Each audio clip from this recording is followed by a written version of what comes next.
Chapter 8, Two Do Not Make a Pair. We have just spoken of M. Gillenormand's two daughters. They had come into the world 10 years apart. In their youth, they had borne very little resemblance to each other, either in character or countenance, and had also been as little like sisters to each other as possible. The youngest had a charming soul, which turned towards all that belongs to the light, was occupied with flowers, with verses, with music, which fluttered away into glorious space, enthusiastic, ethereal, and was wedded from her very youth in ideal to a vague and heroic figure. The elder had also her chimera. She espied in the azure some very wealthy purveyor, a contractor, a splendidly stupid husband, a million-made man, or even a prefect. The receptions of the prefecture, an usher in the antechamber with a chain on his neck, official balls, the harangues of the town hall, to be Madame la Préfète. All this had created a whirlwind in her imagination. Thus the two sisters strayed, each in her own dream, at the epoch when they were young girls. Both had wings, the one like an angel, the other like a goose. No ambition is ever fully realized, here below at least. No paradise becomes terrestrial in our day. The younger wedded the man of her dreams, but she died. The elder did not marry at all. At the moment when she makes her entrance into this history which we are relating, she was an antique virtue, an incombustible prude, with one of the sharpest noses, and one of the most obtuse minds that it is possible to see. A characteristic detail: outside of her immediate family, no one had ever known her first name. She was called Mademoiselle Gillenormand, the elder. In the matter of cant, Mademoiselle Gillenormand could have given points to a miss. Her modesty was carried to the other extreme of blackness. She cherished a frightful memory of her life. One day, a man had beheld her garter. Age had only served to accentuate this pitiless modesty. Her gimp was never sufficiently opaque, and never ascended sufficiently high. She multiplied clasps and pins where no one would have dreamed of looking. The peculiarity of prudery is to place all the more sentinels in proportion, as the fortress is the less menaced. Nevertheless, let him who can explain these antique mysteries of innocence. She allowed an officer of the Lancers, her grand-nephew, named Theodule, to embrace her without displeasure. In spite of this favored Lancer, the label, prude, under which we have classed her, suited her to absolute perfection. Mademoiselle Gillenormand was a sort of twilight soul. Prudery is a demi-virtue, and a demi-vice. To prudery she added bigotry, a well-assorted lining. She belonged to the Society of the Virgin, wore a white veil on certain festivals, mumbled special orisons, revered the holy blood, venerated the Sacred Heart, remained for hours in contemplation before a Rococo Jesuit altar in a chapel which was inaccessible to the rank and file of the faithful, and there allowed her soul to soar among little clouds of marble and through great rays of gilded wood. She had a chapel friend, an ancient virgin like herself, named Mademoiselle Vaubois, who was a positive blockhead, and beside whom Mademoiselle Gillenormand had the pleasure of being an eagle. Beyond the Agnus Dei and Ave Maria, Mademoiselle Vaubois had no knowledge of anything except of the different ways of making preserves. Mademoiselle Vaubois, perfect in her style, was the ermine of stupidity without a single spot of intelligence. Let us say it plainly, Mademoiselle Gillenormand had gained rather than lost as she grew older. This is the case with passive natures. She had never been malicious, which is relative kindness. And then, years wear away the angles, and the softening which comes with time had come to her. She was melancholy, with an obscure sadness, of which she did not herself know the secret. There breathed from her whole person the stupor of a life that was finished, and which had never had a beginning. She kept house for her father. M. Gillenormand had his daughter near him, as we have seen that Monseigneur Bienvenu had his sister with him.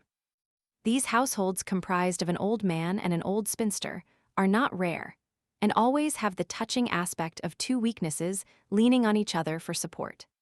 There was also in this house, between this elderly spinster and this old man, a child, a little boy, who was always trembling and mute in the presence of M.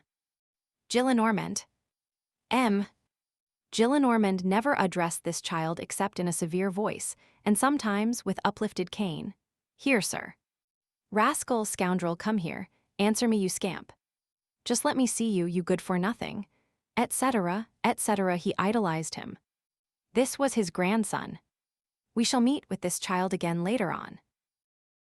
Book 3rd, The Grandfather and the Grandson. Chapter 1, An Ancient Salon. When M.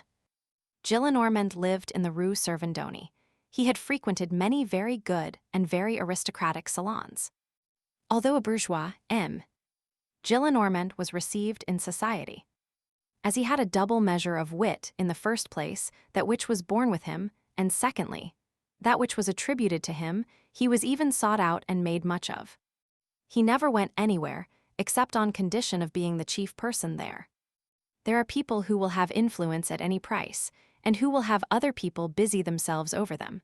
When they cannot be oracles, they turn wags. M. Gillenormand was not of this nature. His domination in the royalist salons which he frequented cost his self-respect nothing. He was an oracle everywhere. It had happened to him to hold his own against M. de Bonald and even against M. Bengy Pie Valley. About 1817, he invariably passed 2 afternoons a week in a house in his own neighborhood, in the Rue Ferou, with Madame la Baronne de T., a worthy and respectable person, whose husband had been ambassador of France to Berlin under Louis Roman XVI. Baron de T., who, during his lifetime, had gone very passionately into ecstasies and magnetic visions, had died bankrupt during the emigration, leaving, as his entire fortune, some very curious memoirs about Mesmer and his tub, in 10 manuscript volumes, bound in red morocco and gilded on the edges. Madame de T. had not published the memoirs, out of pride, and maintained herself on a meager income which had survived no one knew how. Madame de T. lived far from the court, a very mixed society, as she said, in a noble isolation, proud and poor. A few friends assembled twice a week about her widowed hearth, and these constituted a purely royalist salon. They sipped tea there and uttered groans or cries of horror at the century, the charter, the Bonapartists, the prostitution of the blue ribbon, or the Jacobinism of Louis Roman XVIII. According as the wind veered towards elegy or dithyrambs, and they spoke in low tones of the hopes which were presented by Monsieur, afterwards Charles X. The songs of the fishwomen, in which Napoleon was called Nicolas, were received there with transports of joy. Duchesses, the most delicate and charming women in the world, went into ecstasies over couplets like the following, addressed to the federates. Refances dans vos culottes labout d, chemis qui vous pend. Quan en dis, pac les patriotes en arbor el drapeau blanc 20. There they amused themselves with puns which were considered terrible, with innocent plays upon words which they supposed to be venomous, with quatrains, with distichs even. Thus, upon the de Saulles ministry, a moderate cabinet, of which Decazes and Desera were members. Pour raffermir le trône, ébranler sur sa base il faut changer de sol, et desser et decase 21. Or they drew up a list of the Chamber of Peers, an abominably Jacobin chamber. And from this list they combined alliances of names in such a manner as to form, for example, phrases like the following, damas. Sabrin, Gouvion Saint-Cyr, all this was done merrily. In that society, they parodied the Revolution. They used I know not what desires to give point to the same wrath in inverse sense. They sang their little sa-ira. Ah, ka-ira, ka-ira, ka-ira. Les Bonapartistes à la lanterne. Songs are like the guillotine. They chop away indifferently, today this head, tomorrow that. It is only a variation. In the Fualdès affair, which belongs to this epoch, 1816, they took part for Bastide and Jaugen, because Fualdès was a Buonapartist. They designated the liberals as F. Reens and brothers. This constituted the most deadly insult. Like certain church towers, Madame de T. Salon had 2 cocks. One of them was M. Gillenormand, the other was Comte de Lamothe Valois, of whom it was whispered about with a sort of respect. Do you know? That is the Lamothe of the affair of the necklace. These singular amnesties do occur in parties. Let us add the following. In the bourgeoisie, honored situations decay through 2 easy relations. One must beware whom one admits. In the same way that there is a loss of caloric in the vicinity of those who are cold, there is a diminution of consideration in the approach of despised persons. The ancient society of the upper classes held themselves above this law, as above every other. Marigny, the brother of the Pompadour, had his entry with M. Le Prince de Soubise. In spite of. No, because. Du Barry, the godfather of the Vaubernier, was very welcome at the house of M. Le Marechal de Richelieu. This society is Olympus. Mercury and the Prince de Gemini are at home there. A thief is admitted there, provided he be a god. The Comte de Lamothe, who, in 1815, was an old man 75 years of age, had nothing remarkable about him except his silent and sententious air, his cold and angular face, his perfectly polished manners, his coat buttoned up to his cravat, and his long legs always crossed in long, flabby trousers of the hue of burnt sienna. His face was the same color as his trousers. This M. de Lamothe was held in consideration in this salon on account of his celebrity, and, strange to say, though true, because of his name of Valois. As for M. Gillenormand, his consideration was of absolutely first-rate quality. He had, in spite of his levity, and without its interfering in any way with his dignity, a certain manner about him which was imposing, dignified, honest, and lofty in a bourgeois fashion, and his great age added to it. One is not a century with impunity. The years finally produce around a head a venerable dishevelment. In addition to this, he said things which had the genuine sparkle of the old rock. Thus, when the King of Prussia, after having restored Louis Roman XVIII, came to pay the latter a visit under the name of the Count de Ruppin, he was received by the descendant of Louis Roman XIV, somewhat as though he had been the Marquis de Brandenburg, and with the most delicate impertinence. M. Gillenormand approved. All kings who are not the King of France, said he, are provincial kings. One day, the following question was put and the following answer returned in his presence. To what was the editor of the Courier Francais condemned? To be suspended. Sus is superfluous, observed M. Gillenormand, 22 remarks of this nature found a situation. At the Te Deum on the anniversary of the return of the Bourbons, he said, on seeing M. de Talleyrand pass by, there goes His Excellency the Evil One. M. Gillenormand was always accompanied by his daughter, that tall mademoiselle who was over 40 and looked 50, and by a handsome little boy of 7 years, white, rosy, fresh, with happy and trusting eyes, who never appeared in that salon without hearing voices murmur around him. How handsome he is! What a pity! Poor child! This child was the one of whom we dropped a word a while ago. He was called Poor Child because he had for a father a brigand of the Loire. This brigand of the Loire was M. Gillenormand's son-in-law, who has already been mentioned and whom M. Gillenormand called the disgrace of his family. Chapter 2, one of the red specters of that epoch. Anyone who had chanced to pass through the little town of Vernon at this epoch, and who had happened to walk across that fine monumental bridge, which will soon be succeeded, let us hope, by some hideous iron cable bridge, might have observed, had he dropped his eyes over the parapet, a man about 50 years of age wearing a leather cap, and trousers and a waistcoat of coarse gray cloth, to which something yellow which had been a red ribbon, was sewn, shod with wooden sabots, tanned by the sun. His face nearly black and his hair nearly white, a large scar on his forehead which ran down upon his cheek, bowed, bent, prematurely aged, who walked nearly every day, hoe and sickle in hand, in one of those compartments surrounded by walls which abut on the bridge and border the left bank of the Seine like a chain of terraces, charming enclosures full of flowers of which one could say, were they much larger? These are gardens, and were they a little smaller? These are bouquets. All these enclosures abut upon the river at one end, and on a house at the other. The man in the waistcoat and the wooden shoes of whom we have just spoken inhabited the smallest of these enclosures, and the most humble of these houses, about 1817. He lived there alone and solitary, silently and poorly, with a woman who was neither young nor old, neither homely nor pretty, neither a peasant nor a bourgeoise, who served him. The plot of earth which he called his garden was celebrated in the town for the beauty of the flowers which he cultivated there. These flowers were his occupation. By dint of labor, of perseverance, of attention, and of buckets of water, He had succeeded in creating after the creator, and he had invented certain tulips and certain dahlias, which seemed to have been forgotten by nature. He was ingenious.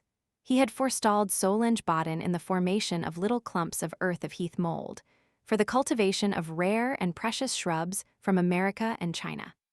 He was in his alleys from the break of day, in summer, planting, cutting, hoeing, watering, walking amid his flowers with an air of kindness, sadness, and sweetness, sometimes standing motionless and thoughtful for hours, listening to the song of a bird in the trees, the babble of a child in a house, or with his eyes fixed on a drop of dew at the tip of a spear of grass, of which the sun made a carbuncle.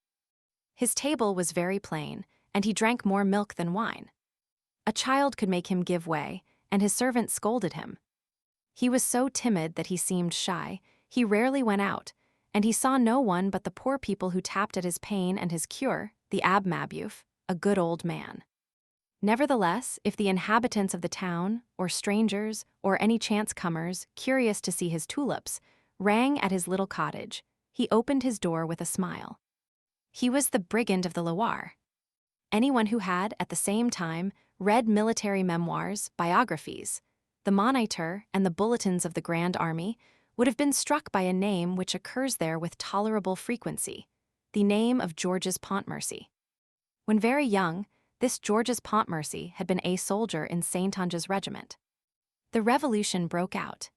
Saintonge's regiment formed a part of the Army of the Rhine, for the old regiments of the monarchy preserved their names of provinces even after the fall of the monarchy, and were only divided into brigades in 1794. Pontmercy fought at Speyer, at Worms, at Neustadt, at Turkheim, at Alzey, at Mayence, where he was one of the 200 who formed Houchard's rearguard. It was the 12th to hold its ground against the corps of the Prince of Hesse, behind the old rampart of Andernach, and only rejoined the main body of the army when the enemy's cannon had opened a breach from the cord of the parapet to the foot of the glacis. He was under Kleber at Marchiennes and at the Battle of Mont-Palissel, where a ball from a Biscayan broke his arm. Then he passed to the frontier of Italy, and was one of the 30 grenadiers who defended the Col de Tende with Joubert. Joubert was appointed its adjutant general, and Pontmercy sub-lieutenant. Pontmercy was by Berthier's side in the midst of the grapeshot of that day at Lodi, which caused Bonaparte to say, "Berthier has been cannoneer, cavalier, and grenadier." He beheld his old general, Joubert, fall at Novi, at the moment when, with uplifted saber, he was shouting, "Forward!" Having been embarked with his company in the exigencies of the campaign, on board a pinnace which was proceeding from Genoa to some obscure port on the coast, he fell into a wasp's nest of 7 or 8 English vessels. The Genoese commander wanted to throw his cannon into the sea, to hide the soldiers between decks, and to slip along in the dark as a merchant vessel. Pontmercy had the colors hoisted to the peak, and sailed proudly past under the guns of the British frigates. 20 leagues further on, his audacity having increased, he attacked with his pinnace, and captured a large English transport which was carrying troops to Sicily, and which was so loaded down with men and horses that the vessel was sunk to the level of the sea. In 1805, he was in that Malher division which took Günzburg from the Archduke Ferdinand. At Weltingen he received into his arms, beneath a storm of bullets, Colonel Maupetit, mortally wounded at the head of the 9th Dragoons. He distinguished himself at Austerlitz in that admirable march in echelons effected under the enemy's fire. When the cavalry of the Imperial Russian Guard crushed a battalion of the 4th of the line, Pontmercy was one of those who took their revenge and overthrew the guard. The emperor gave him the cross. Pontmercy saw Wurmser at Mantua, Melles, and Alexandria, Mack at Ulm, made prisoners in succession. He formed a part of the 8th Corps of the Grand Army which Mortier commanded, and which captured Hamburg. Then he was transferred to the 55th of the line, which was the old regiment of Flanders. At Eylau he was in the cemetery, where, for the space of 2 hours, the heroic Captain Louis Hugo, the uncle of the author of this book, sustained alone with his company of 83 men every effort of the hostile army. Pontmercy was one of the 3 who emerged alive from that cemetery. He was at Friedland. Then he saw Moscow. Then La Beresina, then Lutzen, Botzen, Dresden, Wachow, Leipzig, and the defiles of Gelnhausen. Then Montmirail, Châteaudière, Craon, the banks of the Marne, the banks of the Aisne, and the redoubtable position of Laon. At Arny-le-Duc, being then a captain, he put 10 Cossacks to the sword, and saved not his general but his corporal. He was well slashed up on this occasion, and 27 splinters were extracted from his left arm alone. 8 days before the capitulation of Paris, he had just exchanged with a comrade and entered the cavalry. He had what was called under the old regime the double hand, that is to say, an equal aptitude for handling the saber or the musket as a soldier, or a squadron or a battalion as an officer. It is from this aptitude, perfected by a military education, which certain special branches of the service arise, the dragoons, for example, who are both cavalrymen and infantry at one and the same time. He accompanied Napoleon to the island of Elba. At Waterloo, he was chief of a squadron of cuirassiers in Dubois Brigade. It was he who captured the standard of the Lunenburg Battalion. He came and cast the flag at the emperor's feet. He was covered with blood. While tearing down the banner, he had received a sword cut across his face. The emperor, greatly pleased, shouted to him, "You are a colonel, you are a baron, you are an officer of the Legion of Honor." Pontmercy replied, "Sire, I thank you for my widow." An hour later, he fell in the ravine of Ohain. Now, who was this Georges Pontmercy? He was this same brigand of the Loire. We have already seen something of his history. After Waterloo, Pontmercy, who had been pulled out of the hollow road of Ohain, as it will be remembered, had succeeded in joining the army, and had dragged himself from ambulance to ambulance as far as the cantonments of the Loire.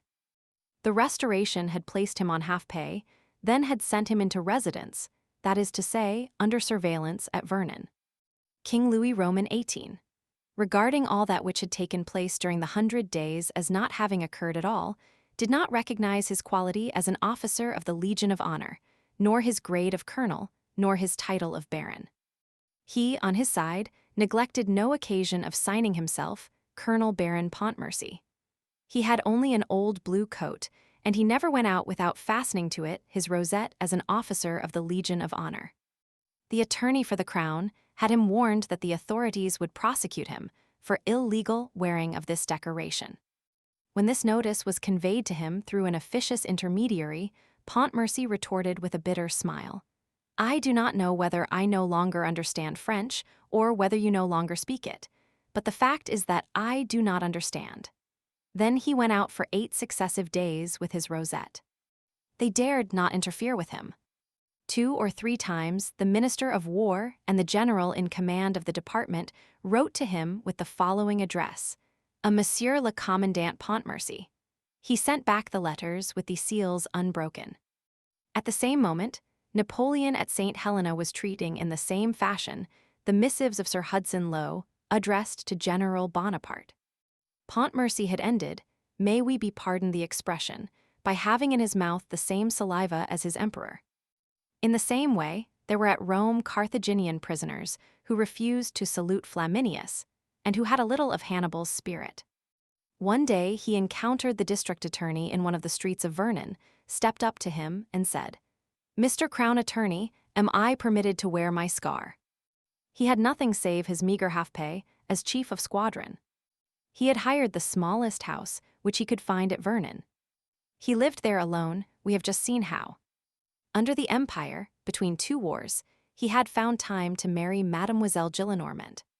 The old bourgeois, thoroughly indignant at bottom, had given his consent with a sigh, saying, "The greatest families are forced into it." In 1815, Madame Pontmercy, an admirable woman in every sense, by the way, lofty in sentiment and rare, and worthy of her husband, died, leaving a child. This child had been the colonel's joy in his solitude, but the grandfather had imperatively claimed his grandson, declaring that if the child were not given to him, he would disinherit him. The father had yielded in the little one's interest, and had transferred his love to flowers. Moreover, he had renounced everything, and neither stirred up mischief nor conspired. He shared his thoughts between the innocent things which he was then doing and the great things which he had done. He passed his time in expecting a pink or in recalling Austerlitz. M.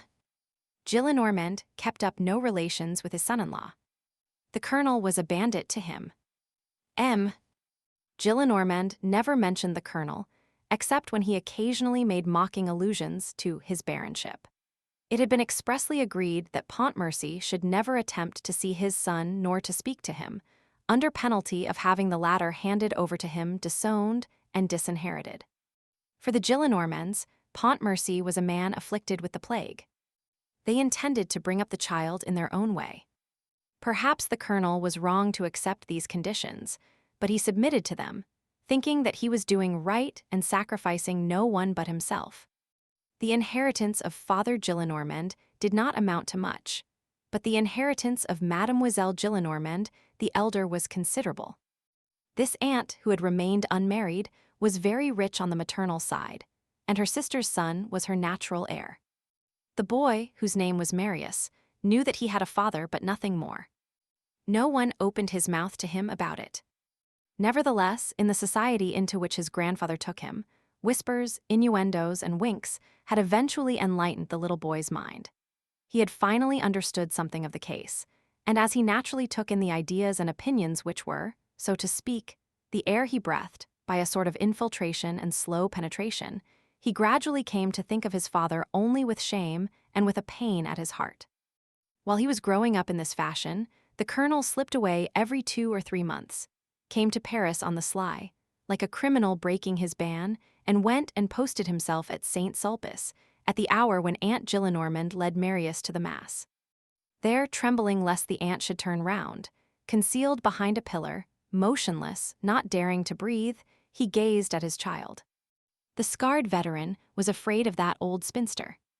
From this had arisen his connection with the cure of Vernon, M. Elab Mabeuf.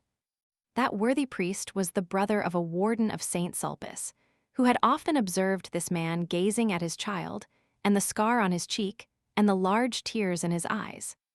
That man who had so manly an air, yet who was weeping like a woman, had struck the warden. That face had clung to his mind. One day, having gone to Vernon to see his brother, he had encountered Colonel Pontmercy on the bridge, and had recognized the man of St. Sulpice. The warden had mentioned the circumstance to the cure, and both had paid the colonel a visit, on some pretext or other. This visit led to others. The colonel, who had been extremely reserved at first, ended by opening his heart, and the cure and the warden finally came to know the whole history, and how Pontmercy was sacrificing his happiness to his child's future. This caused the cure to regard him with veneration and tenderness, and the colonel, on his side, became fond of the cure. And moreover, when both are sincere and good, no men so penetrate each other, and so amalgamate with each other, as an old priest and an old soldier.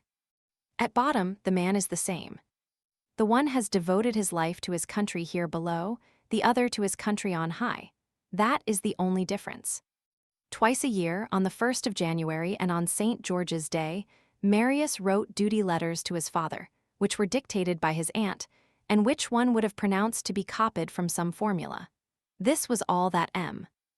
Gillenormand tolerated, and the father answered them with very tender letters which the grandfather thrust into his pocket unread. Chapter 3, Requiescent. Madame de Tissalon was all that Marius Pontmercy knew of the world. It was the only opening through which he could get a glimpse of life. This opening was somber, and more cold than warmth, more night than day, came to him through this skylight. This child, who had been all joy and light on entering this strange world, soon became melancholy, and, what is still more contrary to his age, grave. Surrounded by all those singular and imposing personages, he gazed about him with serious amazement. Everything conspired to increase this astonishment in him. There were in Madame de Tissalon some very noble ladies named Mathin no Levis, which was pronounced Levy, Cambis pronounced Cambyse.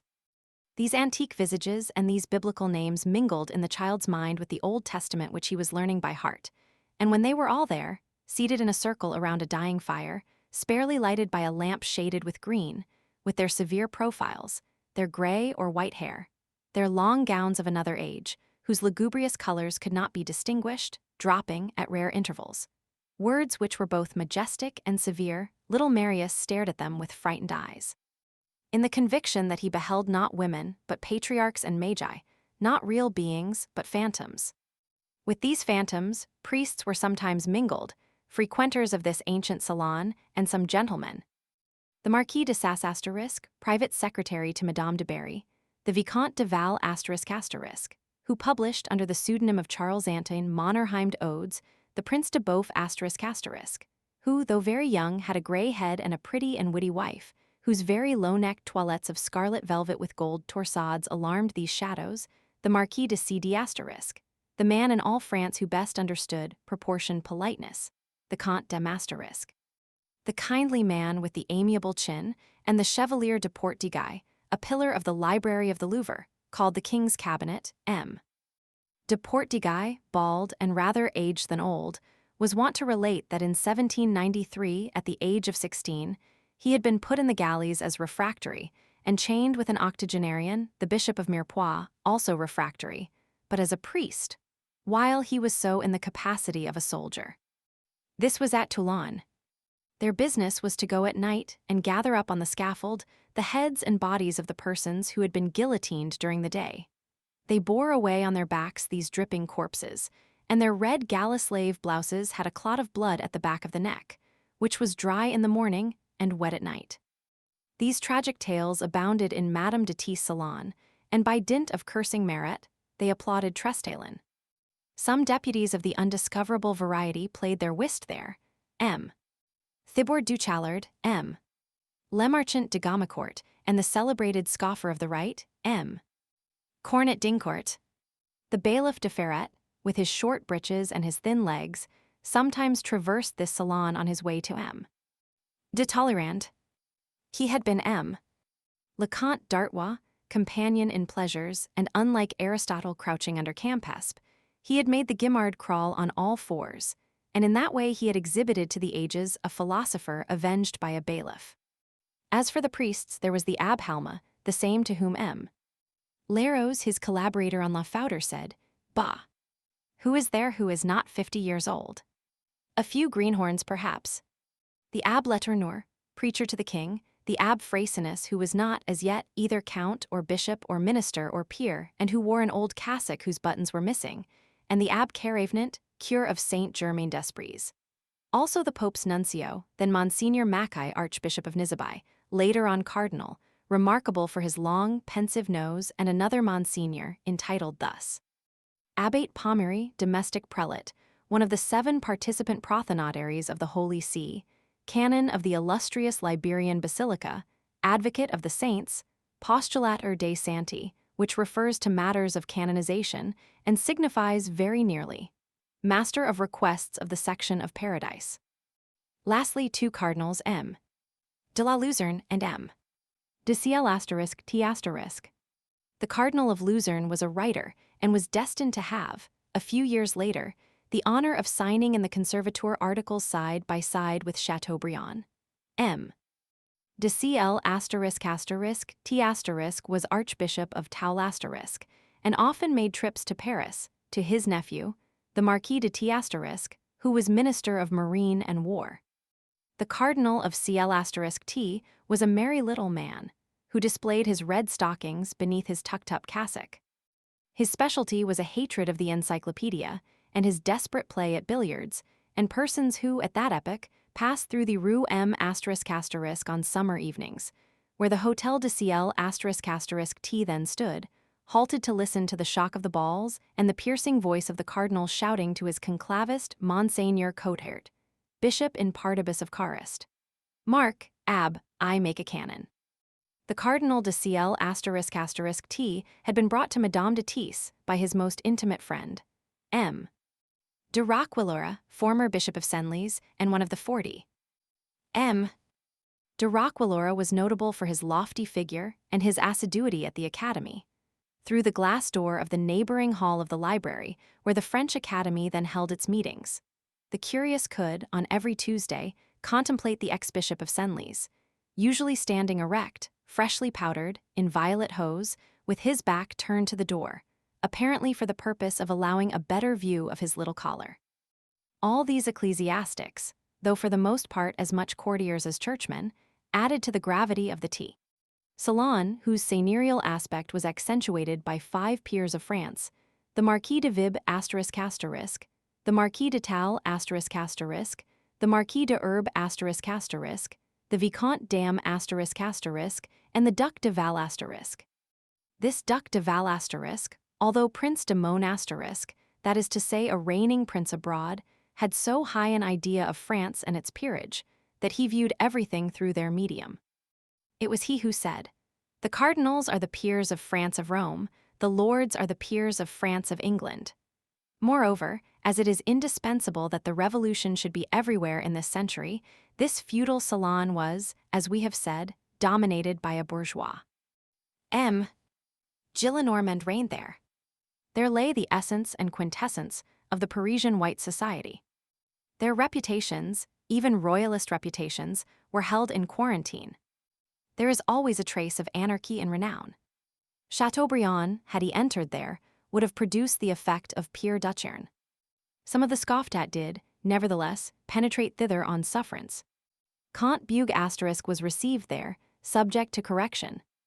The noble salons of the present day no longer resemble those salons. The Faubourg Saint-Germain reeks of the faggot even now. The royalists of today are demagogues, let us record it to their credit. At Madame de Tis the society was superior, taste was exquisite and haughty, under the cover of a great show of politeness. Manners there admitted of all sorts of involuntary refinements which were the old regime itself, buried but still alive. Some of these habits, especially in the matter of language, seem eccentric. Persons but superficially acquainted with them would have taken for provincial that which was only antique. A woman was called Madame la Générale. Madame la Colonelle was not entirely disused. The charming Madame de Leon, in memory, no doubt, of the Duchesses de Longueville and de Chevreuse, preferred this appellation to her title of princess. The Marquise de Créquy was also called Madame la Colonelle. It was this little high society which invented at the Tuileries the refinement of speaking to the king in private as the king in the third person, and never as your majesty, the designation of your majesty having been soiled by the usurper. Men and deeds were brought to judgment there. They jeered at the age, which released them from the necessity of understanding it. They abetted each other in amazement. They communicated to each other that modicum of light which they possessed. Methuselah bestowed information on Epimenides. The deaf man made the blind man acquainted with the course of things. They declared that the time which had elapsed since Coblentz had not existed, in the same manner that Louis Roman XVIII was by the grace of God, in the 25th year of his reign, the emigrants were, by rights, in the 25th year of their adolescence. All was harmonious, nothing was too much alive, speech hardly amounted to a breath, the newspapers, agreeing with the salons, seemed a papyrus. There were some young people, but they were rather dead. The liveries in the antechamber were antiquated. These utterly obsolete personages were served by domestics of the same stamp. They all had the air of having lived a long time ago, and of obstinately resisting the sepulchre. Nearly the whole dictionary consisted of conserver, conservation, conservator. To be in good odor, that was the point. There are, in fact, aromatics in the opinions of these venerable groups, and their ideas smelled of it. It was a mummified society. The masters were embalmed, the servants were stuffed with straw. A worthy old marquise, an émigré and ruined who had but a solitary maid, continued to say, "My people." What did they do in Madame de Tis' salon? They were ultra. To be ultra, this word, although what it represents may not have disappeared, has no longer any meaning at the present day. Let us explain it. To be ultra is to go beyond. It is to attack the scepter in the name of the throne, and the mitre in the name of the altar. It is to ill-treat the thing which one is dragging, it is to kick over the traces. It is to cavil at the faggot on the score of the amount of cooking received by heretics. It is to reproach the idol with its small amount of idolatry. It is to insult through excess of respect. It is to discover that the Pope is not sufficiently papish, that the king is not sufficiently royal, and that the night has too much light. It is to be discontented with alabaster, with snow, with the swan and the lily in the name of whiteness. It is to be a partisan of things to the point of becoming their enemy. It is to be so strongly for as to be against. The ultra spirit, especially characterizes the first phase of the Restoration. Nothing in history resembles that quarter of an hour which begins in 1814 and terminates about 1820, with the advent of M. de Villèle, the practical man of the right. These 6 years were an extraordinary moment. At one and the same time, brilliant and gloomy, smiling and somber, illuminated as by the radiance of dawn and entirely covered, at the same time, with the shadows of the great catastrophes which still filled the horizon and were slowly sinking into the past. There existed in that light and that shadow a complete little new and old world, comic and sad, juvenile and senile, which was rubbing its eyes. Nothing resembles an awakening like a return. A group which regarded France with ill temper, and which France regarded with irony. Good old owls of marquilles by the streetful, who had returned, and of ghosts. The former subjects of amazement at everything, brave and noble gentlemen who smiled at being in France but wept also, delighted to behold their country once more, in despair at not finding their monarchy. The nobility of the Crusades treating the nobility of the empire, that is to say, the nobility of the sword, with scorn, historic races who had lost the sense of history. The sons of the companions of Charlemagne, disdaining the companions of Napoleon. The swords, as we have just remarked, returned the insult. The sword of Fontenoy was laughable and nothing but a scrap of rusty iron. The sword of Marengo was odious and was only a saber. Former days did not recognize yesterday. People no longer had the feeling for what was grand. There was someone who called Bonaparte Scapin. This society no longer exists. Nothing of it, we repeat, exists today. When we select from it some one figure at random and attempt to make it live again in thought, it seems as strange to us as the world before the deluge. It is because it, too, as a matter of fact, has been engulfed in a deluge. It has disappeared beneath 2 revolutions. What billows are ideas? How quickly they cover all that it is their mission to destroy and to bury, and how promptly they create frightful gulfs. Such was the physiognomy of the salons of those distant and candid times when M. Martinville had more wit than Voltaire. These salons had a literature and politics of their own. They believed in Five.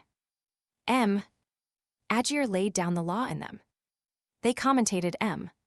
Colnett, the old bookseller and publicist of the Quai Malaquais.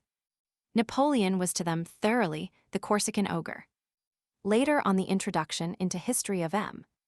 Le Marquis de Bonaparte, Lieutenant General of the King's armies, was a concession to the spirit of the age.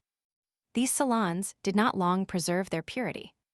Beginning with 1818, doctrinarians began to spring up in them, a disturbing shade. Their way was to be royalists and to excuse themselves for being so. Where the ultras were very proud, the doctrinarians were rather ashamed. They had wit, they had silence. Their political dogma was suitably impregnated with arrogance. They should have succeeded. They indulged, and usefully too, in excesses in the matter of white neckties and tightly buttoned coats. The mistake or the misfortune of the doctrinarian party was to create aged youth. They assumed the poses of wise men. They dreamed of engrafting a temperate power on the absolute and excessive principle. They opposed, and sometimes with rare intelligence, conservative liberalism to the liberalism which demolishes. They were heard to say, "Thanks for royalism.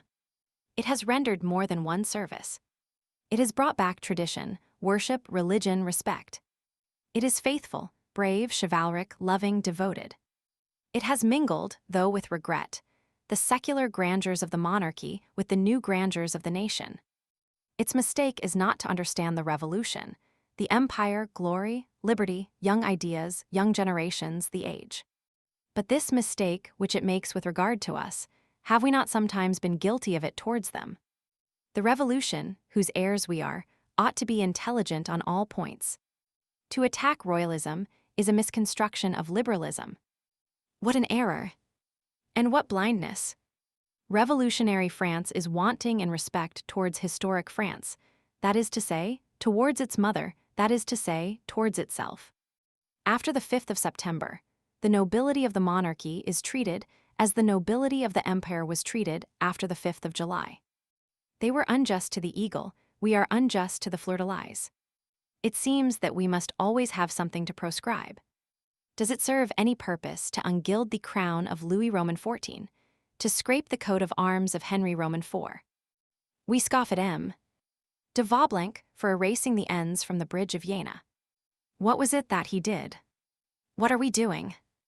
Bouvain's belongs to us, as well as Marengo. The fleurs de lis are ours as well as the N's. That is our patrimony. To what purpose shall we diminish it? We must not deny our country in the past any more than in the present. Why not accept the whole of history? Why not love the whole of France? It is thus that doctrinarians criticized and protected royalism, which was displeased at criticism and furious at protection. The ultras marked the first epoch of royalism, congregation characterized the second. Skill follows ardor. Let us confine ourselves here to this sketch. In the course of this narrative, the author of this book has encountered in his path this curious moment of contemporary history. He has been forced to cast a passing glance upon it, and to trace once more some of the singular features of this society which is unknown today. But he does it rapidly, and without any bitter or derisive idea. Souvenirs both respectful and affectionate, for they touch his mother, attach him to this past. Moreover, let us remark, this same petty world had a grandeur of its own. One may smile at it, but one can neither despise nor hate it. It was the France of former days. Marius Pontmercy pursued some studies, as all children do. When he emerged from the hands of Aunt Gillenormand, his grandfather confided him to a worthy professor of the most purely classic innocence. This young soul, which was expanding, passed from a prude to a vulgar pedant. Marius went through his years of college, then he entered the law school. He was a royalist, fanatical and severe. He did not love his grandfather much, as the latter's gaiety and cynicism repelled him, and his feelings towards his father were gloomy. He was, on the whole, a cold and ardent, noble, generous, proud, religious, enthusiastic lad, dignified to harshness, pure to shyness. Chapter 4, End of the Brigand. The conclusion of Marius' classical studies coincided with M. Gillenormand's departure from society. The old man bade farewell to the Faubourg Saint-Germain and to Madame de Tis-Salon, and established himself in the Marais, in his house of the Rue des Filles du Calvaire. There he had for servants, in addition to the porter, that chambermaid Nicolette, who had succeeded to Magnon, and that short-breathed and pursy Basque, who have been mentioned above. In 1827, Marius had just attained his 17th year. One evening, on his return home, he saw his grandfather holding a letter in his hand. "Marius," said M. Gillenormand, "you will set out for Vernon tomorrow." "Why?" said Marius. "To see your father." Marius was seized with a trembling fit. He had thought of everything except this, that he should one day be called upon to see his father. Nothing could be more unexpected, more surprising, and, let us admit it, more disagreeable to him. It was forcing estrangement into reconciliation. It was not an affliction, but it was an unpleasant duty. Marius, in addition to his motives of political antipathy, was convinced that his father, the slasher, as M. Gillenormand called him on his amiable days, did not love him. This was evident since he had abandoned him to others. Feeling that he was not beloved, he did not love. Nothing is more simple, he said to himself. He was so astounded that he did not question M. Gillenormand. The grandfather resumed. "It appears that he is ill. He demands your presence." And after a pause, he added, "Set out tomorrow morning. I think there is a coach which leaves the Cour des Fontaines at 6 o'clock, and which arrives in the evening. Take it. He says that here is haste." Then he crushed the letter in his hand and thrust it into his pocket. Marius might have set out that very evening and have been with his father on the following morning. A diligence from the Rue du Boulay took the trip to Rouen by night at that date and passed through Vernon. Neither Marius nor M. Gillenormand thought of making inquiries about it. The next day at twilight, Marius reached Vernon. People were just beginning to light their candles. He asked the first person whom he met for M.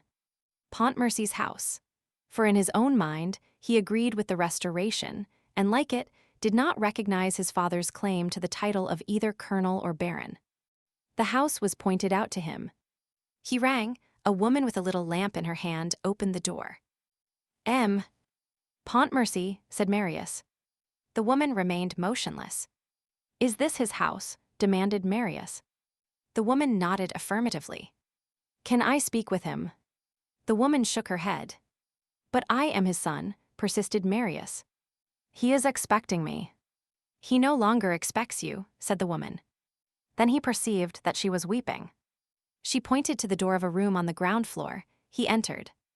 In that room, which was lighted by a tallow candle standing on the chimney-piece, there were 3 men, one standing erect, another kneeling, and one lying at full length on the floor in his shirt. The one on the floor was the colonel.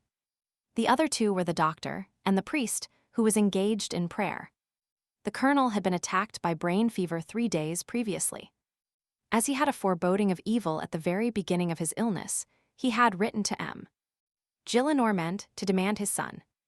The malady had grown worse. On the very evening of Marius' arrival at Vernon, the colonel had had an attack of delirium. He had risen from his bed, in spite of the servants' efforts to prevent him, crying, "My son is not coming. I shall go to meet him."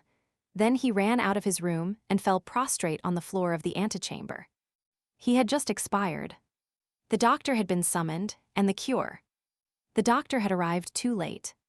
The son had also arrived too late.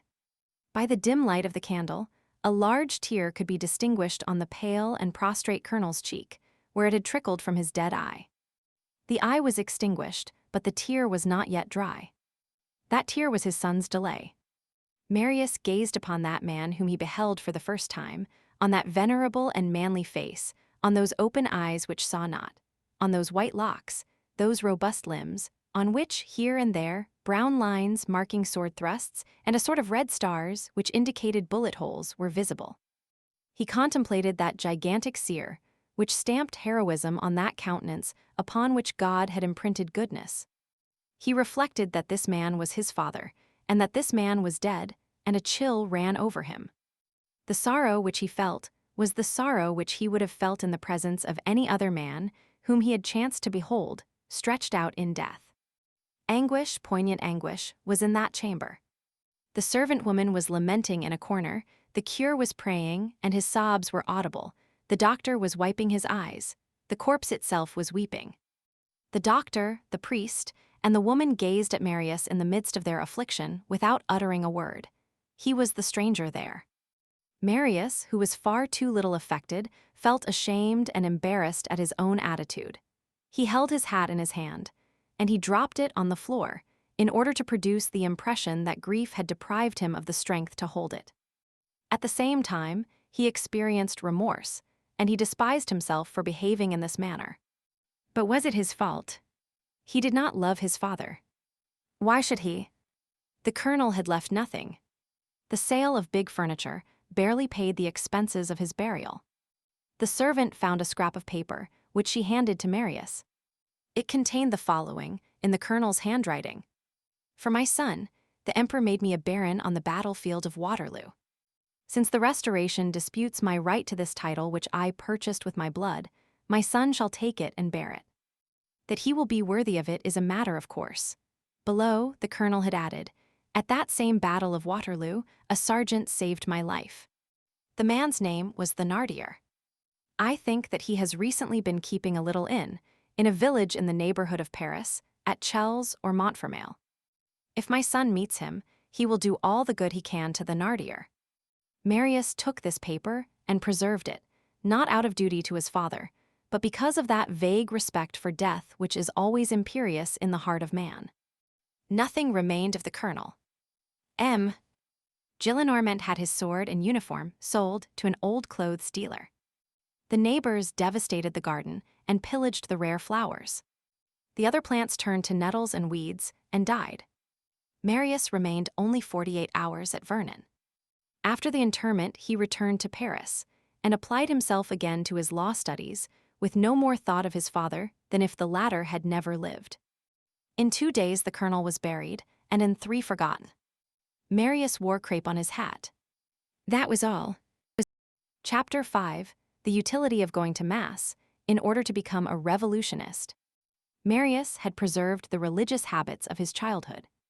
One Sunday, when he went to hear Mass at St. Sulpice, at that same chapel of the Virgin whither his aunt had led him when a small lad, he placed himself behind a pillar, being more absent-minded and thoughtful than usual on that occasion, and knelt down, without paying any special heed, upon a chair of Utrecht velvet, on the back of which was inscribed this name, Monsieur Mabeuf, Warden.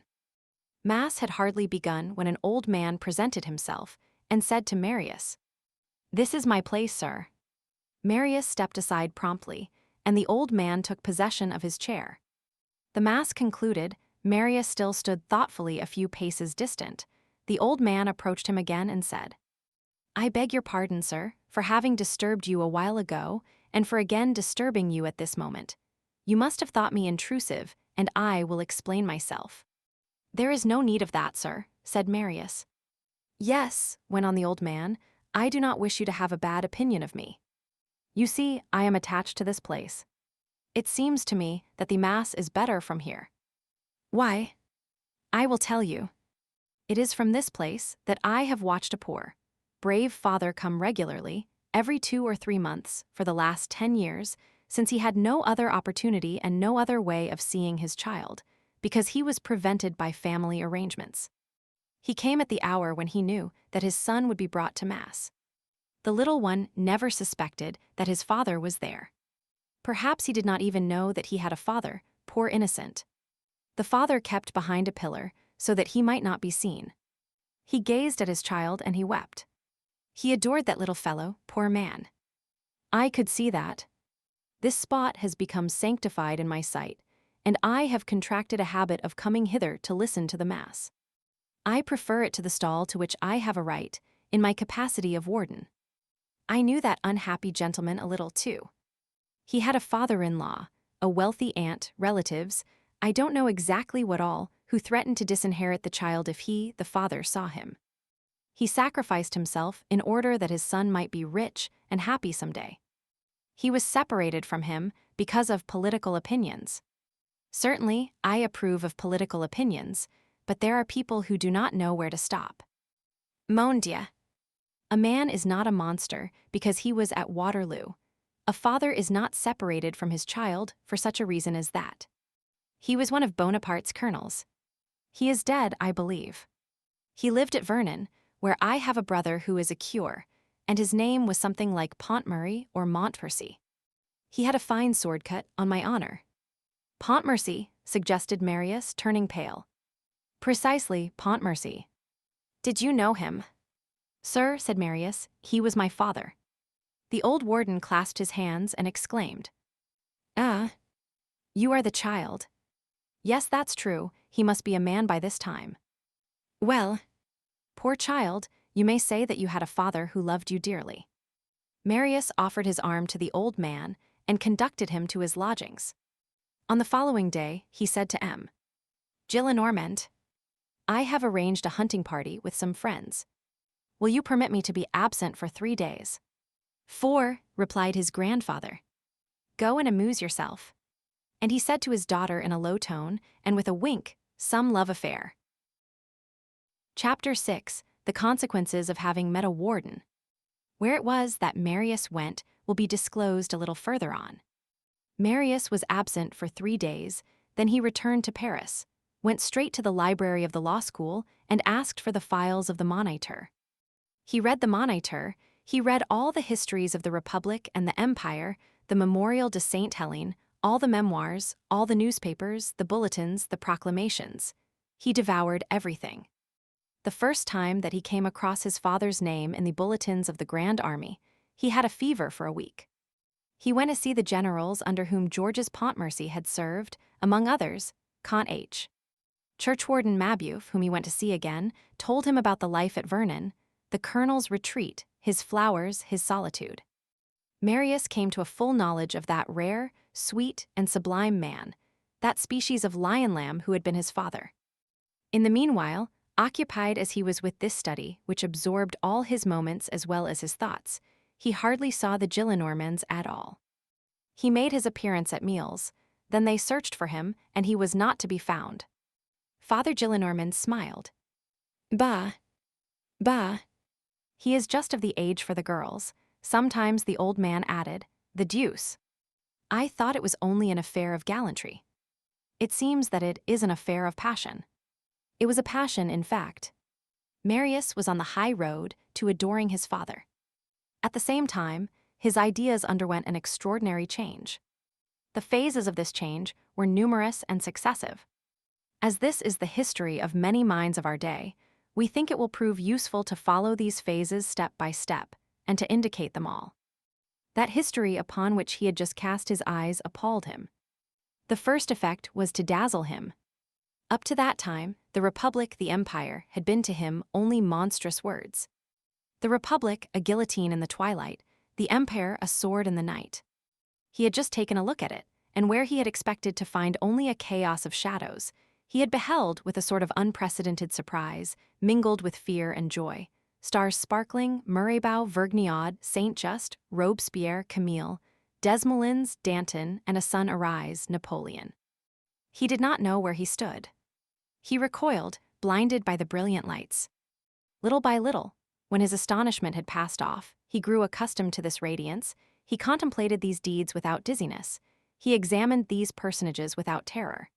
The Revolution and the Empire presented themselves luminously, in perspective, before his mind's eye. He beheld each of these groups of events and of men summed up in two tremendous facts. The Republic in the sovereignty of civil right restored to the masses, the Empire in the sovereignty of the French idea imposed on Europe. He beheld the grand figure of the people emerge from the Revolution, and the grand figure of France spring forth from the Empire. He asserted in his conscience that all this had been good. What his dazzled state neglected in this, his first far too synthetic estimation, we do not think it necessary to point out here. It is the state of a mind on the march that we are recording. Progress is not accomplished in one stage. That stated, once for all, in connection with what precedes as well as with what is to follow, we continue. He then perceived that, up to that moment, he had comprehended his country no more than he had comprehended his father. He had not known either the one or the other, and a sort of voluntary night had obscured his eyes. Now he saw, and on the one hand he admired, while on the other he adored. He was filled with regret and remorse, and he reflected in despair that all he had in his soul could now be said only to the tomb. Oh! If his father had still been in existence, if he had still had him, if God, in his compassion and his goodness, had permitted his father to be still among the living, how he would have run, how he would have precipitated himself, how he would have cried to his father, "Father! Here I am. It is I. I have the same heart as thou. I am thy son." How he would have embraced that white head, bathed his hair in tears, gazed upon his scar, pressed his hands, adored his garment, kissed his feet. Oh! Why had his father died so early, before his time, before the justice? The love of his son had come to him. Marius had a continual sob in his heart, which said to him every moment, "Alas!" At the same time, he became more truly serious, more truly grave, more sure of his thought and his faith. At each instant, gleams of the true came to complete his reason. An inward growth seemed to be in progress within him. He was conscious of a sort of natural enlargement, which gave him two things that were new to him, his father and his country. As everything opens when one has a key, so he explained to himself that which he had hated, he penetrated that which he had abhorred. Henceforth, he plainly perceived the providential, divine, and human sense of the great things which he had been taught to detest, and of the great men whom he had been instructed to curse.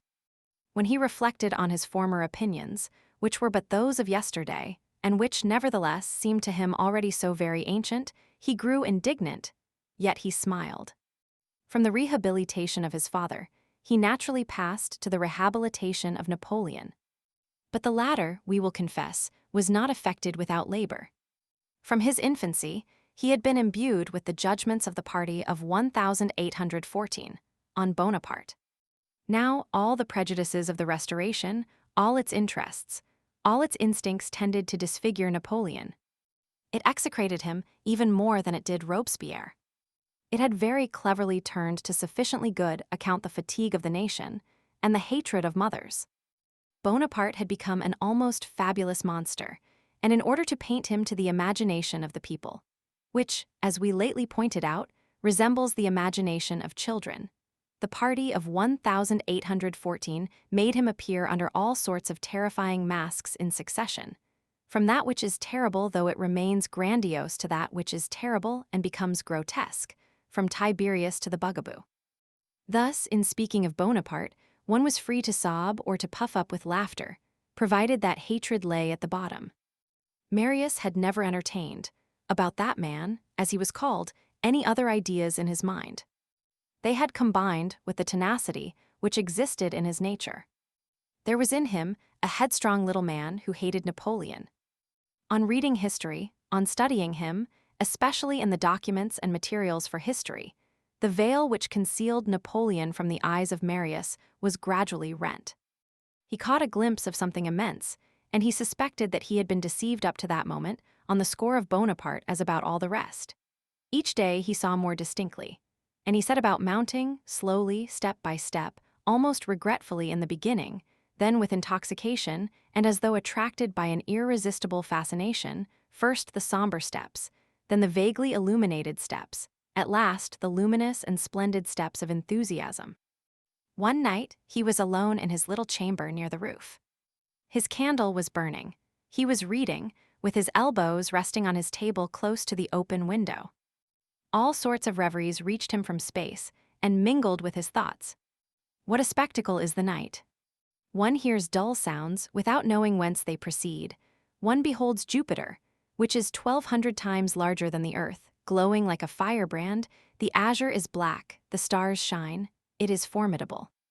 He was perusing the bulletins of the Grand Army, those heroic strophes penned on the field of battle. There, at intervals, he beheld his father's name, always the name of the emperor. The whole of that great empire presented itself to him. He felt a flood swelling and rising within him.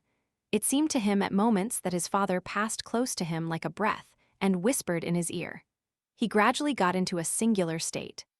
He thought that he heard drums, cannon, trumpets, the measured tread of battalions, the dull and distant gallop of the cavalry. From time to time, his eyes were raised heavenward and gazed upon the colossal constellations as they gleamed in the measureless depths of space. Then they fell upon his book once more, and there they beheld other colossal things moving confusedly.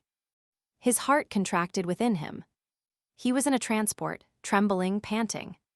All at once, without himself knowing what was in him and what impulse he was obeying, he sprang to his feet, stretched both arms out of the window, gazed intently into the gloom, the silence, the infinite darkness, the eternal immensity, and exclaimed, "Long live the emperor!" From that moment forth, all was over. The ogre of Corsica, the usurper, the tyrant, the monster who was the lover of his own sisters, the actor who took lessons of Talma, the poisoner of Jaffa, the tiger, Buonaparte, all this vanished and gave place in his mind to a vague and brilliant radiance in which shone, at an inaccessible height, the pale marble phantom of Caesar. The emperor had been for his father only the well-beloved captain whom one admires, for whom one sacrifices one's self. He was something more to Marius. He was the predestined constructor of the French group, succeeding the Roman group in the domination of the universe. He was a prodigious architect, of a destruction, the continuer of Charlemagne, of Louis I, of Henry Roman IV, of Richelieu, of Louis Roman XIV, and of the Committee of Public Safety, having his spots, no doubt, his faults, his crimes even, being a man, that is to say, but august in his faults, brilliant in his spots, powerful in his crime. He was the predestined man who had forced all nations to say, "The great nation?" He was better than that. He was the very incarnation of France, conquering Europe by the sword which he grasped, and the world by the light which he shed. Marius saw in Bonaparte the dazzling specter which will always rise upon the frontier, and which will guard the future. Despot but dictator, a despot resulting from a republic and summing up a revolution. Napoleon became for him the man-people as Jesus Christ is the man-God. It will be perceived that, like all new converts to a religion, his conversion intoxicated him. He hurled himself headlong into adhesion, and he went too far. His nature was so constructed.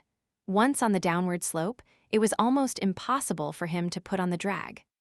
Fanaticism for the sword took possession of him, and complicated in his mind his enthusiasm for the idea. He did not perceive that, along with genius and pell-mell, he was admitting force, that is to say, that he was installing in two compartments of his idolatry, on the one hand that which is divine, on the other that which is brutal. In many respects, he had set about deceiving himself otherwise. He admitted everything. There is a way of encountering error while on one's way to the truth.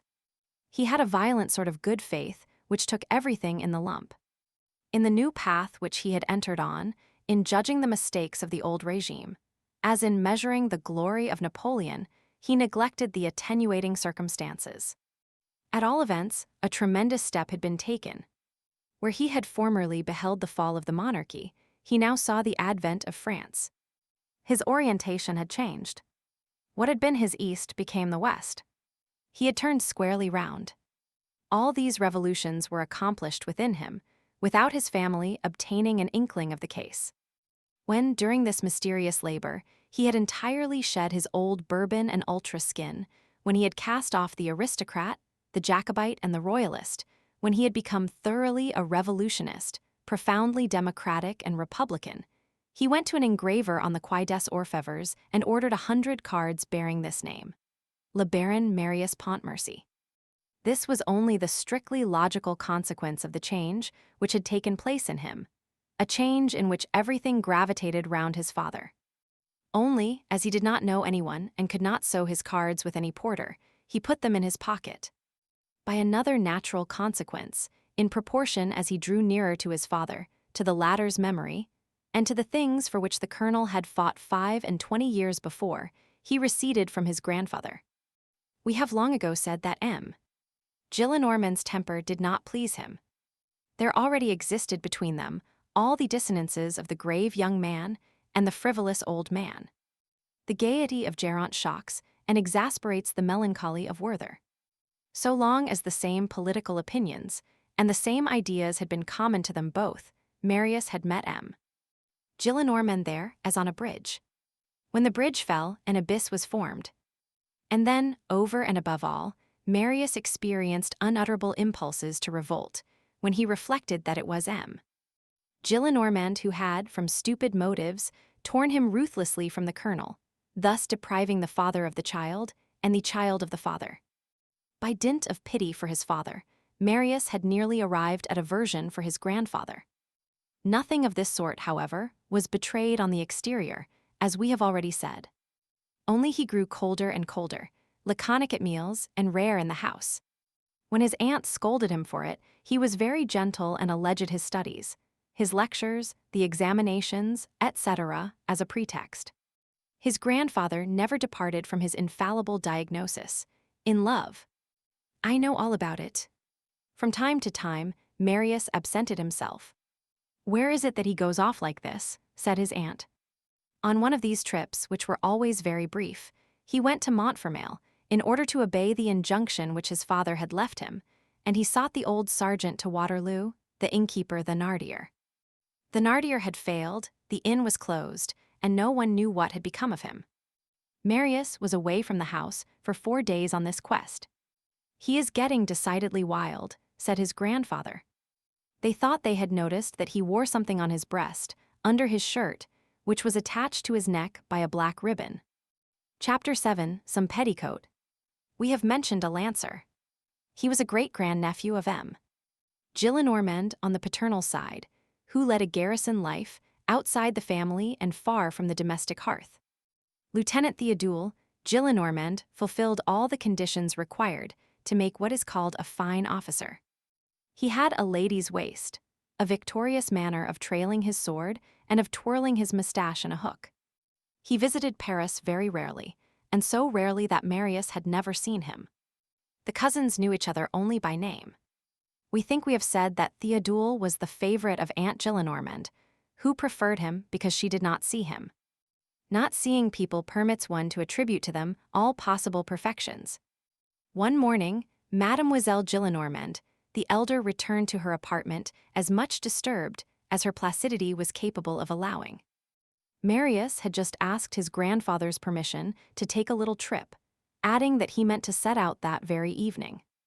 Go, had been his grandfather's reply, and M. Gillenormand had added in an aside, as he raised his eyebrows to the top of his forehead. Here he is passing the night out again. Mademoiselle Gillenormand had ascended to her chamber greatly puzzled, and on the staircase had dropped this exclamation. This is too much, and this interrogation.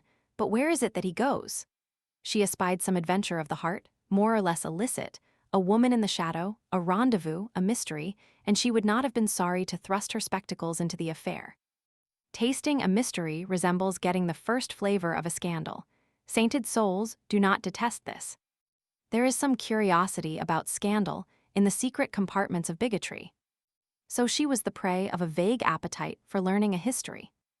In order to get rid of this curiosity which agitated her a little beyond her wont, she took refuge in her talents and set about scalloping, with one layer of cotton after another, one of those embroideries of the Empire and the Restoration, in which there are numerous cartwheels.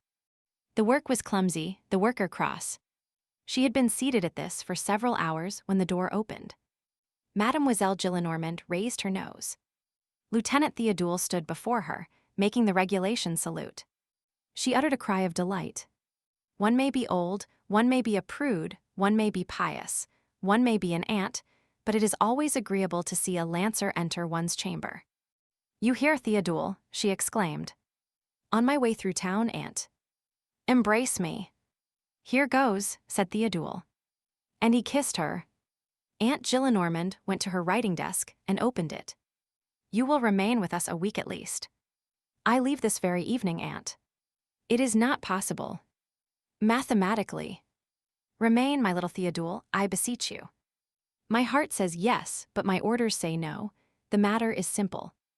They are changing our garrison. We have been at Melun, we are being transferred to Galen.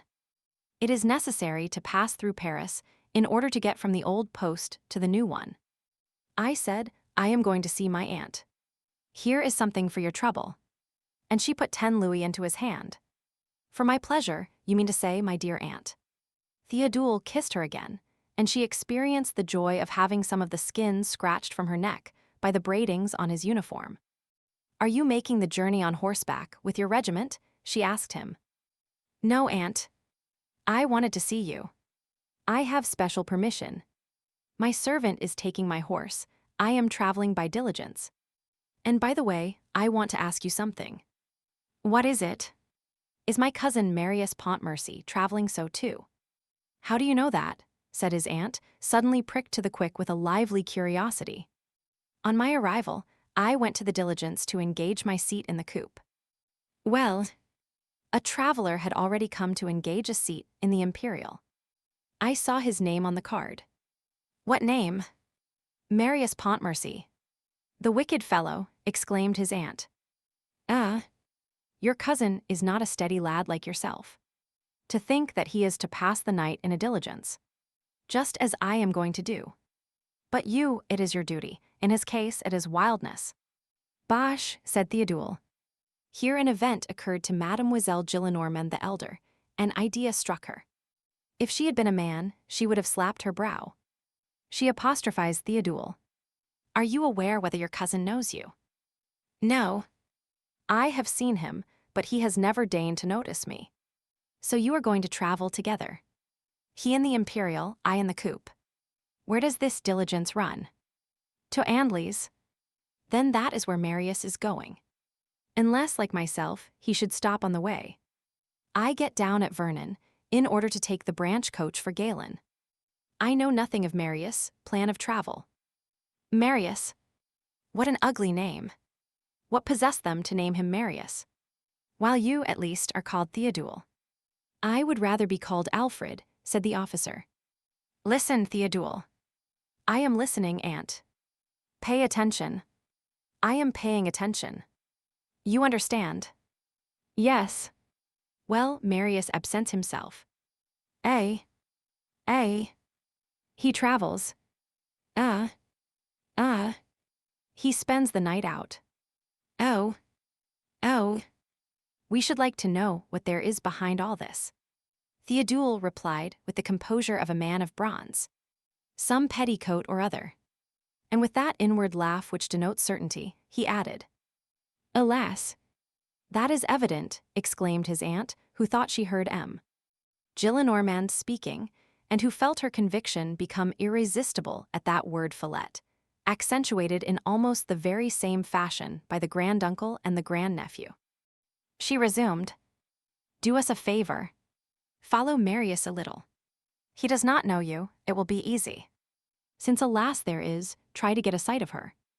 You must write us the tale. It will amuse his grandfather." Theodule had no excessive taste for this sort of spying, but he was much touched by the 10 louis, and he thought he saw a chance for a possible sequel. He accepted the commission and said, "As you please, aunt."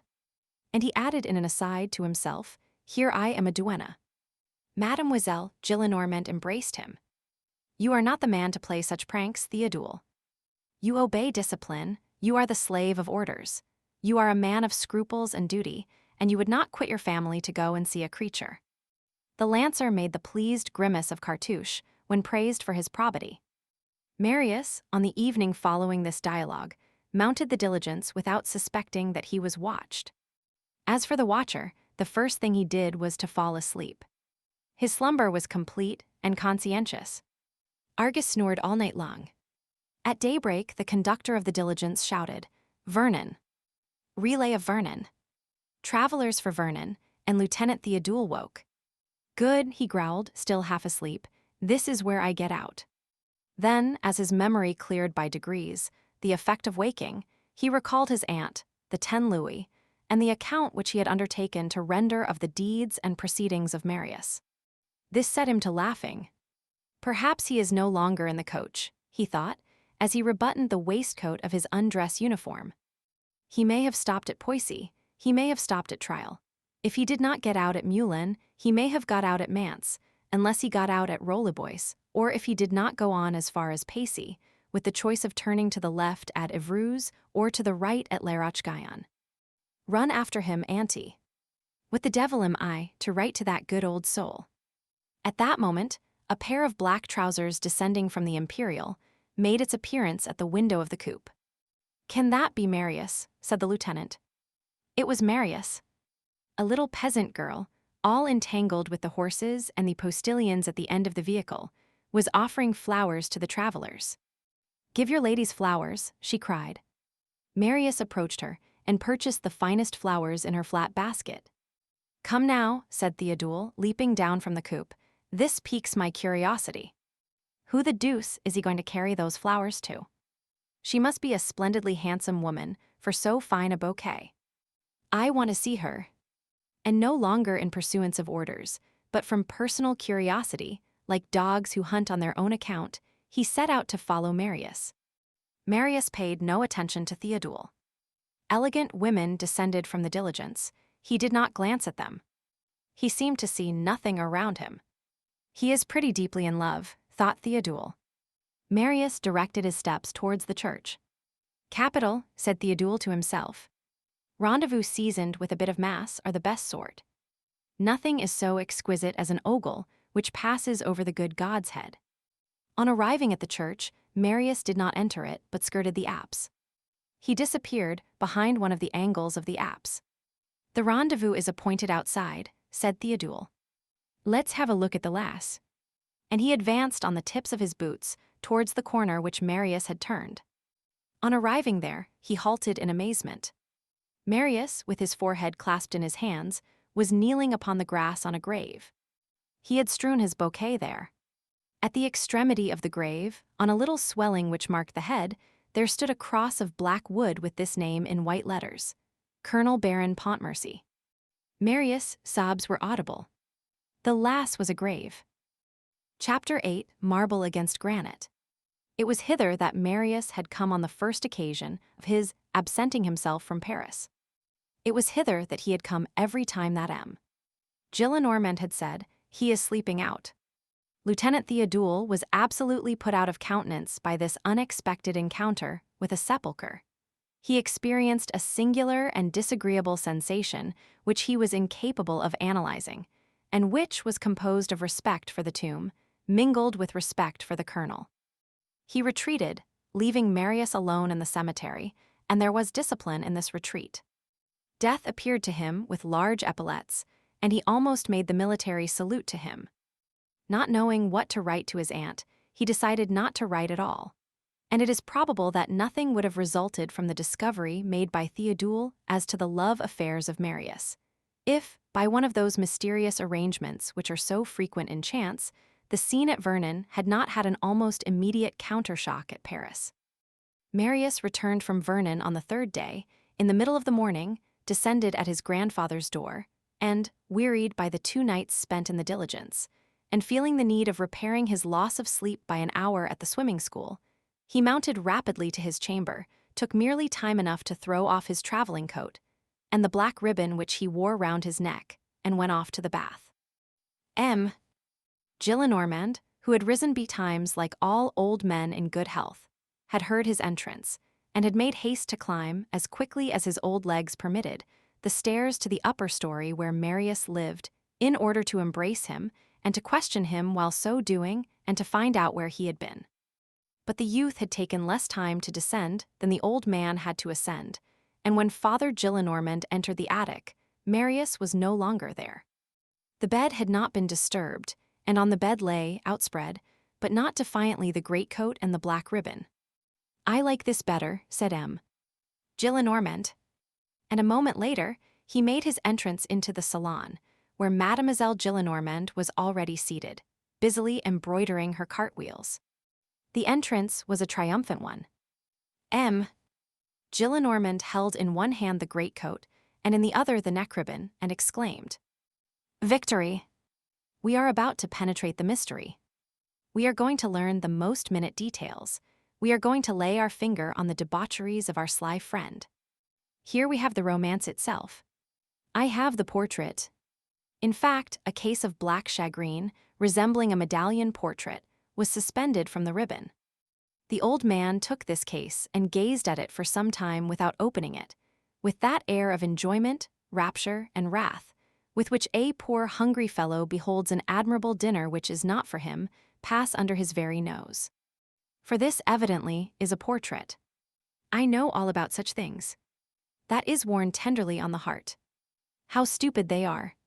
Some abominable fright that will make us shudder, probably. Young men have such bad taste nowadays. "Let us see, father," said the old spinster. The case opened by the pressure of a spring. They found in it nothing but a carefully folded paper. "From the same to the same," said Gillenormand, bursting with laughter. "I know what it is. A billet doux." "Let us read it," said the aunt. And she put on her spectacles. They unfolded the paper and read as follows.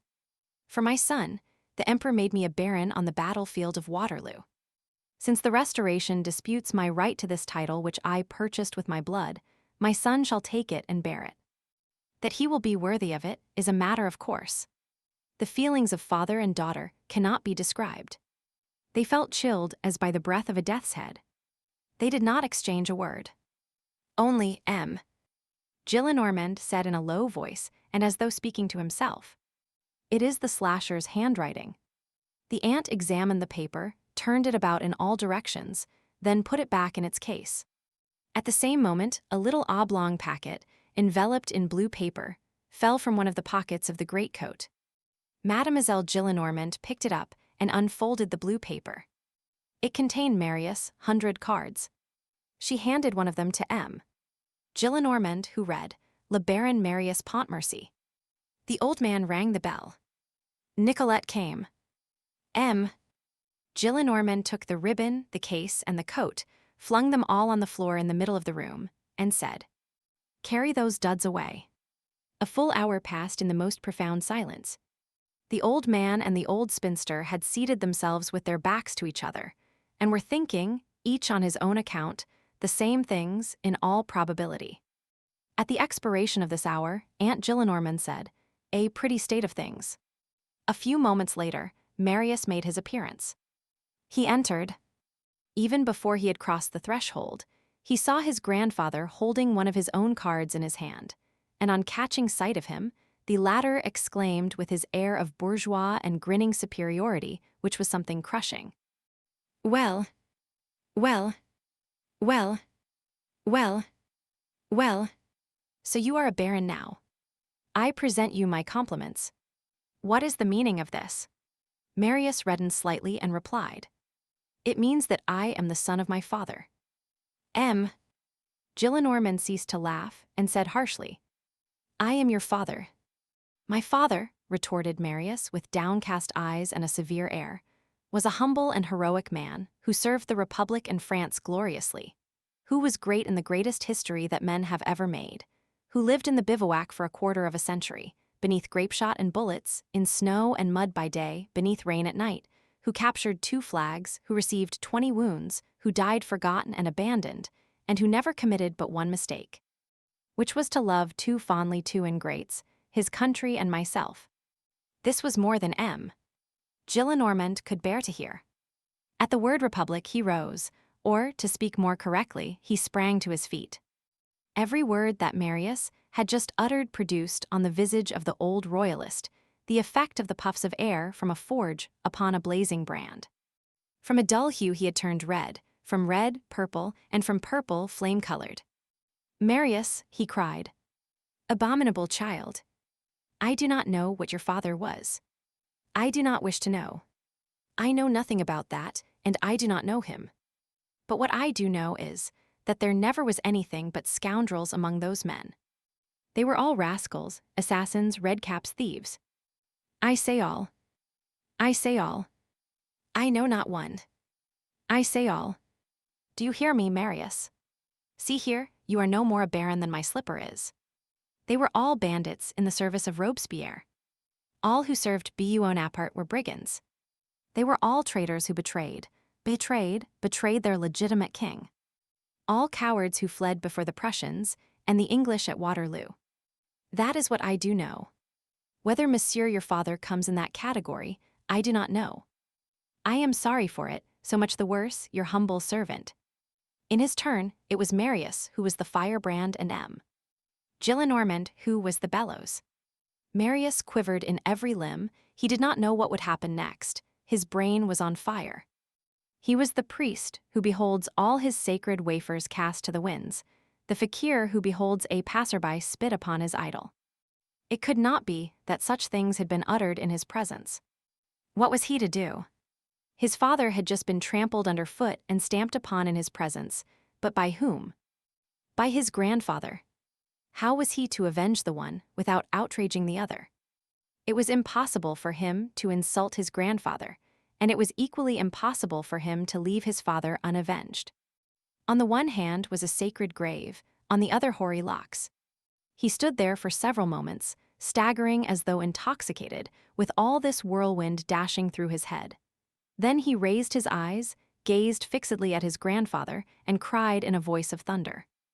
Down with the Bourbons, and that great hog of a Louis Roman 18. Louis Roman 18 had been dead for 4 years, but it was all the same to him. The old man, who had been crimson, turned whiter than his hair.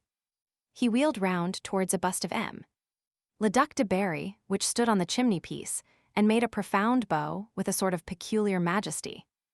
Then he paced twice, slowly and in silence, from the fireplace to the window and from the window to the fireplace, traversing the whole length of the room and making the polished floor creak as though he had been a stone statue walking.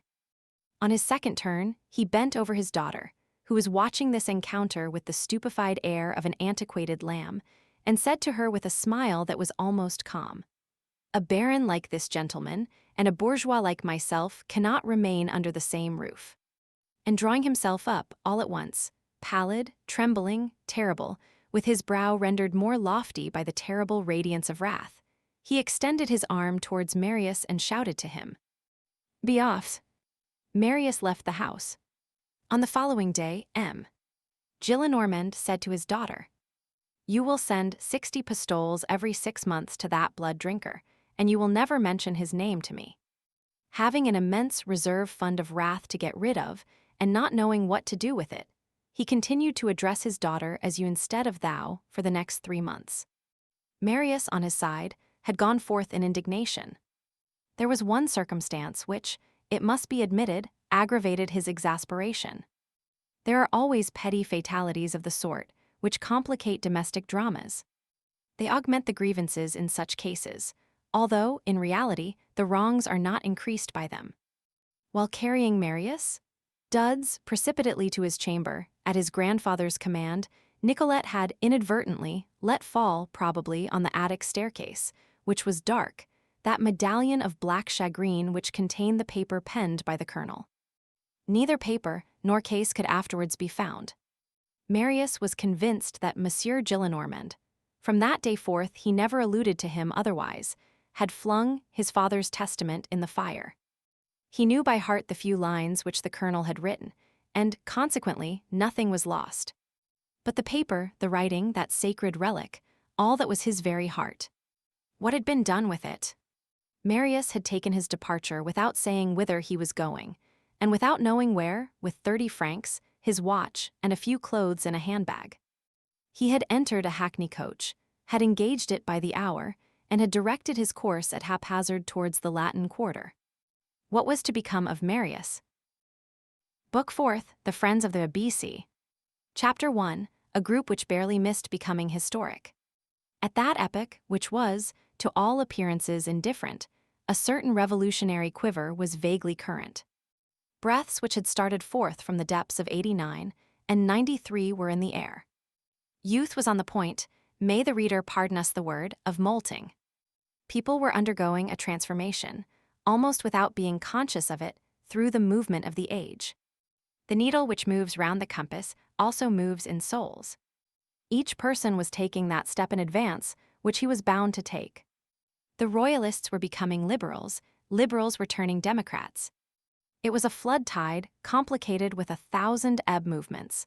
The peculiarity of ebbs is to create intermixtures, hence the combination of very singular ideas. People adored both Napoleon and liberty. We are making history here. These were the mirages of that period. Opinions traverse phases. Voltairian royalism, a quaint variety, had a no less singular sequel, Bonapartist liberalism. Other groups of minds were more serious. In that direction, they sounded principles, they attached themselves to the right. They grew enthusiastic for the absolute, they caught glimpses of infinite realizations. The absolute, by its very rigidity, urges spirits towards the sky and causes them to float in illimitable space. There is nothing like dogma for bringing forth dreams. And there is nothing like dreams for engendering the future. Utopia today, flesh and blood tomorrow. These advanced opinions had a double foundation. A beginning of mystery menaced the established order of things, which was suspicious and underhand. A sign which was revolutionary to the highest degree. The second thoughts of power meet the second thoughts of the populace in the mine. The incubation of insurrections gives the retort to the premeditation of coups d'état. There did not, as yet, exist in France any of those vast underlying organizations, like the German Tugendbund and Italian Carbonarism. But here and there were dark underminings, which were in process of throwing off shoots. The cowgird was being outlined at Aix. There existed at Paris, among other affiliations of that nature, the Society of the Friends of the ABC. What were these Friends of the ABC? A society which had for its object apparently the education of children, in reality the elevation of man. They declared themselves the Friends of the ABC, the abase, the debased, that is to say, the people. They wished to elevate the people. It was a pun which we should do wrong to smile at. Puns are sometimes serious factors in politics. Witness the castratus ad castra, which made a general of the army of Narses. Witness. Barbari et barbarini witness. Tu es Petrus et super Hanc Petram, etc., etc. The Friends of the ABC were not numerous. It was a secret society in the state of embryo. We might almost say a coterie, if coteries ended in heroes. They assembled in Paris in 2 localities, near the fish market, in a wine shop called Corinth, of which more will be heard later on, and near the Pantheon in a little café in the Rue Saint-Michel called the Café Musain, now torn down.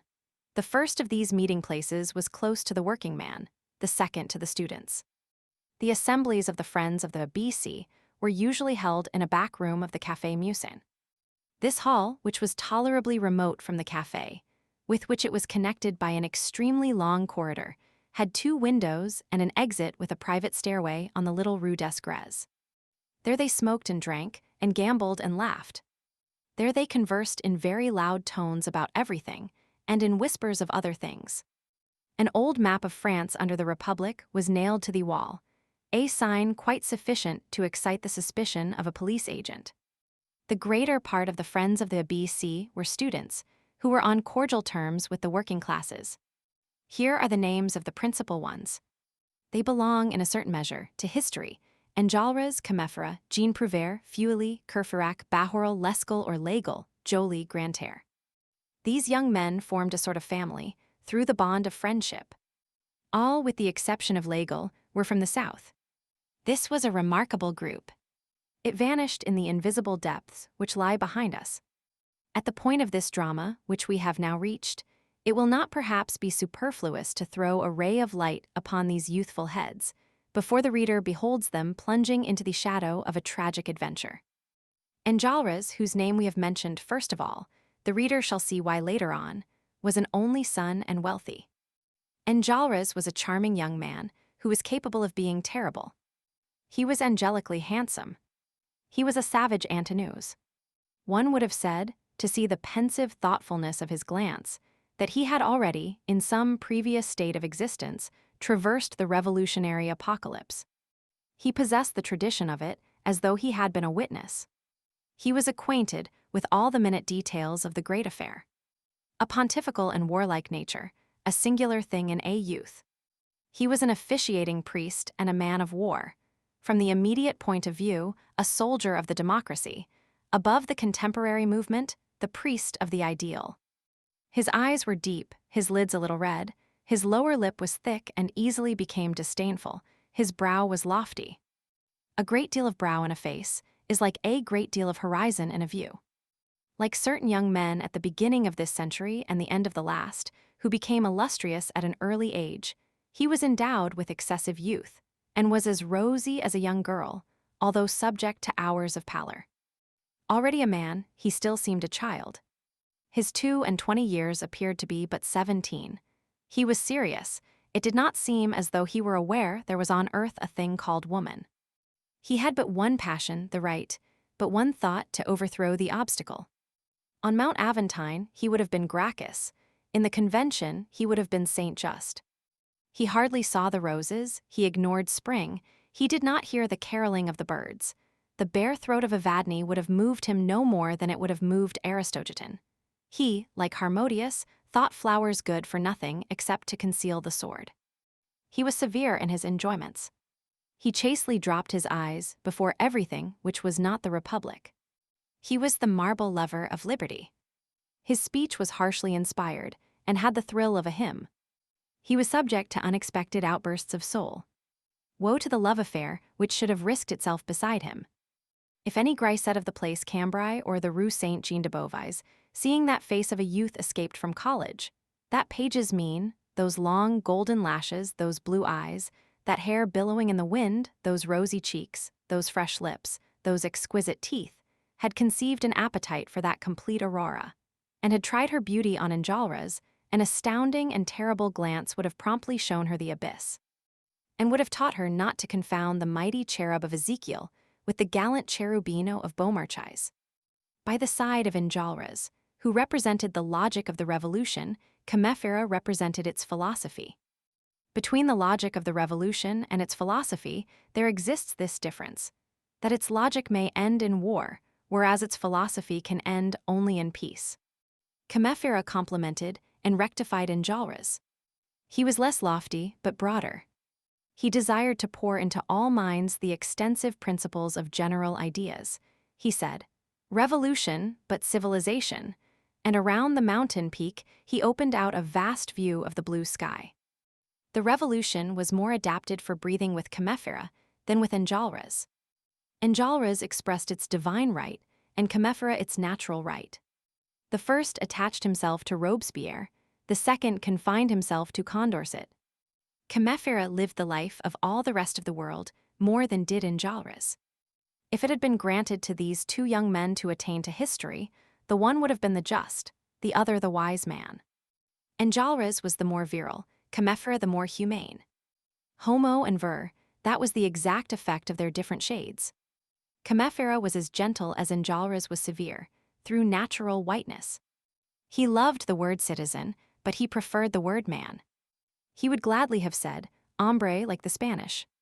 He read everything, went to the theaters, attended the courses of public lecturers, learned the polarization of light from Arago, grew enthusiastic over a lesson in which Geoffroy St. Hilaire explained the double function of the external carotid artery, and the internal, the one which makes the face, and the one which makes the brain.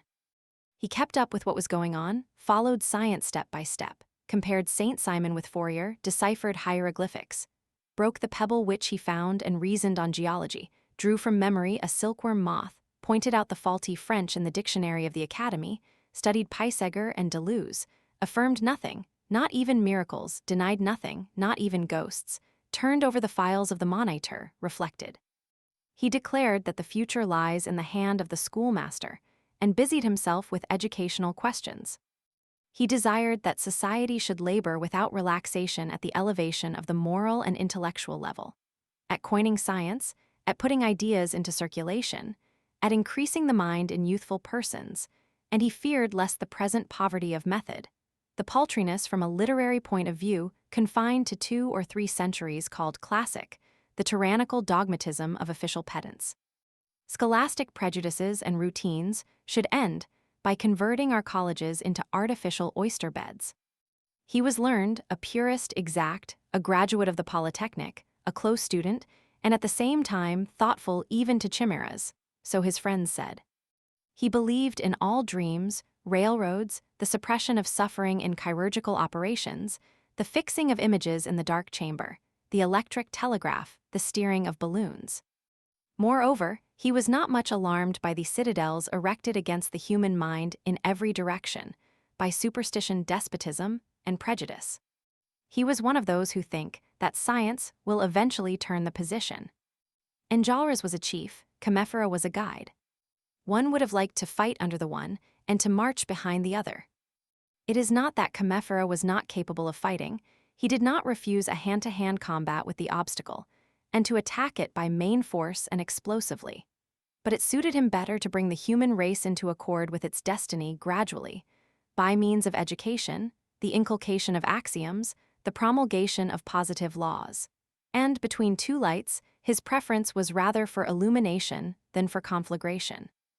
A conflagration can create an aurora, no doubt, but why not await the dawn? A volcano illuminates, but daybreak furnishes a still better illumination. Possibly, Chimera preferred the whiteness of the beautiful to the blaze of the sublime. A light troubled by smoke, progress purchased at the expense of violence, only half satisfied this tender and serious spirit. The headlong precipitation of a people into the truth, a 93, terrified him. Nevertheless, stagnation was still more repulsive to him, in it he detected putrefaction and death. On the whole, he preferred scum to miasma, and he preferred the torrent to the cesspool, and the falls of Niagara to the lake of Montfaucon. In short, he desired neither halt nor haste. While his tumultuous friends, captivated by the absolute adored and invoked splendid revolutionary adventures, Chimera was inclined to let progress, good progress, take its own course. He may have been cold, but he was pure, methodical but irreproachable, phlegmatic but imperturbable. Chimera would have knelt and clasped his hands to enable the future to arrive in all its candor, and that nothing might disturb the immense and virtuous evolution of the races. The good must be innocent, he repeated incessantly. And in fact, if the grandeur of the revolution consists in keeping the dazzling ideal fixedly in view and of soaring thither athwart the lightnings, with fire and blood in its talons, the beauty of progress lies in being spotless. And there exists between Washington, who represents the one, and Danton, who incarnates the other, that difference which separates the swan from the angel with the wings of an eagle. Jean Prouvaire was a still softer shade than Chimera. His name was Jehan, owing to that petty momentary freak which mingled with the powerful and profound movement whence sprang the very essential study of the Middle Ages. Jean Prouvaire was in love. He cultivated a pot of flowers, played on the flute, made verses, loved the people, pitied woman, wept over the child, confounded God and the future in the same confidence, and blamed the revolution for having caused the fall of a royal head, that of André Chenier. His voice was ordinarily delicate, but suddenly grew manly.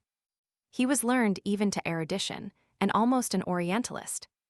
Above all, he was good, and a very simple thing to those who know how nearly goodness borders on grandeur. In the matter of poetry, he preferred the immense.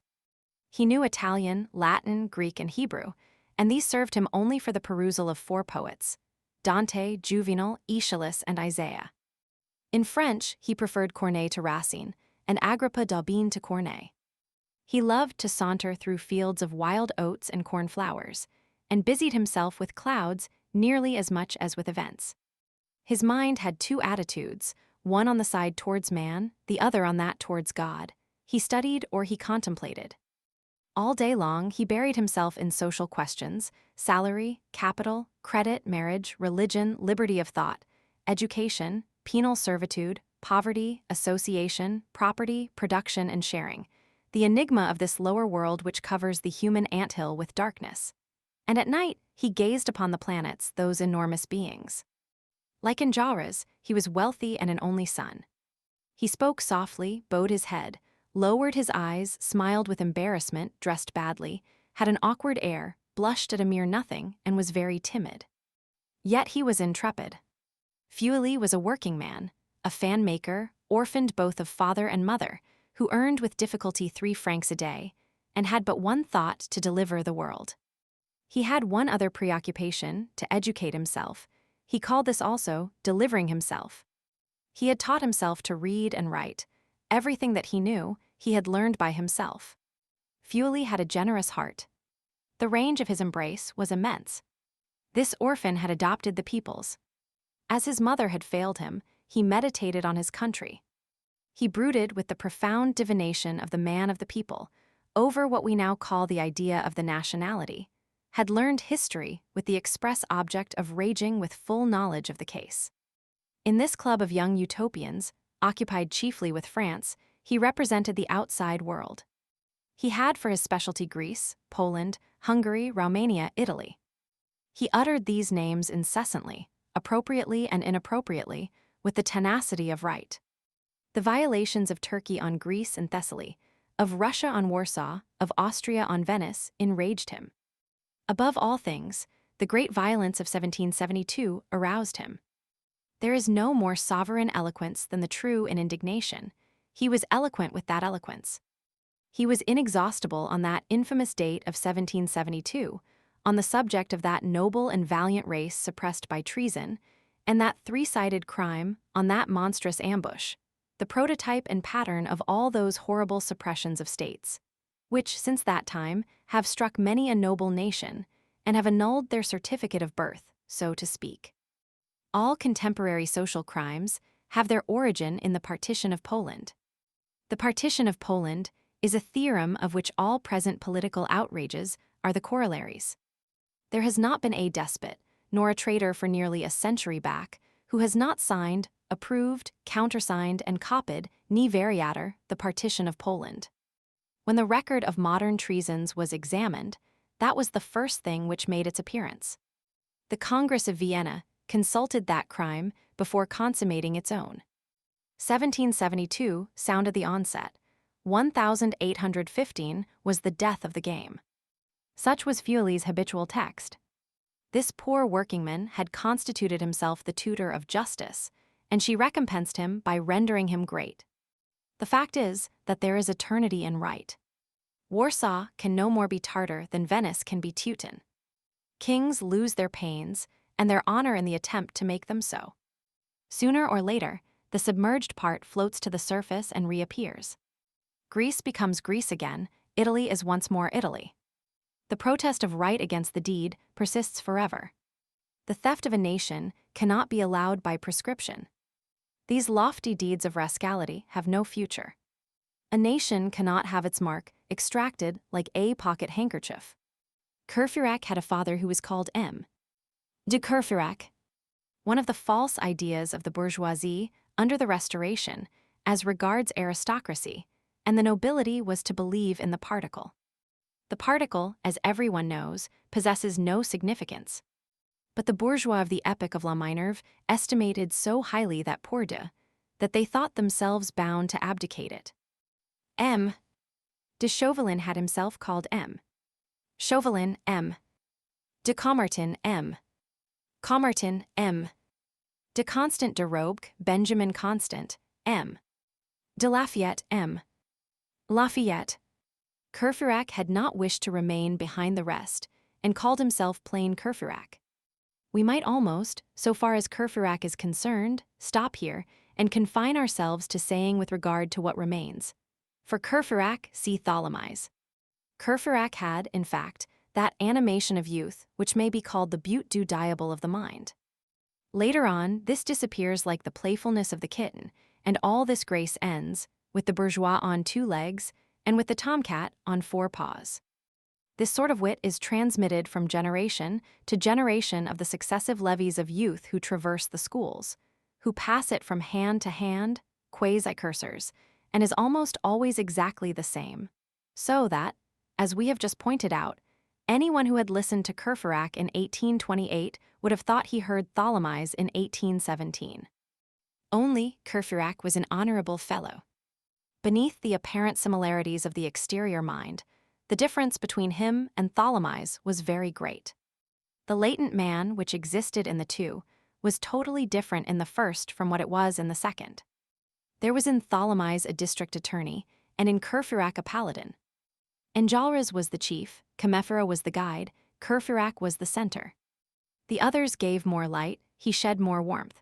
The truth is that he possessed all the qualities of a center, roundness, and radiance. Bahorel had figured in the bloody tumult of June, 1822, on the occasion of the burial of young Lallemande. Bahorel was a good-natured mortal, who kept bad company, brave, a spendthrift, prodigal, and to the verge of generosity, talkative, and at times eloquent, bold to the verge of effrontery, the best fellow possible. He had daring waistcoats and scarlet opinions, a wholesale blusterer, that is to say, loving nothing so much as a quarrel unless it were an uprising, and nothing so much as an uprising unless it were a revolution. Always ready to smash a window pane, then to tear up the pavement, then to demolish a government, just to see the effect of it, a student in his 11th year. He had nosed about the law, but did not practice it. He had taken for his device, never a lawyer, and for his armorial bearings a nightstand in which was visible a square cap. Every time that he passed the law school, which rarely happened, he buttoned up his frock coat. The paletot had not yet been invented, and took hygienic precautions. Of the school porter he said, "What a fine old man," and of the dean M. Delvincourt, "What a monument." In his lectures he espied subjects for ballads, and in his professors occasions for caricature. He wasted a tolerably large allowance, something like 3,000 francs a year, in doing nothing. He had peasant parents, whom he had contrived to imbue with respect for their son. He said of them, "They are peasants and not bourgeois, that is the reason they are intelligent." Bahorel, a man of caprice, was scattered over numerous cafés. The others had habits, he had none. He sauntered. To stray is human. To saunter is Parisian. In reality, he had a penetrating mind and was more of a thinker than appeared to view. He served as a connecting link between the friends of the BC and other still unorganized groups, which were destined to take form later on. In this conclave of young heads, there was one bald member. The Marquis d'Avaray, whom Louis Roman XVIII made a duke for having assisted him to enter a hackney coach on the day when he emigrated, was wont to relate that in 1814, on his return to France, as the king was disembarking at Calais, a man handed him a petition. "What is your request?" said the king. "Sire, a post office." "What is your name?" "L'Aigle." The king frowned, glanced at the signature of the petition, and beheld the name written thus, L'Aigle. This non-Bonaparte orthography touched the king, and he began to smile. "Sire," resumed the man with the petition, "I had for ancestor a keeper of the hounds surnamed Lesgueules. This surname furnished my name. I am called Lesgueules, by contraction Lesguel, and by corruption L'Aigle." This caused the king to smile broadly. Later on, he gave the man the posting office of Mo, either intentionally or accidentally. The bald member of the group was the son of this Lesgal, or Legal, and he signed himself Legal. As an abbreviation, his companions called him Bossut. Bossut was a gay but unlucky fellow. His specialty was not to succeed in anything. As an offset, he laughed at everything. At 25, he was bald. His father had ended by owning a house and a field, but he, the son, had made haste to lose that house and field in a bad speculation. He had nothing left. He possessed knowledge and wit, but all he did miscarried. Everything failed him, and everybody deceived him. What he was building tumbled down on top of him. If he were splitting wood, he cut off a finger. If he had a mistress, he speedily discovered that he had a friend also. Some misfortune happened to him every moment, hence his joviality. He said, "I live under falling tiles." He was not easily astonished because, for him, an accident was what he had foreseen. He took his bad luck serenely and smiled at the teasing of fate like a person who is listening to pleasantries. He was poor, but his fund of good humor was inexhaustible. He soon reached his last sou, never his last burst of laughter. When adversity entered his doors, he saluted this old acquaintance cordially. He tapped all catastrophes on the stomach. He was familiar with fatality to the point of calling it by its nickname. "Good day, Guignon," he said to it. These persecutions of fate had rendered him inventive. He was full of resources. He had no money, but he found means, when it seemed good to him, to indulge in unbridled extravagance. One night, he went so far as to eat 100 francs in a supper with a wench, which inspired him to make this memorable remark in the midst of the orgy: "Pull off my boots, you 5 louis jade." Bossut was slowly directing his steps towards the profession of a lawyer. He was pursuing his law studies after the manner of Bahorel. Bossut had not much domicile, sometimes none at all. He lodged now with one, now with another, most often with Joly. Joly was studying medicine. He was 2 years younger than Bossut. Joly was the malade imaginaire junior. What he had won in medicine was to be more of an invalid than a doctor. At 23, he thought himself a valetudinarian, and passed his life in inspecting his tongue in the mirror.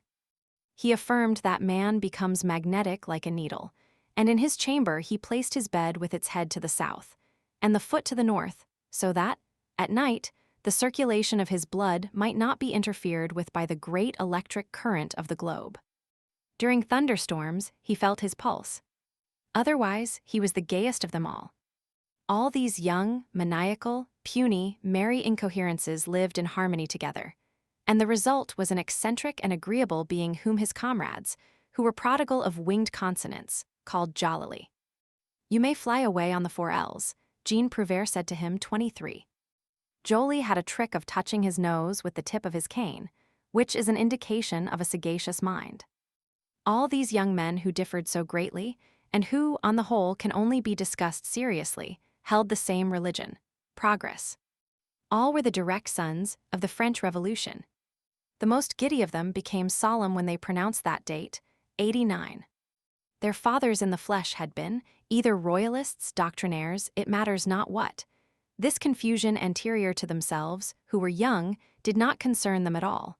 The pure blood of principle ran in their veins. They attached themselves, without intermediate shades, to incorruptible right and absolute duty. Affiliated and initiated, they sketched out the ideal underground. Among all these glowing hearts and thoroughly convinced minds, there was one skeptic. How came he there? By juxtaposition.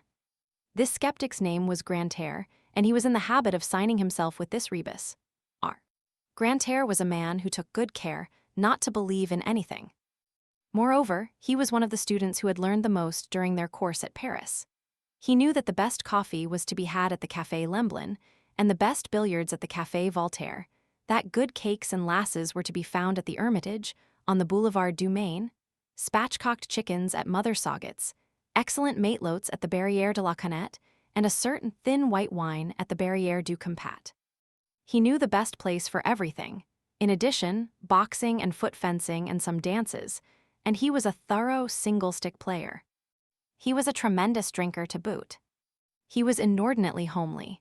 The prettiest bootstitcher of that day, Irma Boise, enraged with his homeliness, pronounced sentence on him as follows. Grantaire is impossible, but Grantaire's fatuity was not to be disconcerted. He stared tenderly and fixedly at all women, with the air of saying to them all, "If I only chose," and of trying to make his comrades believe that he was in general demand.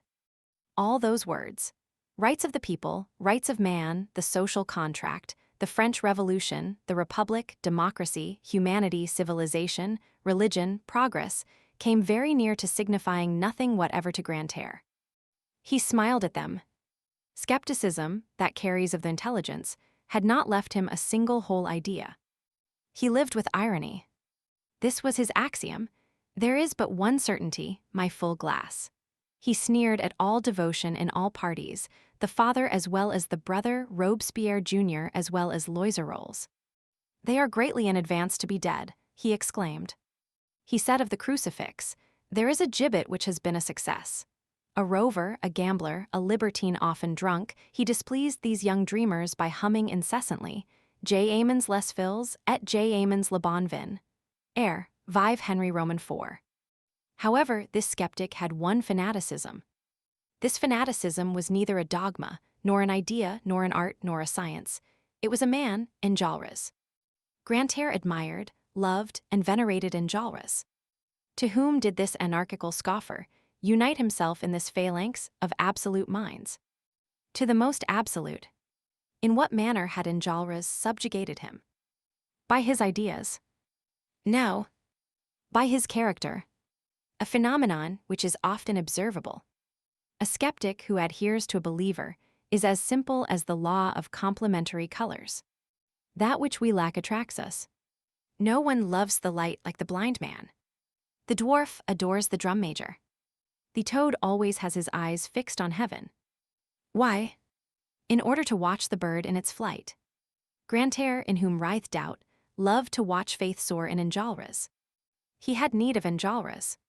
That chaste, healthy, firm, upright, hard, candid nature charmed him, without his being clearly aware of it, and without the idea of explaining it to himself having occurred to him. He admired his opposite by instinct. His soft, yielding, dislocated, sickly, shapeless ideas attached themselves to Enjolras as to a spinal column. His moral backbone leaned on that firmness. Grantaire, in the presence of Enjolras, became someone once more. He was, himself, moreover, composed of two elements, which were, to all appearance, incompatible.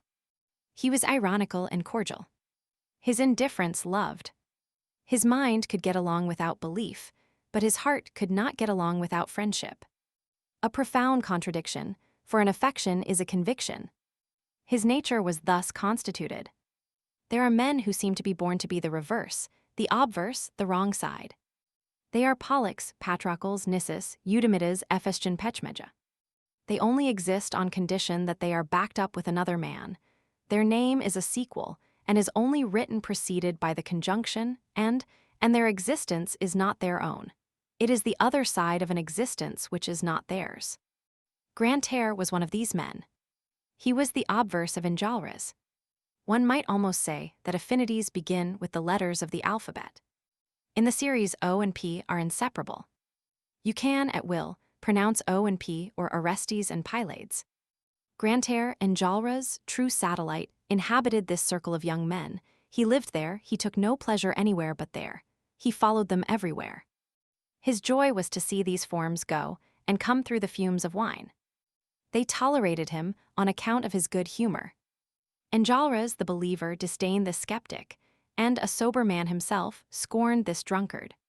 He accorded him a little lofty pity. Grantaire was an unaccepted Pylades. Always harshly treated by Enjolras, roughly repulsed, rejected yet ever returning to the charge he said of Enjolras. What fine marble! Chapter 2, Blondot's Funeral Oration by Bossuet. On a certain afternoon, which had, as will be seen hereafter, some coincidence with the events heretofore related, L'Aigle de Meaux was to be seen leaning in a sensual manner against the doorpost of the Café Musain. He had the air of a caryatid on a vacation. He carried nothing but his reverie, however. He was staring at the place St. Michel. To lean one's back against a thing is equivalent to lying down while standing erect, which attitude is not hated by thinkers. L'Aigle de Meaux was pondering without melancholy over a little misadventure which had befallen him 2 days previously at the law school, and which had modified his personal plans for the future, plans which were rather indistinct in any case. Reverie does not prevent a cab from passing by, nor the dreamer from taking note of that cab.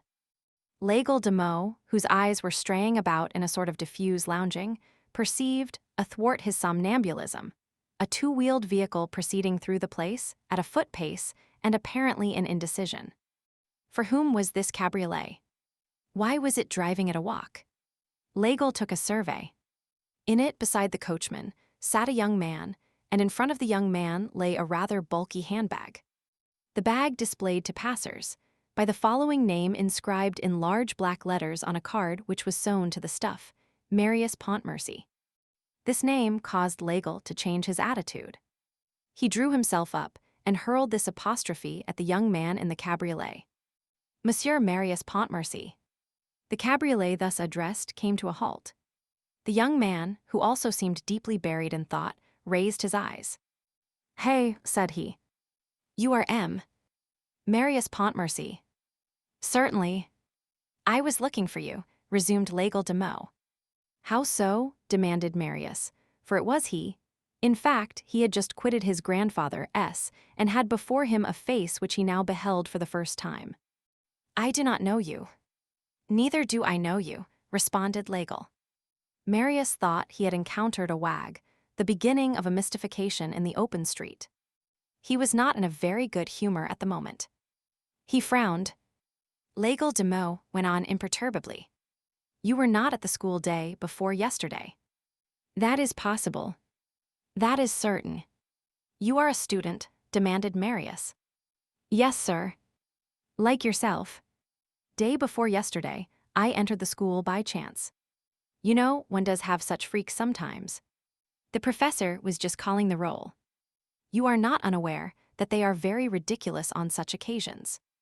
At the third call, unanswered, your name is erased from the list. 60 francs in the gulf."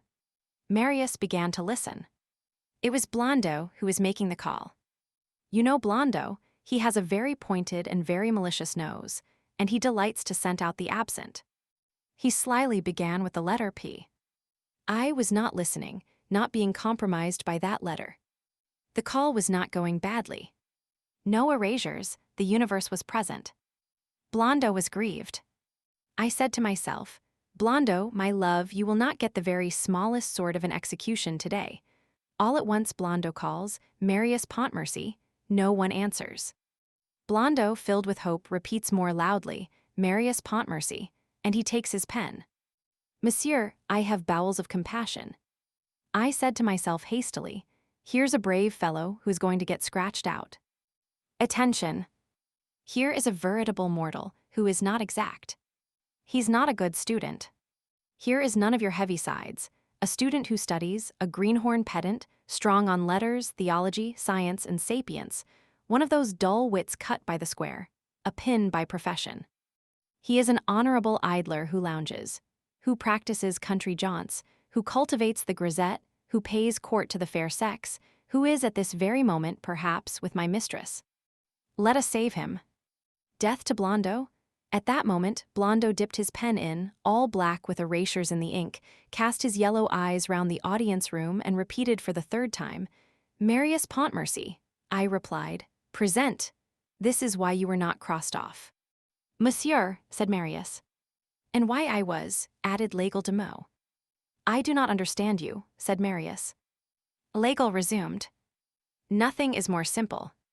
I was close to the desk to reply, and close to the door for the purpose of flight. The professor gazed at me with a certain intensity. All of a sudden, Blondeau, who must be the malicious nose alluded to by Boileau, skipped to the letter L. L is my letter. I am from Meaux, and my name is L'Aigle. L'Aigle, interrupted Marius, what fine name. Monsieur, Blondeau came to this fine name and called, "L'Aigle," I reply, "Present." Then Blondeau gazes at me with the gentleness of a tiger and says to me, "If you are Pontmercy, you are not L'Aigle." a phrase which has a disobliging air for you, but which was lugubrious only for me. That said, he crossed me off. Marius exclaimed. I am mortified, sir. First of all, interposed Legel, I demand permission to embalm Blondo in a few phrases of deeply felt eulogium. I will assume that he is dead. There will be no great change required in his gauntness, in his pallor, in his coldness, and in his smell. And I say, erudimini qui judicatis terram. Here lies Blondo, Blondo the nose, Blondo Nasica, the ox of discipline, Bose Disciplini, the bloodhound of the password, the angel of the roll call, who is upright, square, exact, rigid, honest, and hideous. God crossed him off as he crossed me off. Marius resumed. I am very sorry. Young man, said Legel de Meaux, let this serve you as a lesson. In future, be exact. I really beg you 1,000 pardons. Do not expose your neighbor to the danger of having his name erased again. I am extremely sorry. Legel burst out laughing. And I am delighted. I was on the brink of becoming a lawyer. This erasure saves me. I renounce the triumphs of the bar. I shall not defend the widow, and I shall not attack the orphan. No more toga, no more stage. Here is my erasure all ready for me. It is to you that I am indebted for it, Monsieur Pontmercy. I intend to pay a solemn call of thanks upon you. Where do you live? In this cab, said Marius. A sign of opulence, retorted Legel calmly. I congratulate you. You have there a rent of 9,000 francs per annum. At that moment, Courfeyrac emerged from the café. Marius smiled sadly. I have paid this rent for the last 2 hours, and I aspire to get rid of it. But there is a sort of history attached to it, and I don't know where to go. Come to my place, sir, said Courfeyrac. I have the priority, observed Legel, but I have no home. Hold your tongue, Bossuet, said Courfeyrac. Bossuet, said Marius, but I thought that your name was Legel. De Meaux, replied Legel, by metaphor Bossuet. Courfeyrac entered the cab. Coachman, said he, Hôtel de la Porte Saint-Jacques. And that very evening, Marius found himself installed in a chamber of the Hôtel de la Porte Saint-Jacques side by side with Courfeyrac. Chapter 3, Marius' Astonishments. In a few days, Marius had become Courfeyrac's friend. Youth is the season for prompt welding and the rapid healing of scars. Marius breathed freely in Courfeyrac's society, a decidedly new thing for him. Courfeyrac put no questions to him. He did not even think of such a thing. At that age, faces disclose everything on the spot. Words are superfluous. There are young men of whom it can be said that their countenances chatter.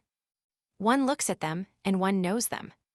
One morning, however, Courfeyrac abruptly addressed this interrogation to him. By the way, have you any political opinions? The idea, said Marius, almost affronted by the question. What are you? A Democrat Bonapartist. The gray hue of a reassured rat, said Courfeyrac. On the following day, Courfeyrac introduced Marius at the Café Musin. Then he whispered in his ear, with a smile, I must give you your entry to the revolution. And he led him to the hall of the Friends of the ABC. He presented him to the other comrades, saying this simple word which Marius did not understand. A pupil. Marius had fallen into a wasp's nest of wits. However, although he was silent and grave, he was nonetheless both winged and armed. Marius, up to that time solitary and inclined to soliloquy, and to asides, both by habit and by taste, was a little fluttered by this covey of young men around him. All these various initiatives solicited his attention at once and pulled him about. The tumultuous movements of these minds at liberty and at work set his ideas in a whirl. Sometimes, in his trouble, they fled so far from him that he had difficulty in recovering them. He heard them talk of philosophy, of literature, of art, of history, of religion in unexpected fashion. He caught glimpses of strange aspects, and, as he did not place them in proper perspective, he was not altogether sure that it was not chaos that he grasped. On abandoning his grandfather's opinions for the opinions of his father, he had supposed himself fixed. He now suspected, with uneasiness, and without daring to avow it to himself, that he was not. The angle at which he saw everything began to be displaced anew. A certain oscillation set all the horizons of his brains in motion. An odd internal upsetting. He almost suffered from it. It seemed as though there were no consecrated things for those young men. Marius heard singular propositions on every sort of subject, which embarrassed his still timid mind. A theater poster presented itself, adorned with the title of a tragedy from the ancient repertory called classic. "Down with tragedy dear to the bourgeois," cried Bahorel. And Marius heard Commiphera reply, "You are wrong, Bahorel. The bourgeoisie loves tragedy, and the bourgeoisie must be left at peace on that score. Bewigged tragedy has a reason for its existence, and I am not one of those who, by order of Aeschylus, contest its right to existence. There are rough outlines in nature. There are in creation ready-made parodies, a beak which is not a beak, wings which are not wings, gills which are not gills, paws which are not paws, a cry of pain which arouses a desire to laugh. There is the duck. Now, since poultry exists by the side of the bird, I do not see why classic tragedy should not exist in the face of antique tragedy." Or chance decreed that Marius should traverse Rue Jean-Jacques Rousseau, between Enjolras and Courfeyrac. Courfeyrac took his arm. Pay attention. This is the Rue Plâtrière, now called Rue Jean-Jacques Rousseau, on account of a singular household which lived in it 60 years ago. This consisted of Jean-Jacques and Thérèse. From time to time, little beings were born there. Thérèse gave birth to them, Jean-Jacques represented them as foundlings. And Enjolras addressed Courfeyrac roughly. Silence in the presence of Jean-Jacques. I admire that man. He denied his own children, that may be, but he adopted the people. Not one of these young men articulated the word, the emperor. Jean Prouvaire alone sometimes said Napoleon, all the others said Bonaparte. Enjolras pronounced it Buonaparte. Marius was vaguely surprised. Inidium sapientiae. Chapter 4, The Back Room of the Café Musain. One of the conversations among the young men, at which Marius was present and in which he sometimes joined, was a veritable shock to his mind. This took place in the back room of the Café Musain. Nearly all the friends of the ABC had convened that evening. The argan lamp was solemnly lighted. They talked of one thing and another, without passion and with noise. With the exception of Enjolras and Marius, who held their peace, all were haranguing rather at haphazard. Conversations between comrades sometimes are subject to these peaceable tumults. It was a game and an uproar as much as a conversation. They tossed words to each other and caught them up in turn. They were chattering in all quarters. No woman was admitted to this back room, except Louison, the dishwasher of the café, who passed through it from time to go to her washing in the lavatory. Grantaire, thoroughly drunk, was deafening the corner of which he had taken possession, reasoning and contradicting at the top of his lungs, and shouting, "I am thirsty. Mortals, I am dreaming that the ton of Heidelberg has an attack of apoplexy, and that I am one of the dozen leeches which will be applied to it. I want a drink. I desire to forget life. Life is a hideous invention of I know not whom. It lasts no time at all, and is worth nothing. One breaks one's neck in living. Life is a theater set in which there are but few practicable entrances. Happiness is an antique reliquary, painted on one side only. Ecclesiastes says, all is vanity. I agree with that good man, who never existed, perhaps. Zero, not wishing to go stark naked, clothed himself in vanity. Oh, vanity! The patching up of everything with big words. A kitchen is a laboratory, a dancer is a professor, an acrobat is a gymnast, a boxer is a pugilist, an apothecary is a chemist, a wigmaker is an artist, a hodman is an architect, a jockey is a sportsman, a woodlouse is a terebinth. Vanity has a right and a wrong side. The right side is stupid, it is the Negro with his glass beads. The wrong side is foolish, it is the philosopher with his rags. I weep over the one and I laugh over the other. What are called honors and dignities, and even dignity and honor, are generally of pinchbeck. Kings make playthings of human pride. Caligula made a horse a consul, Charles Roman II made a knight of a sirloin. Wrap yourself up now, then, between consul Incitatus and baronet roast beef. As for the intrinsic value of people, it is no longer respectable in the least. Listen to the panegyric, which neighbor makes of neighbor.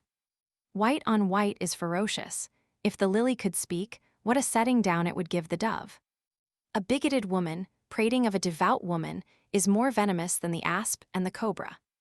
It is a shame that I am ignorant, otherwise I would quote to you a mass of things, but I know nothing. For instance, I have always been witty. When I was a pupil of Gro's, instead of daubing wretched little pictures, I passed my time in pilfering apples. Rapin 24 is the masculine of rapin. So much for myself. As for the rest of you, you are worth no more than I am. I scoff at your perfections, excellencies, and qualities. Every good quality tends towards a defect. Economy borders on avarice, the generous man is next door to the prodigal, the brave man rubs elbows with the braggart. He who says very pious says a trifle bigoted. There are just as many vices in virtue as there are holes in Diogenes' cloak. Whom do you admire, the slain or the slayer, Caesar or Brutus? Generally men are in favor of the slayer. Long live Brutus, he is slain. There lies the virtue. Virtue, granted, but madness also. There are queer spots on those great men. The Brutus who killed Caesar was in love with the statue of a little boy. This statue was from the hand of the Greek sculptor Strongyllion, who also carved that figure of an Amazon known as the beautiful leg, Eucnemos, which Nero carried with him in his travels. This Strongyllion left but 2 statues, which placed Nero and Brutus in accord. Brutus was in love with the one, Nero with the other. All history is nothing but wearisome repetition. One century is the plagiarist of the other. The Battle of Marengo copies the Battle of Pydna. The Tolbiac of Clovis and the Austerlitz of Napoleon are as like each other as 2 drops of water. I don't attach much importance to victory. Nothing is so stupid as to conquer. True glory lies in convincing. But try to prove something. If you are content with success, what mediocrity, and with conquering, what wretchedness. Alas, vanity and cowardice everywhere. Everything obeys success, even grammar. Si volet usus, says Horace. Therefore I disdain the human race. Shall we descend to the party at all? Do you wish me to begin admiring the peoples? What people, if you please? Shall it be Greece? The Athenians, those Parisians of days gone by, slew Phocion, as we might say Coligny, and fawned upon tyrants to such an extent that Anaxagoras said of Pisistratus, his urine attracts the bees. The most prominent man in Greece for 50 years was that grammarian Phaltas, who was so small and so thin that he was obliged to load his shoes with lead in order not to be blown away by the wind. There stood on the great square in Corinth a statue carved by Silanion and catalogued by Pliny. This statue represented Episthetes. What did Episthetes do? He invented a trip. That sums up Greece and glory. Let us pass on to others. Shall I admire England?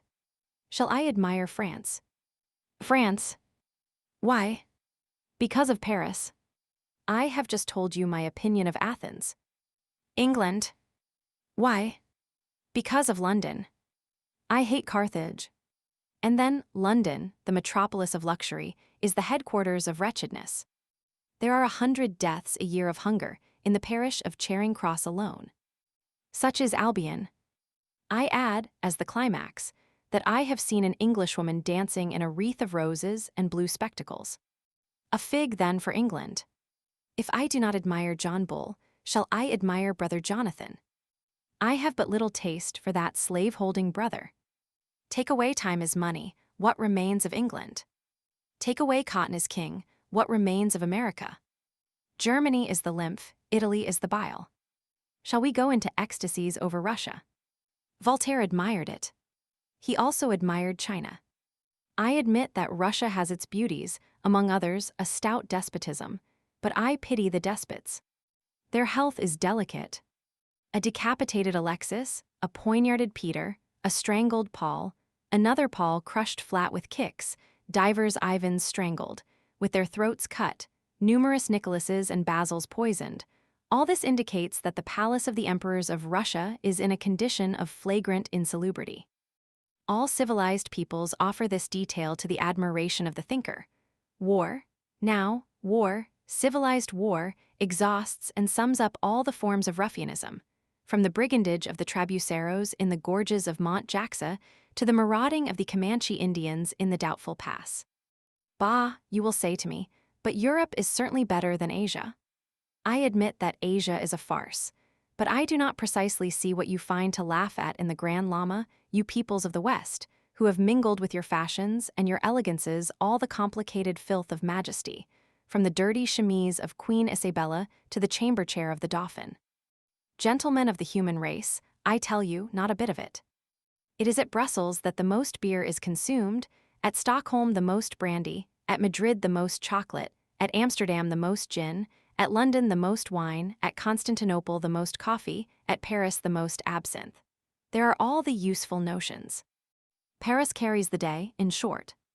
In Paris, even the rag-pickers are sybarites. Diogenes would have loved to be a rag-picker of the place Maubert better than to be a philosopher at the Piraeus. Learn this in addition. The wine shops of the rag-pickers are called bibines.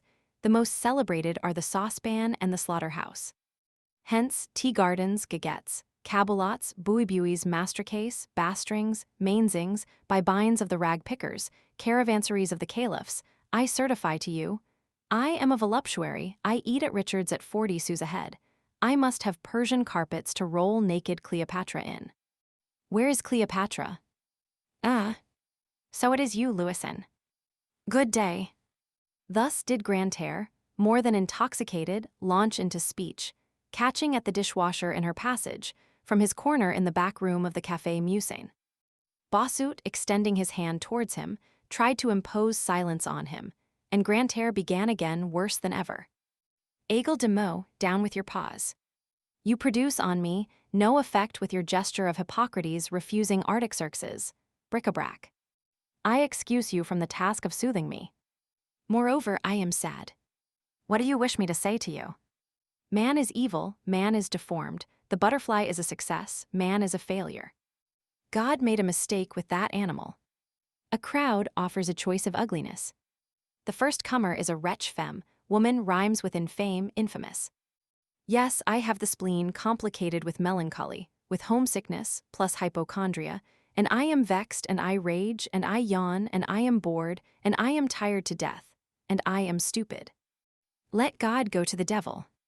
Silence then, capital R, resumed Bossuet, who was discussing a point of law behind the scenes, and who was plunged more than waist-high in a phrase of judicial slang, of which this is the conclusion.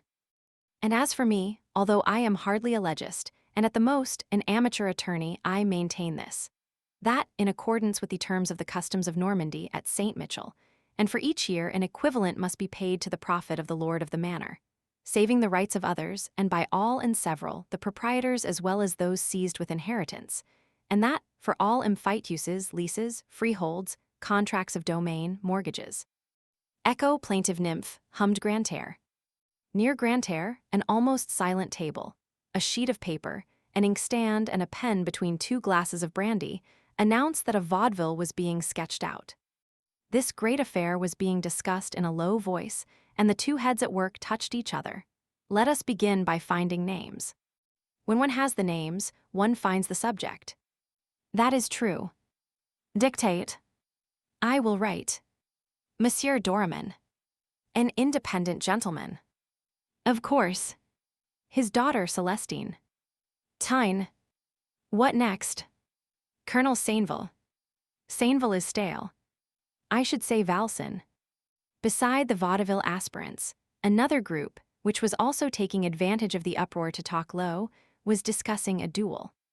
An old fellow of 30 was counseling a young one of 18, and explaining to him what sort of an adversary he had to deal with. The deuce. Look out for yourself. He is a fine swordsman. His play is neat.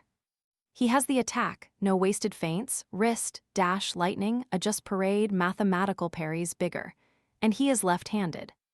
In the angle opposite Grantaire, Joly and Bahorel were playing dominoes and talking of love. You are in luck that you are, Joly was saying. You have a mistress who is always laughing. That is a fault of hers, returned Bahorel. One's mistress does wrong to laugh. That encourages one to deceive her. To see her gay removes your remorse. If you see her sad, your conscience pricks you. Ingrate. A woman who laughs is such a good thing. And you never quarrel. That is because of the treaty which we have made. On forming our little holy alliance, we assigned ourselves each our frontier, which we never cross. What is situated on the side of winter belongs to Vaux, on the side of the wind to Gex. Hence the peace. Peace is happiness digesting. And you, jollily, where do you stand in your entanglement with Mamselle? You know whom I mean. She sulks at me with cruel patience. Yet you are a lover to soften the heart with gauntness. Alas! In your place, I would let her alone. That is easy enough to say. And to do. Is not her name Musicetta? Yes. Ah. My poor Bahorel, she is a superb girl, very literary, with tiny feet, little hands, she dresses well, and is white and dimpled, with the eyes of a fortune-teller. I am wild over her. My dear fellow, then in order to please her, you must be elegant and produce effects with your knees. Buy a good pair of trousers of double-milled cloth at Staub's. That will assist. At what price? Shouted Grantaire. The third corner was delivered up to a poetical discussion. Pagan mythology was giving battle to Christian mythology. The question was about Olympus, whose part was taken by Jean Prouvaire out of pure romanticism. Jean Prouvaire was timid only in repose. Once excited, he burst forth. A sort of mirth accentuated his enthusiasm, and he was at once both laughing and lyric. Let us not insult the gods, said he. The gods may not have taken their departure. Jupiter does not impress me as dead. The gods are dreams, you say. Well, even in nature, such as it is today, after the flight of these dreams, we still find all the grand old pagan myths. Such and such a mountain with the profile of a citadel, like the Vignemale, for example, is still to me the headdress of Cybele. It has not been proved to me that Pan does not come at night to breathe into the hollow trunks of the willows, stopping up the holes in turn with his fingers, and I have always believed that Io had something to do with the cascade of Pisavash. In the last corner, they were talking politics. The charter which had been granted was getting roughly handled. Comefera was upholding it weakly. Courfeyrac was energetically making a breach in it. On the table lay an unfortunate copy of the famous Tauquet Charter. Courfeyrac had seized it and was brandishing it, mingling with his arguments the rattling of this sheet of paper. In the first place, I won't have any kings. If it were only from an economical point of view, I don't want any. A king is a parasite. One does not have kings gratis. Listen to this, the dearness of kings. At the death of François I, the national debt of France amounted to an income of 30,000 livres. At the death of Louis Roman XIV, it was 2 milliards, 600 millions, at 28 livres the mark, which was equivalent in 1760, according to Desmarets, to 4 milliards, 500 millions, which would today be equivalent to 12 milliards. In the second place, and no offense to Comefera, a charter granted is but a poor expedient of civilization. To save the transition, to soften the passage, to deaden the shock, to cause the nation to pass insensibly from the monarchy to democracy by the practice of constitutional fictions. What detestable reasons all those are. No. Let us never enlight the people with false daylight. Principles dwindle and pale in your constitutional cellar. No illegitimacy, no compromise, no grant from the king to the people. In all such grants, there is an Article 14. By the side of the hand which gives there is the claw which snatches back. I refuse your charter point blank. A charter is a mask, the lie lurks beneath it. A people which accepts a charter abdicates. The law is only the law when entire. No charter. It was winter, a couple of faggots were crackling in the fireplace. This was tempting, and Courfeyrac could not resist. He crumpled the poor Tauquet Charter in his fist and flung it in the fire. The paper flashed up. Comefera watched the masterpiece of Louis Roman XVIII burn philosophically and contented himself with saying, "The charter metamorphosed into flame." And sarcasms, sallies, jests, that French thing which is called entrain, and that English thing which is called humor, good and bad taste, good and bad reasons, All the wild pyrotechnics of dialogue, mounting together and crossing from all points of the room, produced a sort of merry bombardment over their heads. Chapter 5: Enlargement of Horizon. The shocks of youthful minds among themselves have this admirable property, that one can never foresee the spark, nor divine the lightning flash. What will dart out presently? No one knows. The burst of laughter starts from a tender feeling. At the moment of jest, the serious makes its entry. Impulses depend on the first chance word. The spirit of each is sovereign. Jest suffices to open the field to the unexpected. These are conversations with abrupt turns, in which the perspective changes suddenly. Chance is the stage manager of such conversations.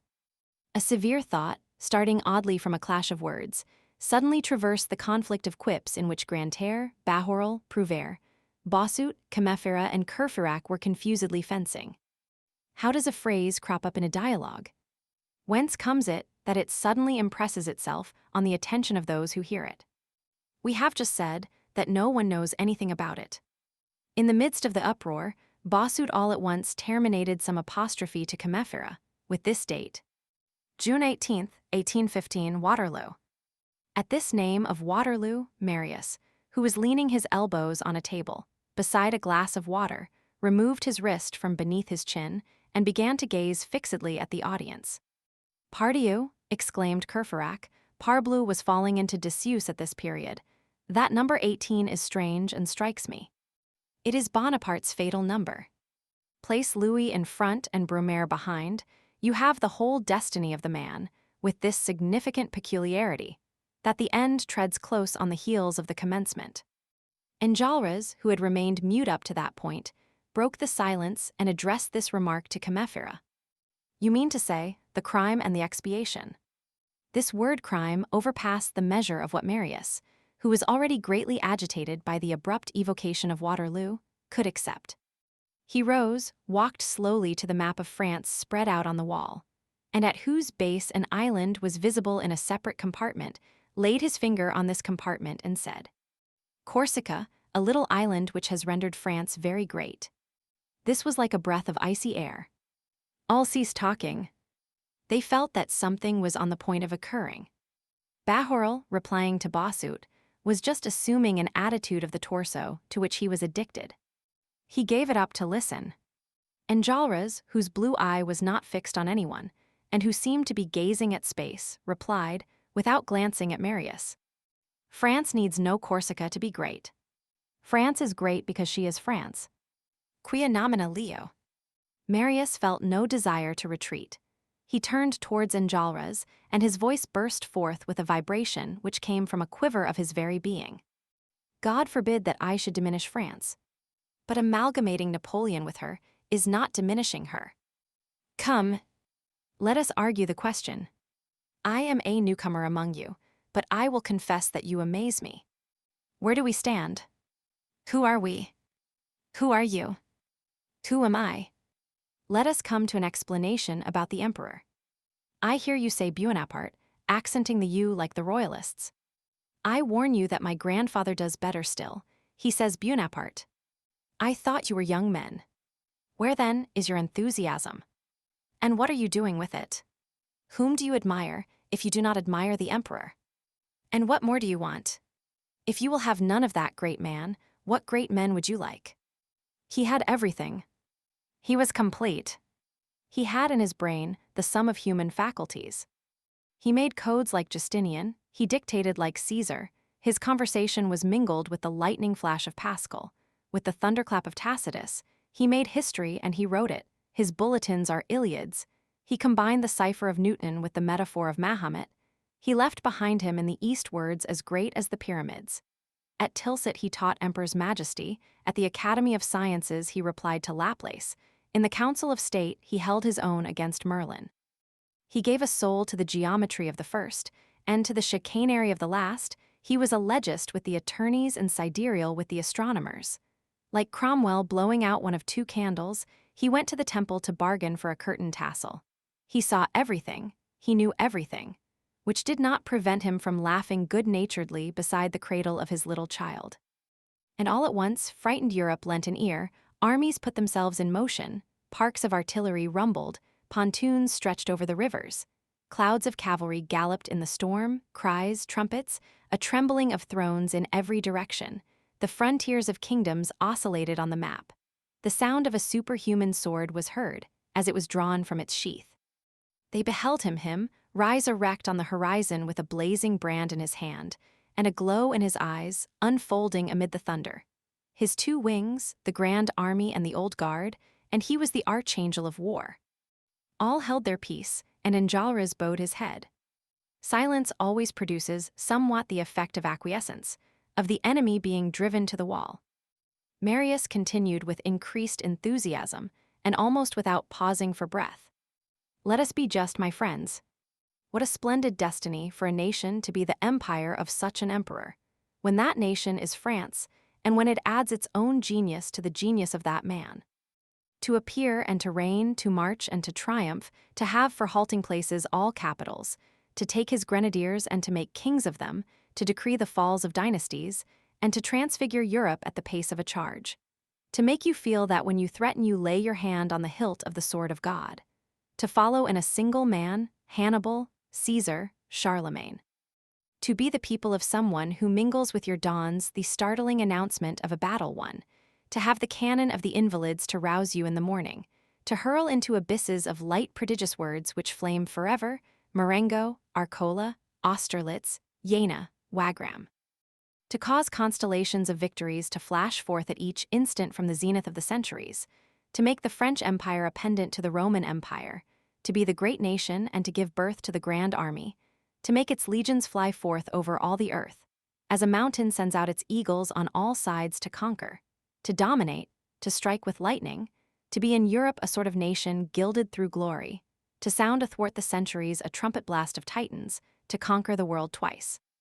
By conquest and by dazzling, that is sublime, and what greater thing is there? To be free, said Comefera.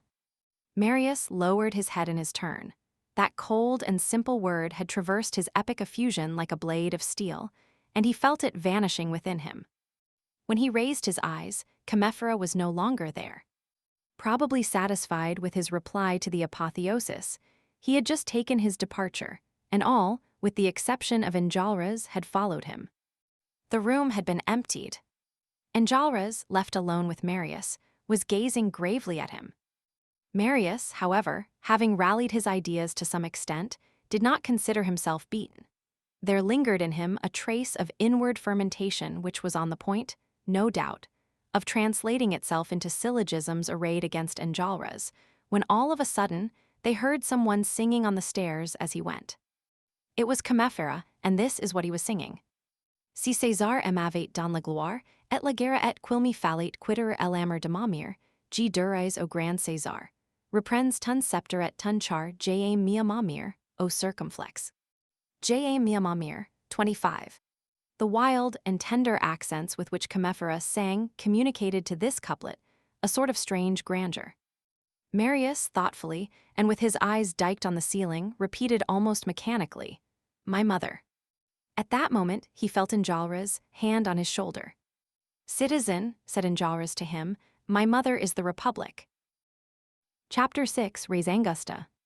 That evening left Marius profoundly shaken, and with a melancholy shadow in his soul. He felt what the earth may possibly feel at the moment when it is torn open with the iron, in order that grain may be deposited within it. It feels only the wound. The quiver of the germ and the joy of the fruit only arrive later. Marius was gloomy. He had but just acquired a faith. Must he then reject it already? He affirmed to himself that he would not. He declared to himself that he would not doubt, and he began to doubt in spite of himself. To stand between two religions, from one of which you have not as yet emerged, and another into which you have not yet entered, is intolerable. And twilight is pleasing only to bat-like souls. Marius was clear-eyed, and he required the true light. The half-lights of doubt pained him. Whatever may have been his desire to remain where he was, he could not halt there. He was irresistibly constrained to continue, to advance, to examine, to think, to march further. Whither would this lead him? He feared, after having taken so many steps which had brought him nearer to his father, to now take a step which should estrange him from that father. His discomfort was augmented by all the reflections which occurred to him. An escarpment rose around him. He was in accord neither with his grandfather nor with his friends. Daring in the eyes of the one, he was behind the times in the eyes of the others, and he recognized the fact that he was doubly isolated, on the side of age and on the side of youth. He ceased to go to the Café Musain. In the troubled state of his conscience, he no longer thought of certain serious sides of existence. The realities of life do not allow themselves to be forgotten. They soon elbowed him abruptly. One morning, the proprietor of the hotel entered Marius' room and said to him, "Monsieur Courfeyrac answered for you." "Yes, but I must have my money." "Request Courfeyrac to come and talk with me," said Marius. Courfeyrac having made his appearance, the host left them.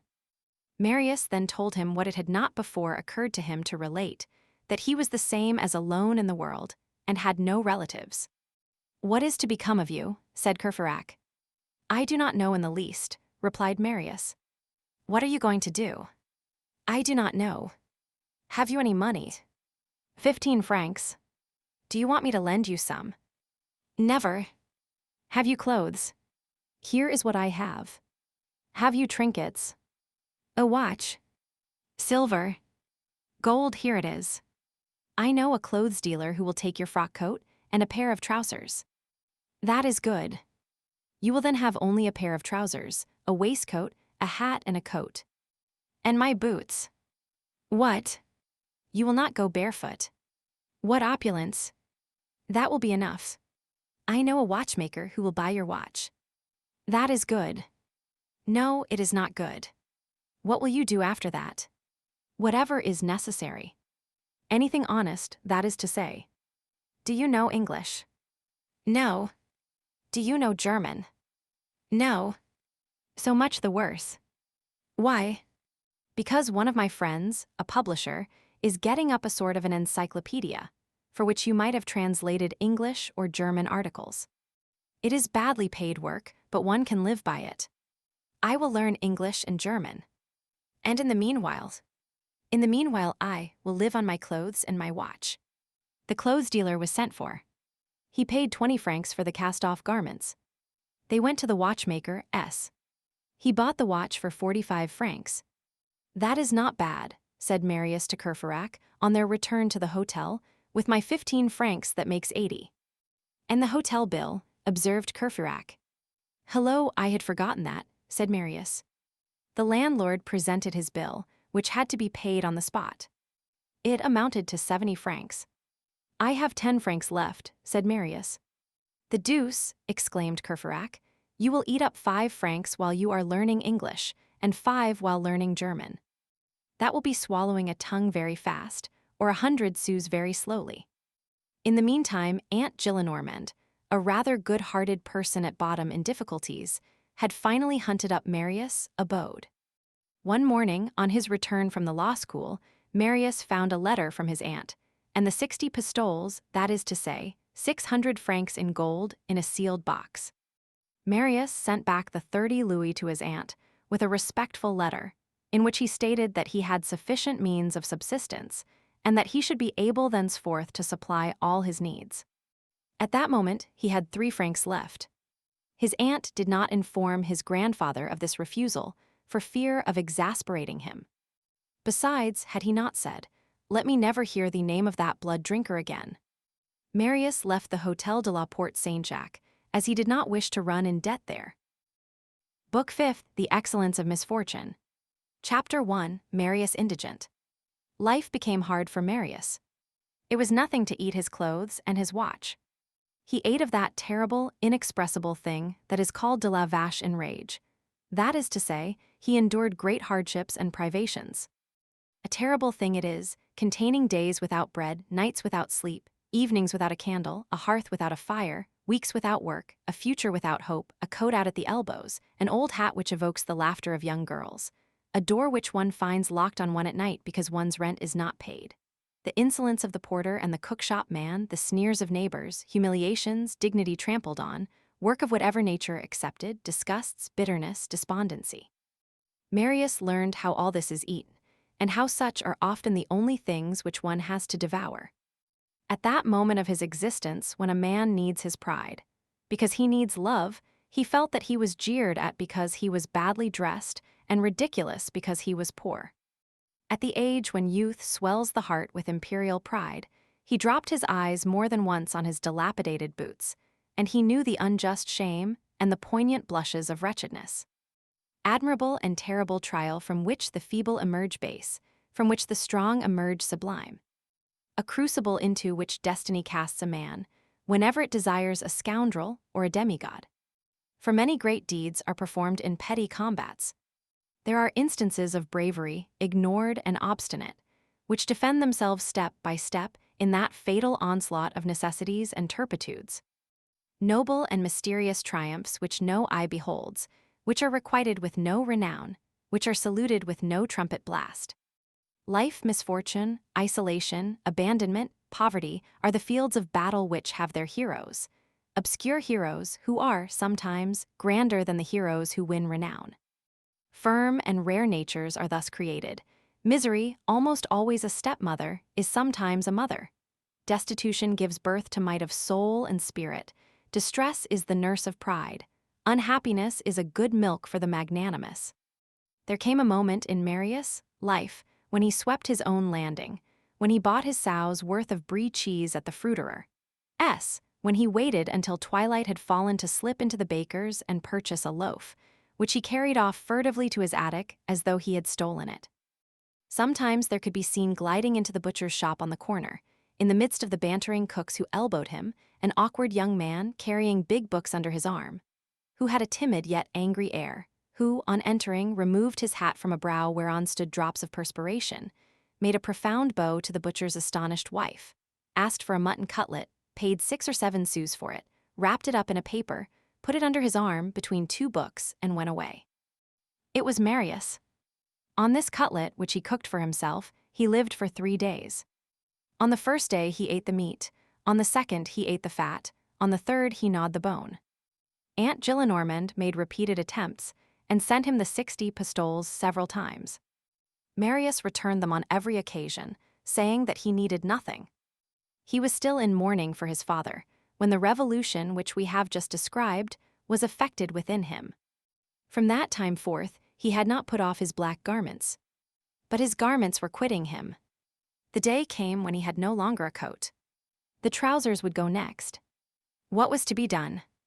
Courfeyrac, to whom he had, on his side, done some good turns, gave him an old coat. For 30 sous, Marius got it turned by some porter or other, and it was a new coat. But this coat was green. Then Marius ceased to go out until after nightfall. This made his coat black. As he wished always to appear in mourning, he clothed himself with the night. In spite of all this, he got admitted to practice as a lawyer. He was supposed to live in Courfeyrac's room, which was decent, and where a certain number of law books backed up and completed by several dilapidated volumes of romance, passed as the library required by the regulations. He had his letters addressed to Courfeyrac's quarters.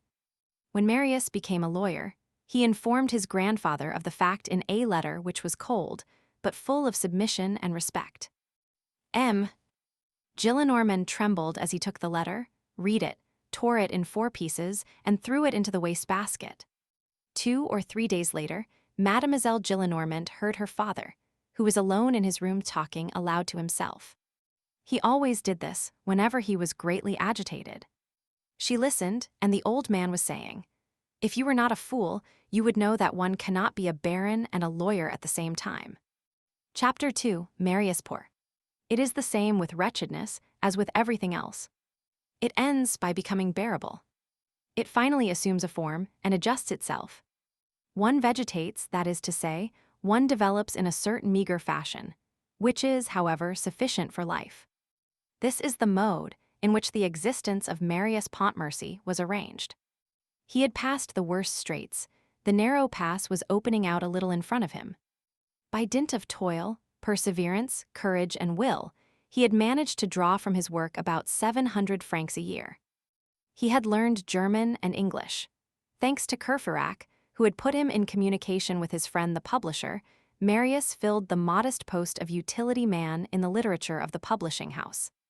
He drew up prospectuses, translated newspapers, annotated editions, compiled biographies, etc.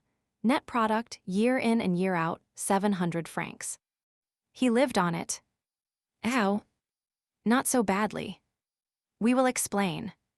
Marius occupied in the Gorbeau house, for an annual sum of 30 francs, a den minus a fireplace, called a cabinet, which contained only the most indispensable articles of furniture. This furniture belonged to him.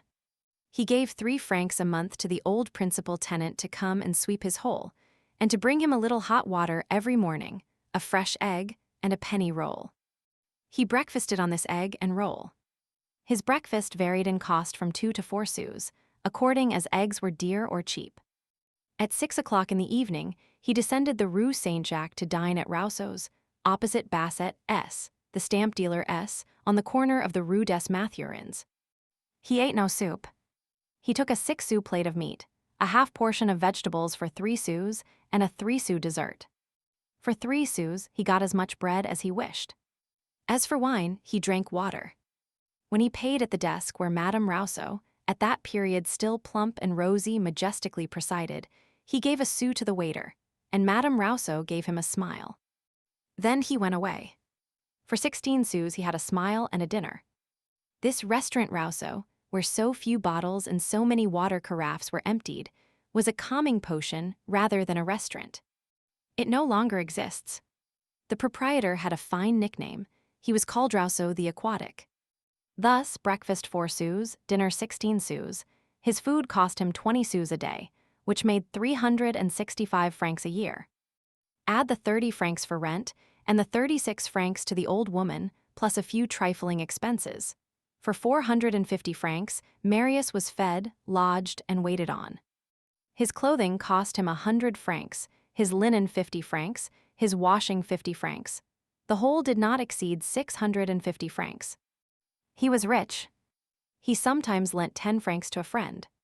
Courfeyrac had once been able to borrow 60 francs of him. As far as fire was concerned, as Marius had no fireplace, he had simplified matters. Marius always had 2 complete suits of clothes, the one old, for every day, the other, brand new for special occasions. Both were black. He had but 3 shirts, one on his person, the second in the commode, and the third in the washerwoman's hands. He renewed them as they wore out. They were always ragged, which caused him to button his coat to the chin. It had required years for Marius to attain to this flourishing condition. Hard years, difficult some of them to traverse, others to climb. Marius had not failed for a single day. He had endured everything in the way of destitution. He had done everything except contract debts. He did himself the justice to say that he had never owed anyone a sou. A debt was, to him, the beginning of slavery. He even said to himself that a creditor is worse than a master. For the master possesses only your person, a creditor possesses your dignity and can administer to it a box on the ear. Rather than borrow, he went without food. He had passed many a day fasting, feeling that all extremes meet, and that, if one is not on one's guard, lowered fortunes may lead to baseness of soul. He kept a jealous watch on his pride. Such and such a formality or action, which in any other situation would have appeared merely a deference to him, now seemed insipidity, and he nerved himself against it. His face wore a sort of severe flush. He was timid even to rudeness. During all these trials, he had felt himself encouraged and even uplifted, at times, by a secret force that he possessed within himself. The soul aids the body, and at certain moments raises it. It is the only bird which bears up its own cage. Besides his father's name, another name was graven in Marius' heart, the name of the Thénardier. Marius, with his grave and enthusiastic nature, surrounded with a sort of aureole the man to whom, in his thoughts, he owed his father's life. That intrepid sergeant who had saved the colonel amid the bullets and the cannonballs of Waterloo. He never separated the memory of this man from the memory of his father, and he associated them in his veneration. It was a sort of worship in 2 steps, with the grand altar for the colonel and the lesser one for the Thénardier. What redoubled the tenderness of his gratitude towards the Thénardier was the idea of the distress into which he knew that Thénardier had fallen, and which had engulfed the latter. Marius had learned at Montfermeil of the ruin and bankruptcy of the unfortunate innkeeper. Since that time, he had made unheard-of efforts to find traces of him and to reach him in that dark abyss of misery in which Thénardier had disappeared. Marius had beaten the whole country. He had gone to Chelles, to Bondy, to Gurney, to Nogent, to Lagny. He had persisted for 3 years, expending in these explorations the little money which he had laid by. No one had been able to give him any news of Thénardier. He was supposed to have gone abroad. His creditors had also sought him, with less love than Marius, but with as much assiduity, and had not been able to lay their hands on him. Marius blamed himself, and was almost angry with himself for his lack of success in his researches. It was the only debt left him by the colonel, and Marius made it a matter of honor to pay it. What, he thought, when my father lay dying on the field of battle, did Thénardier contrive to find him amid the smoke and the grape-shot, and bear him off on his shoulders? And yet he owed him nothing, and I, who owe so much to Thénardier, cannot join him in this shadow where he is lying in the pangs of death, and in my turn bring him back from death to life. Oh, I will find him.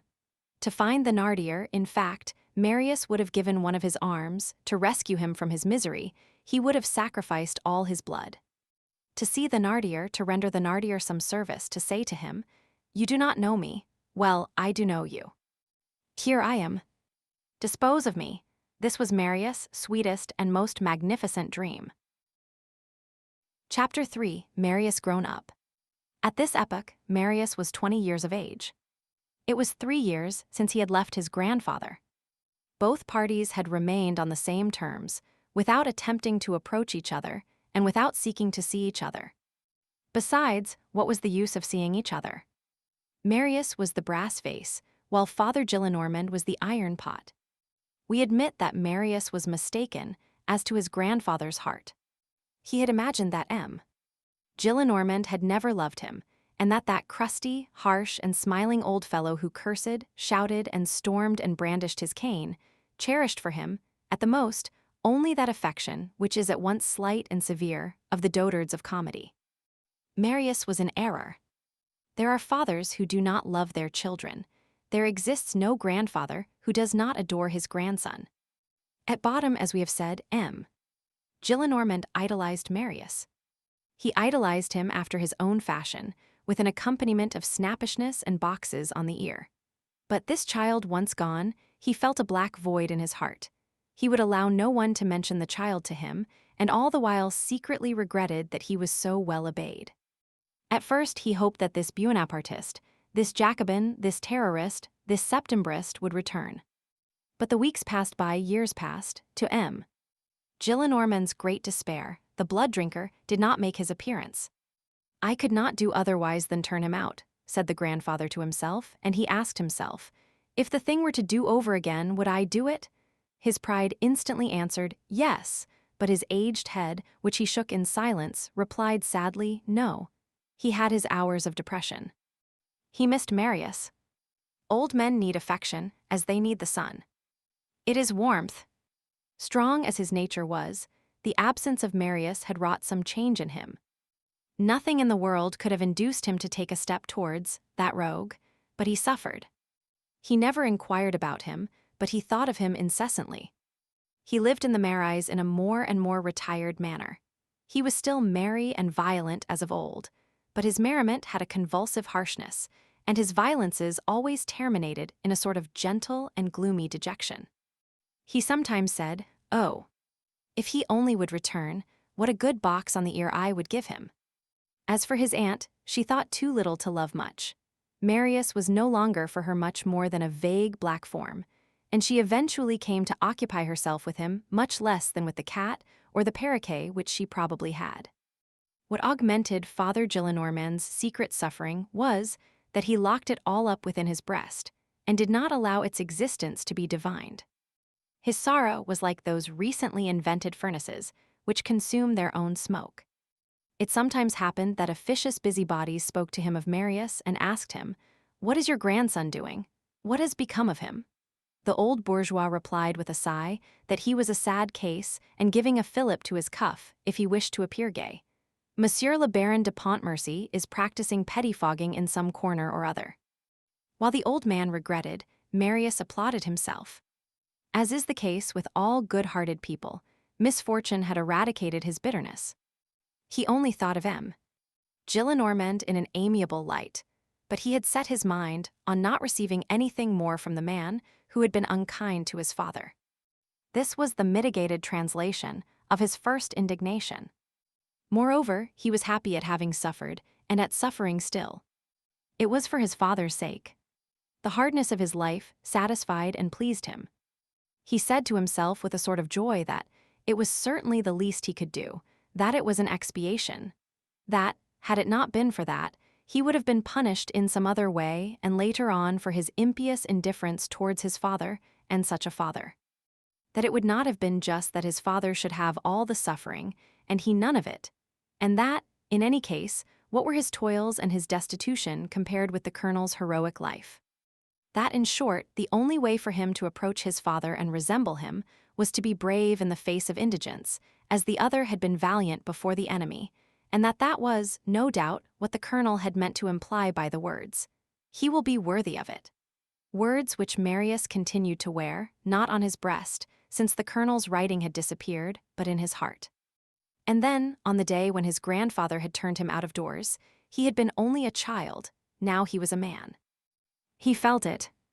Misery, we repeat, had been good for him. Poverty in youth, when it succeeds, has this magnificent property about it, that it turns the whole will towards effort, and the whole soul towards aspiration. Poverty instantly lays material life bare and renders it hideous, hence inexpressible bounds towards the ideal life.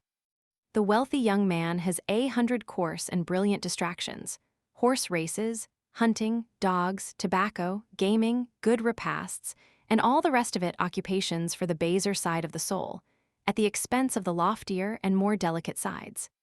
The poor young man wins his bread with difficulty. He eats. When he has eaten, he has nothing more but meditation. He goes to the spectacles which God furnishes gratis. He gazes at the sky, space, the stars, flowers, children, the humanity among which he is suffering, the creation amid which he beams. He gazes so much on humanity that he perceives its soul. He gazes upon creation to such an extent that he beholds God. He dreams, he feels himself great. He dreams on and feels himself tender. From the egotism of the man who suffers, he passes to the compassion of the man who meditates. An admirable sentiment breaks forth in him, forgetfulness of self and pity for all. As he thinks of the innumerable enjoyments which nature offers, gives, and lavishes to souls which stand open, and refuses to souls that are closed, he comes to pity, he the millionaire of the mind, the millionaire of money. All hatred departs from his heart, in proportion as light penetrates his spirit. And is he unhappy? No. The misery of a young man is never miserable. The first young lad who comes to hand, however poor he may be, with his strength, his health, his rapid walk, his brilliant eyes, his warmly circulating blood, his black hair, his red lips, his white teeth, his pure breath, will always arouse the envy of an aged emperor. And then, every morning, he sets himself afresh to the task of earning his bread. And while his hands earn his bread, his dorsal column gains pride, his brain gathers ideas. His task finished, he returns to ineffable ecstasies, to contemplation, to joys. He beholds his feet set in afflictions, in obstacles, on the pavement, in the nettles, sometimes in the mire, his head in the light. He is firm, serene, gentle, peaceful, attentive, serious, content with little, kindly, and he thanks God for having bestowed on him those two forms of riches which many a rich man lacks: work, which makes him free, and thought, which makes him dignified. This is what had happened with Marius. To tell the truth, he inclined a little too much to the side of contemplation. From the day when he had succeeded in earning his living with some approach to certainty, he had stopped, thinking it good to be poor, and retrenching time from his work to give to thought. That is to say, he sometimes passed entire days in meditation, absorbed, engulfed, like a visionary, in the mute voluptuousness of ecstasy and inward radiance. He had thus propounded the problem of his life: to toil as little as possible at material labor, in order to toil as much as possible at the labor which is impalpable. In other words, to bestow a few hours on real life and to cast the rest to the infinite. As he believed that he lacked nothing, he did not perceive that contemplation, thus understood, ends by becoming one of the forms of idleness, that he was contenting himself with conquering the first necessities of life, and that he was resting from his labors too soon. It was evident that, for this energetic and enthusiastic nature, this could only be a transitory state, and that, at the first shock against the inevitable complications of destiny, Marius would awaken. In the meantime, although he was a lawyer, and whatever Father Gillenormand thought about the matter, he was not practicing, he was not even pettifogging. Meditation had turned him aside from pleading. To haunt attorneys, to follow the court, to hunt up cases, what a bore. Why should he do it? He saw no reason for changing the manner of gaining his livelihood. The obscure and ill-paid publishing establishment had come to mean for him a sure source of work, which did not involve too much labor, as we have explained, and which sufficed for his wants. One of the publishers for whom he worked, M. Magimal, I think, offered to take him into his own house, to lodge him well, to furnish him with regular occupation, and to give him 1,500 francs a year. To be well lodged. 1,500 francs. No doubt. But renounce his liberty. Beyond fixed wages. A sort of hired man of letters. According to Marius' opinion, if he accepted, his position would become both better and worse at the same time. He acquired comfort and lost his dignity. It was a fine and complete unhappiness converted into a repulsive and ridiculous state of torture. Something like the case of a blind man who should recover the sight of one eye. He refused. Marius dwelt in solitude.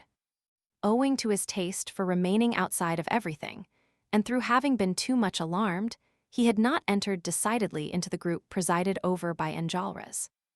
They had remained good friends. They were ready to assist each other on occasion in every possible way, but nothing more. Marius had two friends, one young Courfeyrac and one old M. Mabeuf. He inclined more to the old man. In the first place, he owed to him the revolution which had taken place within him. To him, he was indebted for having known and loved his father. He operated on me for a cataract, he said. The churchwarden had certainly played a decisive part. It was not, however, that M. Mabeuf had been anything but the calm and impassive agent of Providence in this connection. He had enlightened Marius by chance and without being aware of the fact, as does a candle which someone brings. He had been the candle and not the someone. As for Marius' inward political revolution, M.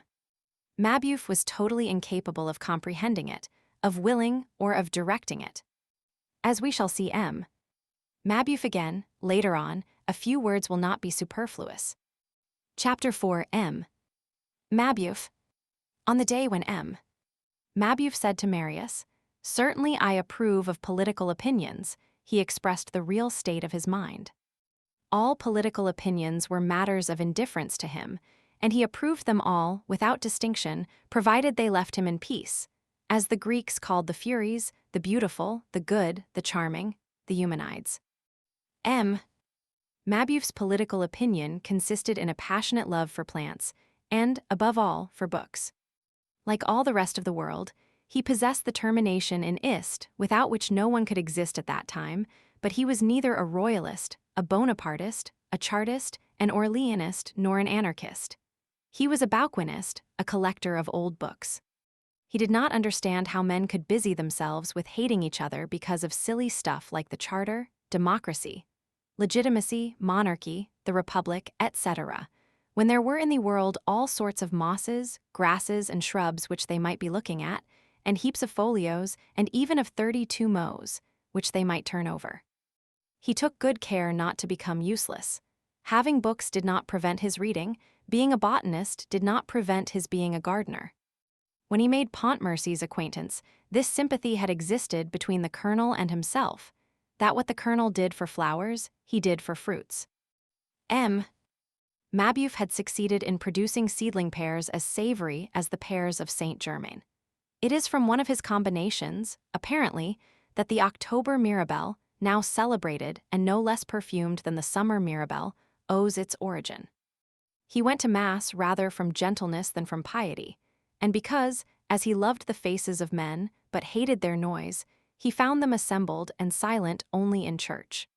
Feeling that he must be something in the state, he had chosen the career of warden. However, he had never succeeded in loving any woman as much as a tulip bulb, nor any man as much as an Elzevir. He had long passed 60 when one day someone asked him, "Have you never been married?" "I have forgotten," said he. When it sometimes happened to him, and to whom does it not happen, to say, "Oh, if I were only rich." It was not when ogling a pretty girl, as was the case with Father Gillenormand, but when contemplating an old book. He lived alone with an old housekeeper. He was somewhat gouty, and when he was asleep, his aged fingers, stiffened with rheumatism, lay crooked up in the folds of his sheets.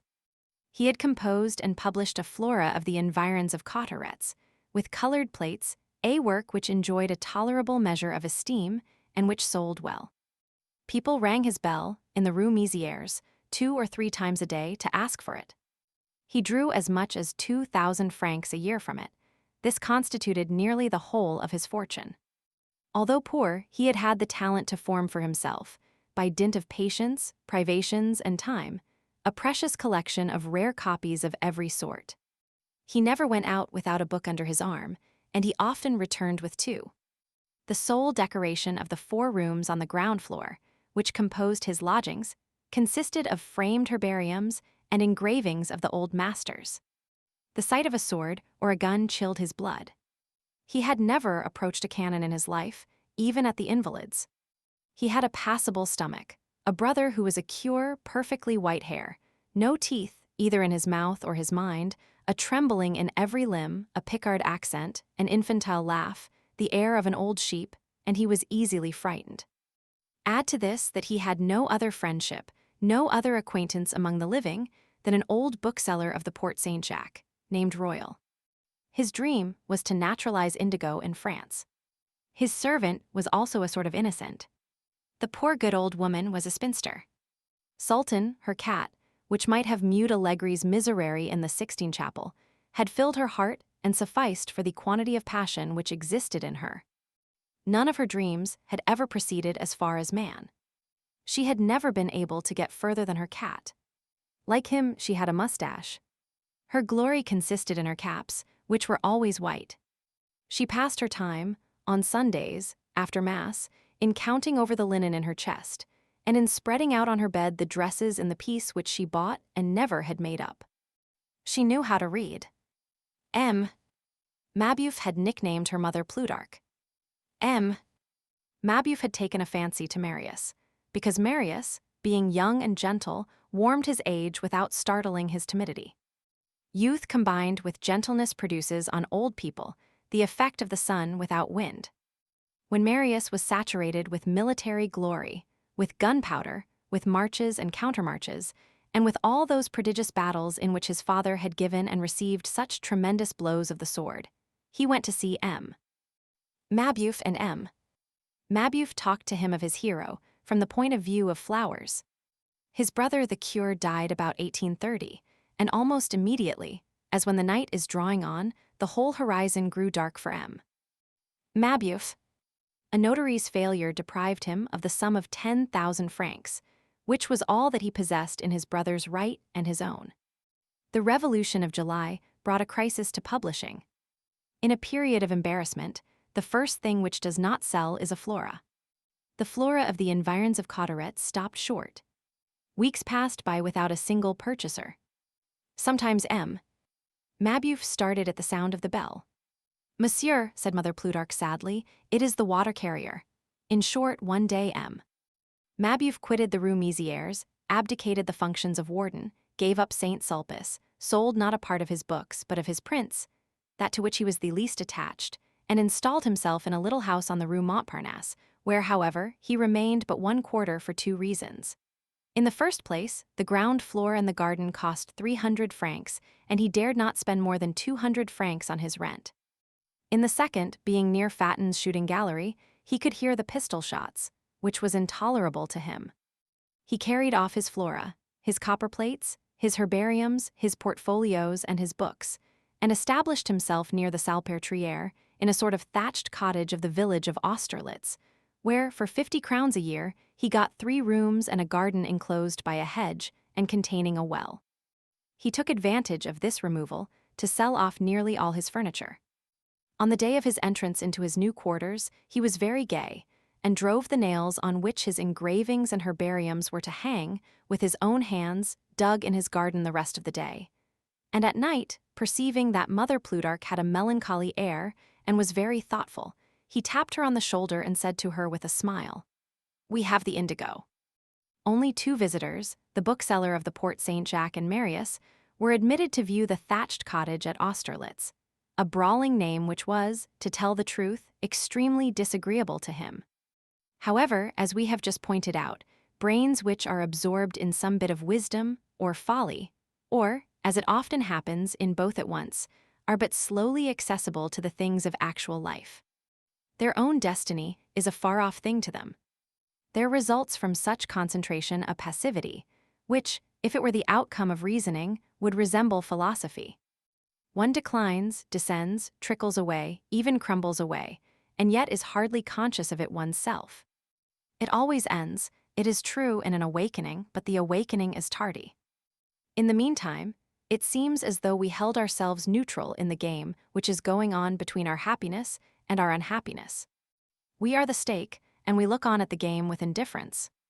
It is thus that, athwart the cloud which formed about him, when all his hopes were extinguished one after the other, Mabeuf remained rather purely, but profoundly serene.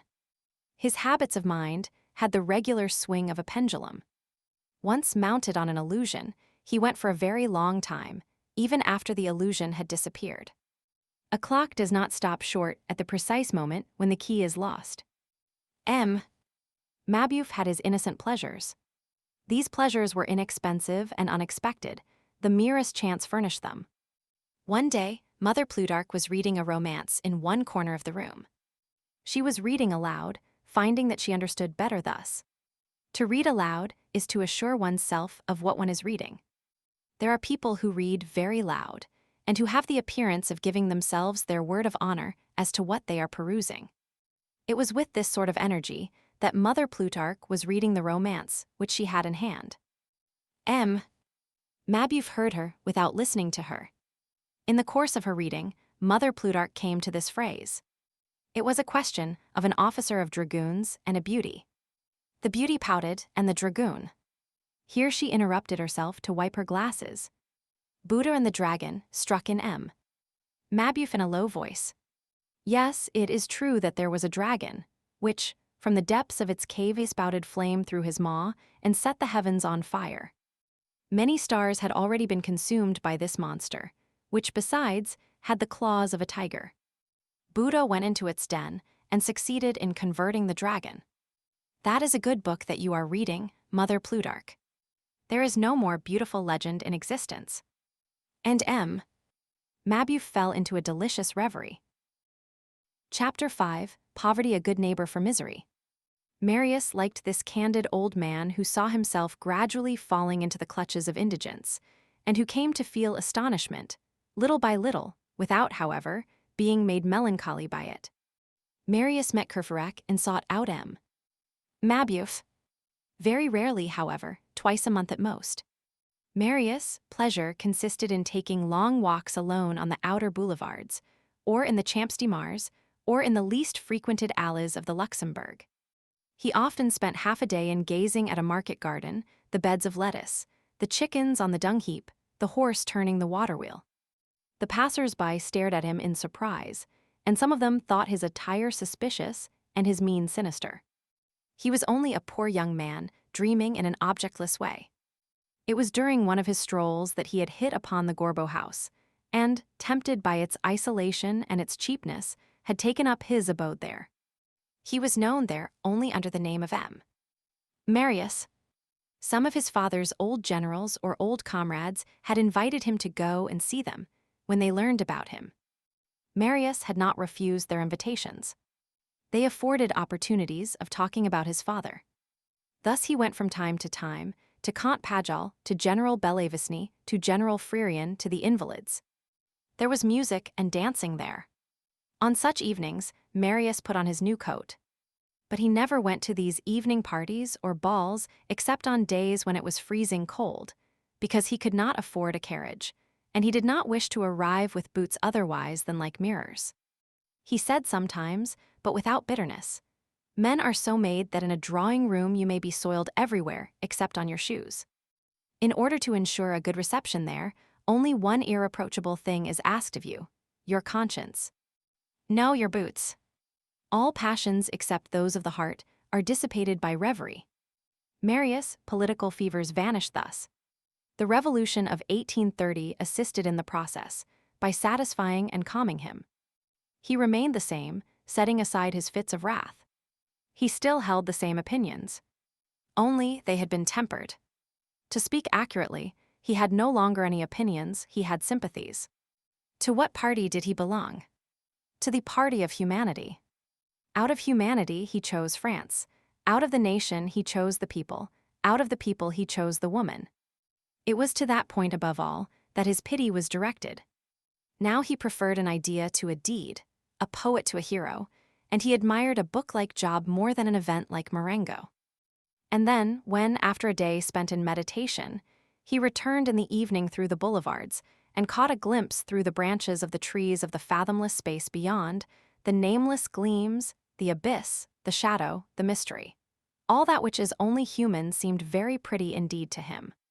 He thought that he had, and he really had, in fact, arrived at the truth of life and of human philosophy, and he had ended by gazing at nothing but heaven, the only thing which truth can perceive from the bottom of her well. This did not prevent him from multiplying his plans, his combinations, his scaffoldings, his projects for the future. In this state of reverie, an eye which could have cast a glance into Marius' interior would have been dazzled with the purity of that soul. In fact, had it been given to our eyes of the flesh to gaze into the consciences of others, we should be able to judge a man much more surely according to what he dreams than according to what he thinks. There is will in thought, there is none in dreams. Reverie, which is utterly spontaneous, takes and keeps, even in the gigantic and the ideal, the form of our spirit.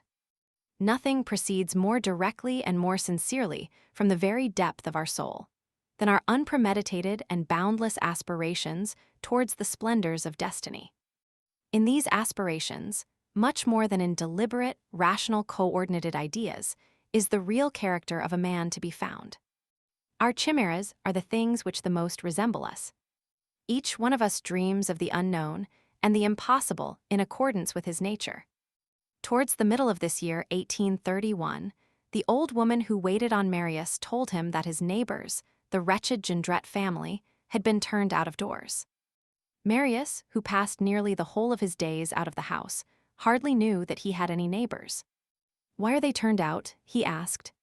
"Because they do not pay their rent, they owe for 2 quarters. "How much is it?" 20 francs, said the old woman. Marius had 30 francs saved up in a drawer. "Here," he said to the old woman, "take these 25 francs. Pay for the poor people and give them 5 francs, and do not tell them that it was I."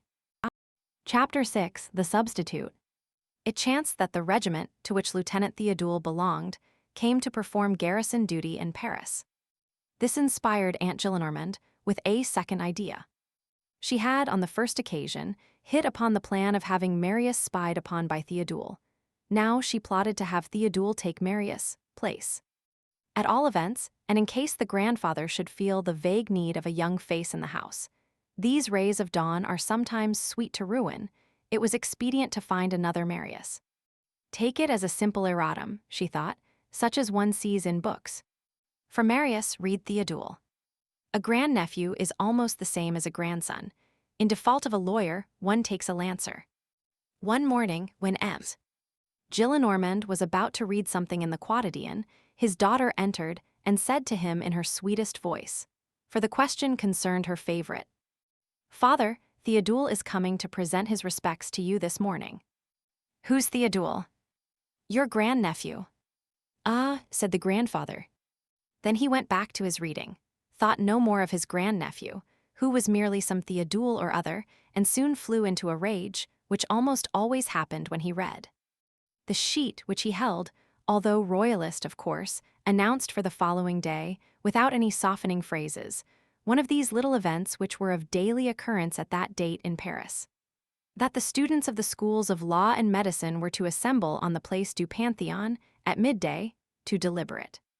The discussion concerned one of the questions of the moment, the artillery of the National Guard, and a conflict between the Minister of War and the citizens' militia, on the subject of the cannon parked in the courtyard of the Louvre. The students were to deliberate over this. It did not take much more than this to swell Gillenormand's rage. He thought of Marius, who was a student, and who would probably go with the rest to deliberate at midday on the Place du Panthéon. As he was indulging in this painful dream, Lieutenant Theodule entered clad in plain clothes as a bourgeois, which was clever of him, and was discreetly introduced by Mademoiselle Gillenormand. The Lancer had reasoned as follows: the old druid has not sunk all his money in a life pension. It is well to disguise oneself as a civilian from time to time. Mademoiselle Gillenormand said aloud to her father, "Theodule, your grandnephew," and in a low voice to the lieutenant, "Approve of everything." And she withdrew. The lieutenant, who was but little accustomed to such venerable encounters, stammered with some timidity, "Good day, uncle," and made a salute composed of the involuntary and mechanical outline of the military salute, finished off as a bourgeois salute. So it's you, that is well, sit down," said the old gentleman. That said, he totally forgot the Lancer. Theodule seated himself, and Gillenormand rose. Gillenormand began to pace back and forth, his hands in his pockets, talking aloud, and twitching, with his irritated old fingers, at the 2 watches which he wore in his 2 fobs. "That pack of brats. They convene on the Place du Panthéon. By my life. Urchins who were with their nurses, but yesterday. If one were to squeeze their noses, milk would burst out. And they deliberate tomorrow, at midday. What are we coming to? What are we coming to? It is clear that we are making for the abyss. That is what the discamisados have brought us to deliberate on the citizen artillery. To go and jabber in the open air over the jibes of the National Guard. And with whom are they to meet there? Just see whither Jacobinism leads. I will bet anything you like, 1,000,000 against a counter, that there will be no one there but returned convicts and released galley slaves. The Republicans and the galley slaves, they form but one nose and one handkerchief. Carnot used to say, "Where would you have me go, traitor?" Fouch replied, "Wherever you please, imbecile, that's what the Republicans are like." "That is true," said Theodule. Gillenormand half turned his head, saw Theodule, and went on. "When one reflects that that scoundrel was so vile as to turn Carbonero. Why did you leave my house? To go and become a Republican. PSSSD. In the first place, the people want none of your republic. They have common sense. They know well that there always have been kings, and that there always will be. They know well that the people are only the people, after all. They make sport of it, of your republic. Do you understand, idiot? Is it not a horrible caprice? To fall in love with Pierre Duchesne, to make sheep's eyes at the guillotine, to sing romances, and play on the guitar under the balcony of 93. It's enough to make one spit on all these young fellows. Such fools are they. They are all alike. Not one escapes. It suffices for them to breathe the air which blows through the street, to lose their senses. The 19th century is poison. The first scamp that happens along lets his beard grow like a goat's, thinks himself a real scoundrel, and abandons his old relatives. He's a Republican, he's a romantic. What does that mean, romantic? Do me the favor to tell me what it is. All passable follies. A year ago, they ran to Hernani. Now, I just ask you, Hernani antitheses. Abominations which are not even written in French. And then, they have cannons in the courtyard of the Louvre. Such are the rascalities of this age. You are right, uncle, said Theodule. Gillenormand resumed. Cannons in the courtyard of the museum. For what purpose? Do you want to fire grapeshot at the Apollo Belvedere? What have those cartridges to do with the Venus de Medici? Oh, the young men of the present day are all blackguards. What a pretty creature is their Benjamin Constant. And those who are not rascals are simpletons. They do all they can to make themselves ugly, they are badly dressed, they are afraid of women. In the presence of petticoats they have a mendicant air which sets the girls into fits of laughter. On my word of honor, one would say the poor creatures were ashamed of love. They are deformed, and they complete themselves by being stupid.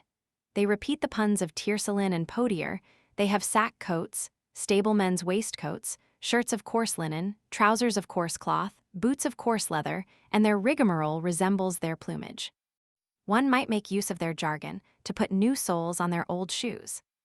And all this awkward batch of brats has political opinions, if you please. Political opinions should be strictly forbidden. They fabricate systems, they recast society, they demolish the monarchy, they fling all laws to the earth, they put the attic in the cellar's place and my porter in the place of the king, they turn Europe topsy-turvy, they reconstruct the world, and all their love affairs consist in staring slyly at the ankles of the laundresses as these women climb into their carts. Ah, Marius. Ah, you blackguard. To go and vociferate on the public place. To discuss, to debate, to take measures. They call that measures just God. Disorder humbles itself and becomes silly. I have seen chaos, I now see a mess. Students deliberating on the National Guard. Such a thing could not be seen among the Ojibwas nor the Catadakes. Savages who go naked, with their noddles dressed like a shuttlecock, with a club in their paws, are less of brutes than those bachelors of arts. The fourpenny monkeys. And they set up for judges. Those creatures deliberate and ratiocinate. The end of the world is come. This is plainly the end of this miserable terraqueous globe. A final hiccup was required, and France has omitted it. Deliberate, my rascals. Such things will happen so long as they go, and read the newspapers under the arcades of the Odeon. That costs them a sou and their good sense, and their intelligence, and their heart, and their soul, and their wits. They emerge thence, and decamp from their families. All newspapers are pests, all, even the Drapeau Blanc. At bottom, Martinville was a Jacobin. Ah, just heaven. You may boast of having driven your grandfather to despair, that you may. That is evident, said Theodule. And profiting by the fact that M. Gillenormand was taking breath, the Lancer added in a magisterial manner. There should be no other newspaper than the Moniteur, and no other book than the Annuaire Militaire. M. Gillenormand continued. It is like their sièges. A regicide ending in a senator, for that is the way they always end. They give themselves a scar with the address of thou as citizens, in order to get themselves called, eventually, Monsieur le Comte. Monsieur le Comte as big as my arm, assassins of September. The philosopher sièges. I will do myself the justice to say that I have never had any better opinion of the philosophies of all those philosophers than of the spectacles of the grimacer of Tivoli. One day I saw the senators cross the Quai Malplaquet in mantles of violet velvet sewn with bees, with hats à la Henry Roman IV. They were hideous. One would have pronounced them monkeys from the tiger's court. Citizens, I declare to you that your progress is madness, that your humanity is a dream, that your revolution is a crime, that your republic is a monster, that your young and virgin France comes from the brothel, and I maintain it against all, whoever you may be, whether journalists, economists, legists, or even were you better judges of liberty, of equality, and fraternity than the knife of the guillotine. And that I announce to you, my fine fellows. Parbleu, cried the lieutenant, that is wonderfully true. M. Gillenormand paused in a gesture which he had begun, wheeled round, stared Lancer Theodule intently in the eyes, and said to him, You are a fool. Book 6, The Conjunction of Two Stars. Chapter 1, The Sobriquet, Mode of Formation of Family Names. Marius was, at this epoch, a handsome young man of medium stature, with thick and intensely black hair, a lofty and intelligent brow, well-opened and passionate nostrils, an air of calmness and sincerity, and with something indescribably proud, thoughtful, and innocent over his whole countenance. His profile, all of whose lines were rounded, without thereby losing their firmness, had a certain Germanic sweetness, which has made its way into the French physiognomy by way of Alsace and Lorraine, and that complete absence of angles which rendered the Sicambers so easily recognizable among the Romans, and which distinguishes the Leonine from the Aquiline race. He was at that period of life when the mind of men who think is composed, in nearly equal parts, of depth and ingenuousness. A grave situation being given, he had all that is required to be stupid. One more turn of the key, and he might be sublime. His manners were reserved, cold, polished, not very genial. As his mouth was charming, his lips the reddest, and his teeth the whitest in the world, his smile corrected the severity of his face as a whole. At certain moments, that pure brow and that voluptuous smile presented a singular contrast. His eyes were small, but his glance was large. At the period of his most abject misery, he had observed that young girls turned round when he passed by, and he fled or hid, with death in his soul. He thought that they were staring at him because of his old clothes, and that they were laughing at them. The fact is that they stared at him because of his grace, and that they dreamed of him. This mute misunderstanding between him and the pretty passers-by had made him shy. He chose none of them for the excellent reason that he fled from all of them. He lived thus indefinitely, stupidly, as Courfeyrac said. Courfeyrac also said to him, "Do not aspire to be venerable," they called each other thou. It is the tendency of youthful friendships to slip into this mode of address. Let me give you a piece of advice, my dear fellow. Don't read so many books, and look a little more at the lasses. The jades have some good points about them, O Marius. By dint of fleeing and blushing, you will become brutalized. On other occasions, Courfeyrac encountered him and said, "Good morning, Monsieur l'Abbé." When Courfeyrac had addressed to him some remark of this nature, Marius avoided women, both young and old, more than ever for a week to come, and he avoided Courfeyrac to boot. Nevertheless, there existed in all the immensity of creation 2 women whom Marius did not flee, and to whom he paid no attention whatever. In truth, he would have been very much amazed if he had been informed that they were women. One was the bearded old woman who swept out his chamber, and caused Courfeyrac to say, "Seeing that his servant woman wears his beard, Marius does not wear his own beard." The other was a sort of little girl whom he saw very often, and whom he never looked at. For more than a year, Marius had noticed in one of the walks of the Luxembourg, the one which skirts the parapet of the Pépinière, a man and a very young girl, who were almost always seated side by side on the same bench, at the most solitary end of the alley, on the Rue de l'Ouest side. Every time that chance which meddles with the strolls of persons whose gaze is turned inwards led Marius to that walk, and it was nearly every day he found this couple there. The man appeared to be about 60 years of age. He seemed sad and serious. His whole person presented the robust and weary aspect peculiar to military men who have retired from the service. If he had worn a decoration, Marius would have said, "He is an ex-officer." He had a kindly but unapproachable air, and he never let his glance linger on the eyes of anyone.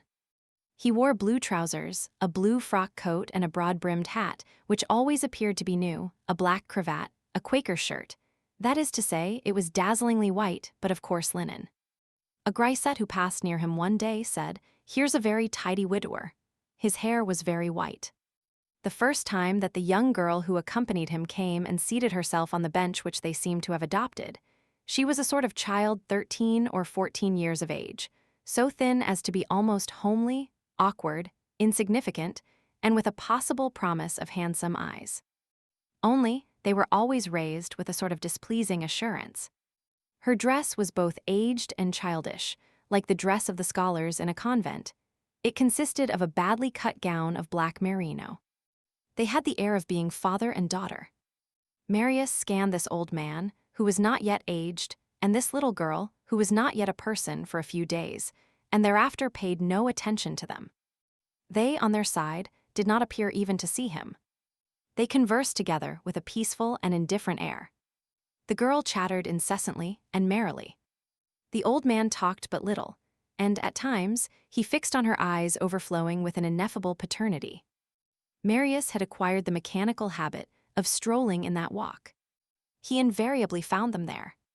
This is the way things went. Marius liked to arrive by the end of the alley which was furthest from their bench. He walked the whole length of the alley, passed in front of them, then returned to the extremity whence he had come, and began again.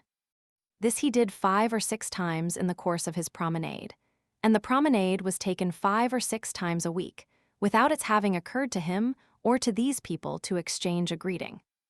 That personage and that young girl, although they appeared, and perhaps because they appeared, to shun all glances, had naturally caused some attention on the part of the 5 or 6 students who strolled along the pépinière from time to time, the studious after their lectures, the others after their game of billiards.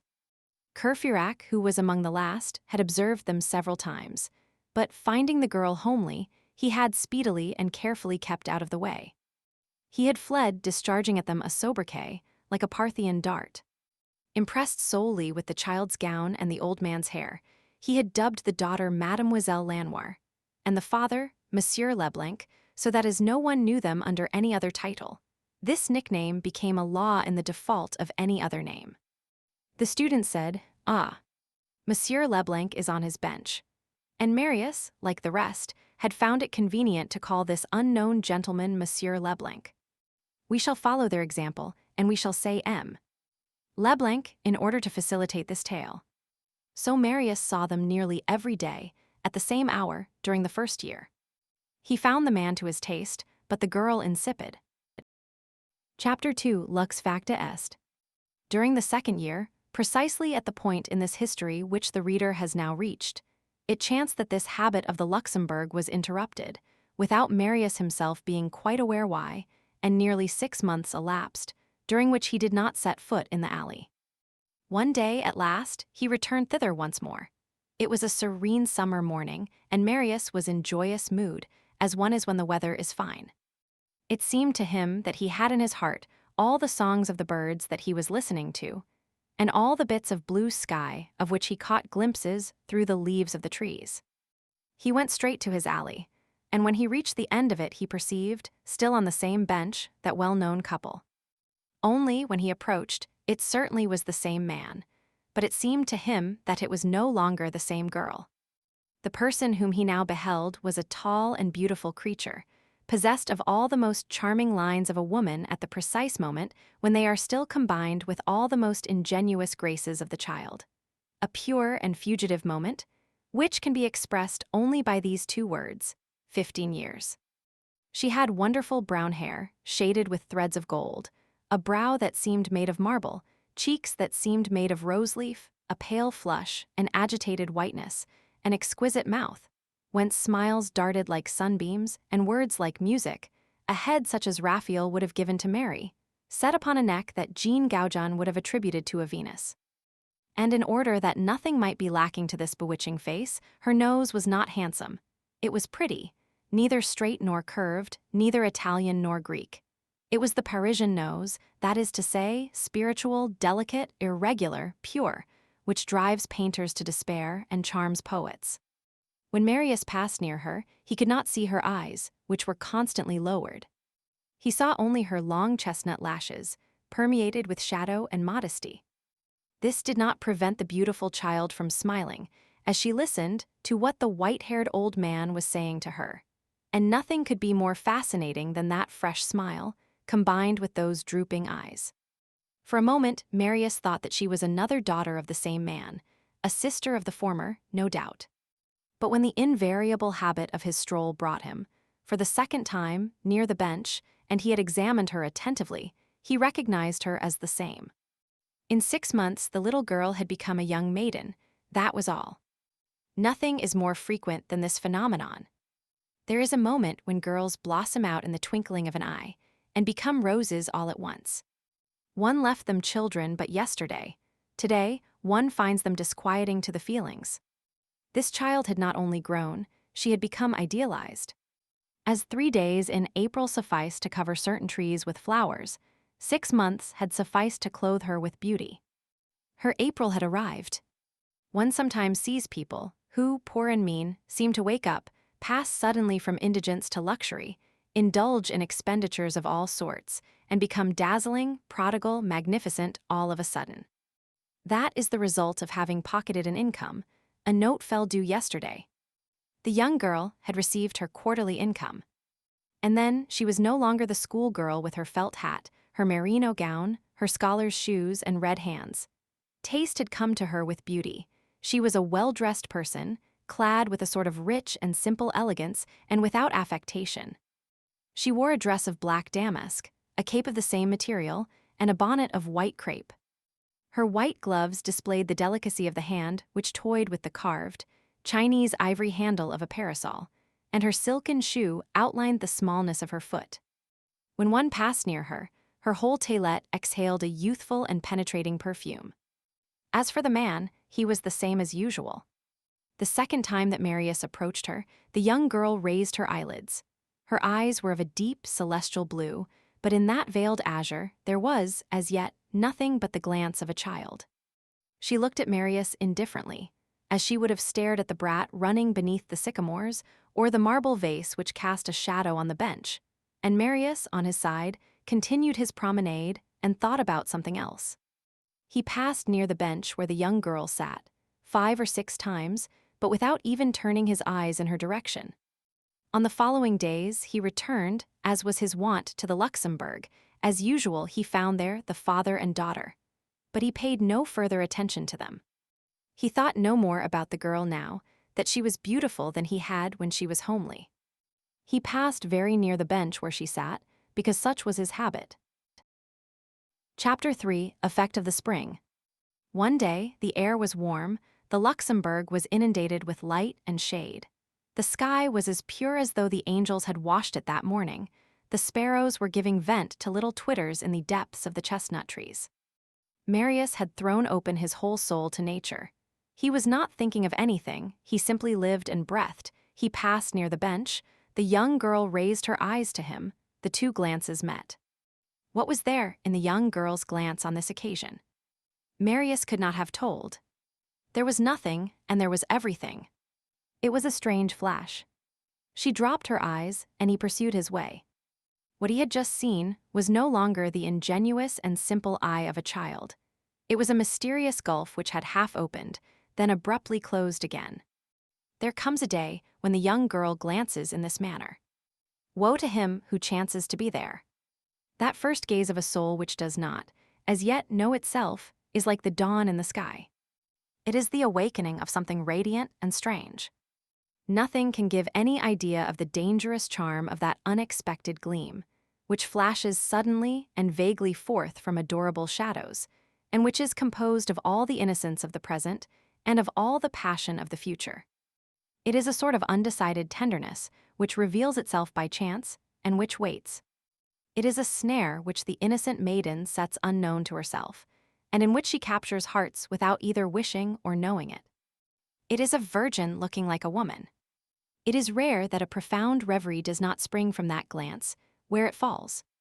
All purities and all candors meet in that celestial and fatal gleam which, more than all the best-planned tender glances of coquettes, possesses the magic power of causing the sudden blossoming, in the depths of the soul, of that somber flower, impregnated with perfume and with poison, which is called love.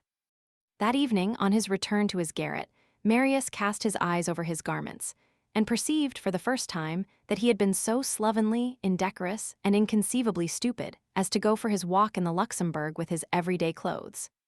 That is to say, with a hat battered near the band, coarse carter's boots, black trousers which showed white at the knees, and a black coat which was pale at the elbows. Chapter 4: Beginning of a Great Malady. On the following day, at the accustomed hour, Marius drew from his wardrobe his new coat, his new trousers, his new hat, and his new boots. He clothed himself in this complete panoply, put on his gloves, a tremendous luxury, and set off for the Luxembourg. On the way thither, he encountered Courfeyrac and pretended not to see him. Courfeyrac, on his return home, said to his friends, "I have just met Marius, new hat and new coat, with Marius inside them. He was going to pass an examination, no doubt. He looked utterly stupid." On arriving at the Luxembourg, Marius made the tour of the fountain basin and stared at the swans. Then he remained for a long time in contemplation before a statue whose head was perfectly black with mold, and one of whose hips was missing.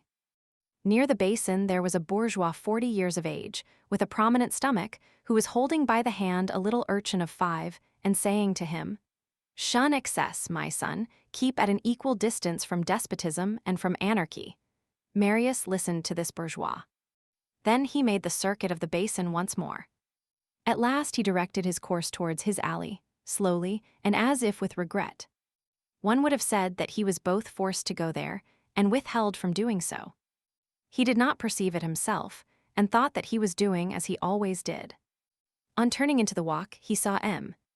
Leblanc and the young girl at the other end, on their bench. He buttoned his coat up to the very top, pulled it down on his body so that there might be no wrinkles, examined, with a certain complacence, the lustrous gleams of his trousers, and marched on the bench. This march savored of an attack, and certainly of a desire for conquest. So I say that he marched on the bench, as I should say, Hannibal marched on Rome. However, all his movements were purely mechanical, and he had interrupted none of the habitual preoccupations of his mind and labors. At that moment, he was thinking that the Manuel du Baccalaureate was a stupid book, and that it must have been drawn up by rare idiots, to allow of 3 tragedies of Racine and only 1 comedy of Molière being analyzed therein as masterpieces of the human mind. There was a piercing whistling going on in his ears. As he approached the bench, he held fast to the folds in his coat and fixed his eyes on the young girl. It seemed to him that she filled the entire extremity of the alley with a vague blue light. In proportion as he drew near, his pace slackened more and more. On arriving at some little distance from the bench, and long before he had reached the end of the walk, he halted, and could not explain to himself why he retraced his steps. He did not even say to himself that he would not go as far as the end. It was only with difficulty that the young girl could have perceived him in the distance, and noted his fine appearance in his new clothes. Nevertheless, he held himself very erect, in case anyone should be looking at him from behind. He attained the opposite end, then came back, and this time he approached a little nearer to the bench. He even got to within 3 intervals of trees, but there he felt an indescribable impossibility of proceeding further, and he hesitated. He thought he saw the young girl's face bending towards him. But he exerted a manly and violent effort, subdued his hesitation, and walked straight ahead. A few seconds later, he rushed in front of the bench, erect and firm, reddening to the very ears, without daring to cast a glance either to the right or to the left, with his hand thrust into his coat like a statesman. At the moment when he passed, under the cannon of the place, he felt his heart beat wildly. As on the preceding day, she wore her damask gown and her crepe bonnet. He heard an ineffable voice, which must have been her voice. She was talking tranquilly. She was very pretty. He felt it, although he made no attempt to see her. She could not, however, he thought, help feeling esteem and consideration for me, if she only knew that I am the veritable author of the dissertation on Marcos Obregon de la Ronde, which M. François de Neufchâteau put, as though it were his own, at the head of his edition of Gil Blas. He went beyond the bench as far as the extremity of the walk, which was very near, then turned on his heel and passed once more in front of the lovely girl. This time he was very pale. Moreover, all his emotions were disagreeable. As he went further from the bench and the young girl, and while his back was turned to her, he fancied that she was gazing after him, and that made him stumble. He did not attempt to approach the bench again. He halted near the middle of the walk, and there, a thing which he never did, he sat down, and reflecting in the most profoundly indistinct depths of his spirit, that after all, it was hard that persons whose white bonnet and black gown he admired should be absolutely insensible to his splendid trousers and his new coat. At the expiration of a quarter of an hour, he rose, as though he were on the point of again beginning his march towards that bench which was surrounded by an aureole. But he remained standing there, motionless. For the first time in 15 months, he said to himself that that gentleman who sat there every day with his daughter had, on his side, noticed him, and probably considered his assiduity singular. For the first time, also, he was conscious of some irreverence in designating that stranger, even in his secret thoughts, by the sobriquet of M. Leblanc. He stood thus for several minutes, with drooping head, tracing figures in the sand, with the cane which he held in his hand. Then he turned abruptly in the direction opposite to the bench, to M. Leblanc and his daughter, and went home. That day he forgot to dine. At 8 o'clock in the evening he perceived this fact, and as it was too late to go down to the Rue Saint-Jacques, he said, "Never mind," and ate a bit of bread.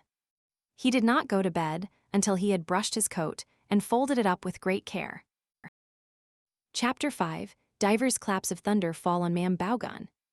On the following day, Ma'am Bougon, as Courfeyrac styled the old portress principal tenant, housekeeper of the Gorbeau hovel, Ma'am Bougon, whose name was in reality Madame Bergen, as we have found out, but this iconoclast, Courfeyrac, respected nothing. Ma'am Bougon observed, with stupefaction, that M. Marius was going out again in his new coat.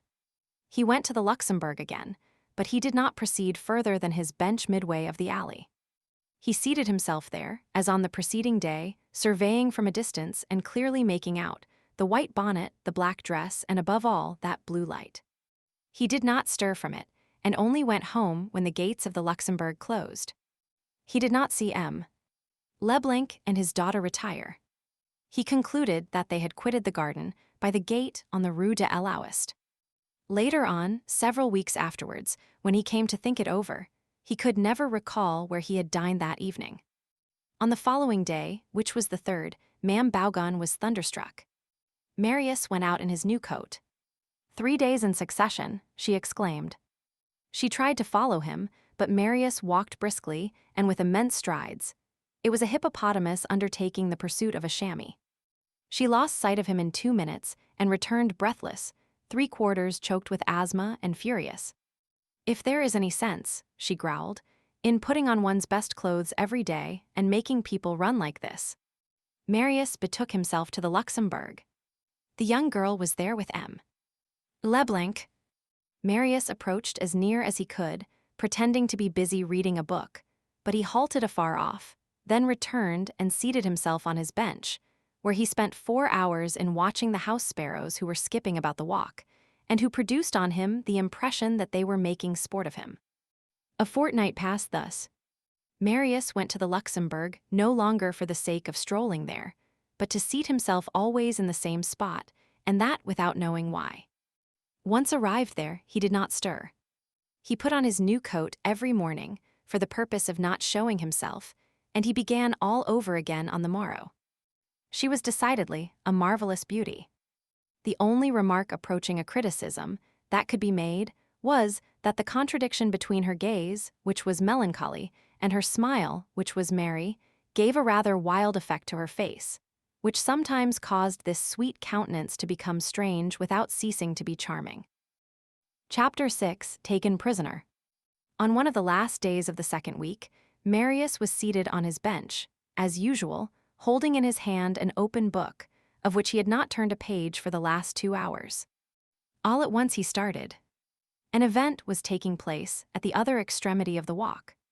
Leblanc and his daughter had just left their seat, and the daughter had taken her father's arm, and both were advancing slowly, towards the middle of the alley where Marius was.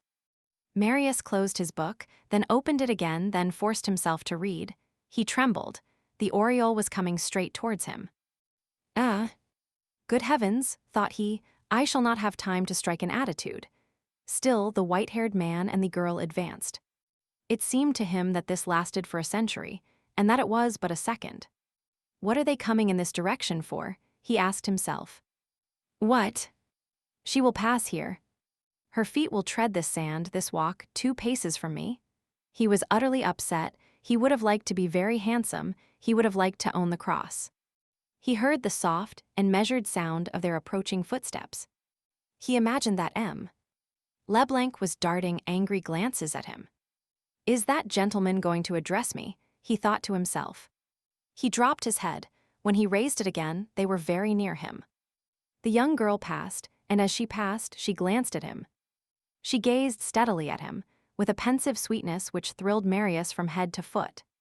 It seemed to him that she was reproaching him for having allowed so long a time to elapse without coming as far as her, and that she was saying to him, I am coming myself. Marius was dazzled by those eyes fraught with rays and abysses. He felt his brain on fire. She had come to him, what joy! And then, how she had looked at him. She appeared to him more beautiful than he had ever seen her yet. Beautiful with a beauty which was wholly feminine and angelic, with a complete beauty which would have made Petrarch sing and Dante kneel. It seemed to him that he was floating free in the azure heavens. At the same time, he was horribly vexed because there was dust on his boots. He thought he felt sure that she had looked at his boots too. He followed her with his eyes until she disappeared. Then he started up and walked about the Luxembourg garden like a madman. It is possible that, at times, he laughed to himself and talked aloud. He was so dreamy when he came near the children's nurses that each one of them thought him in love with her. He quitted the Luxembourg, hoping to find her again in the street. He encountered Courfeyrac under the arcades of the Odeon and said to him, "Come and dine with me." They went off to Rousseau's and spent 6 francs. Marius ate like an ogre. He gave the waiter 6 sous. At dessert, he said to Courfeyrac, "Have you read the paper?"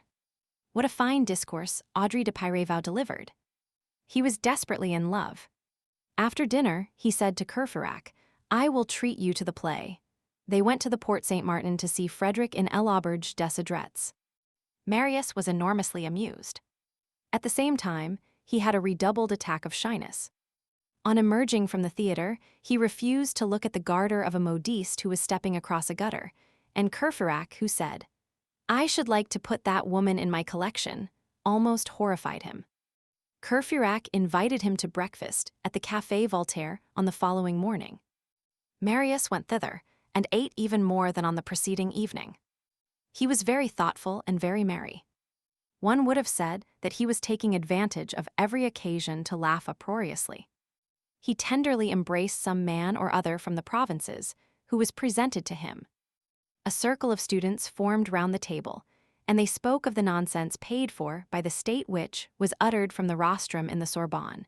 Then the conversation fell upon the faults and omissions in Guicherat's dictionaries and grammars.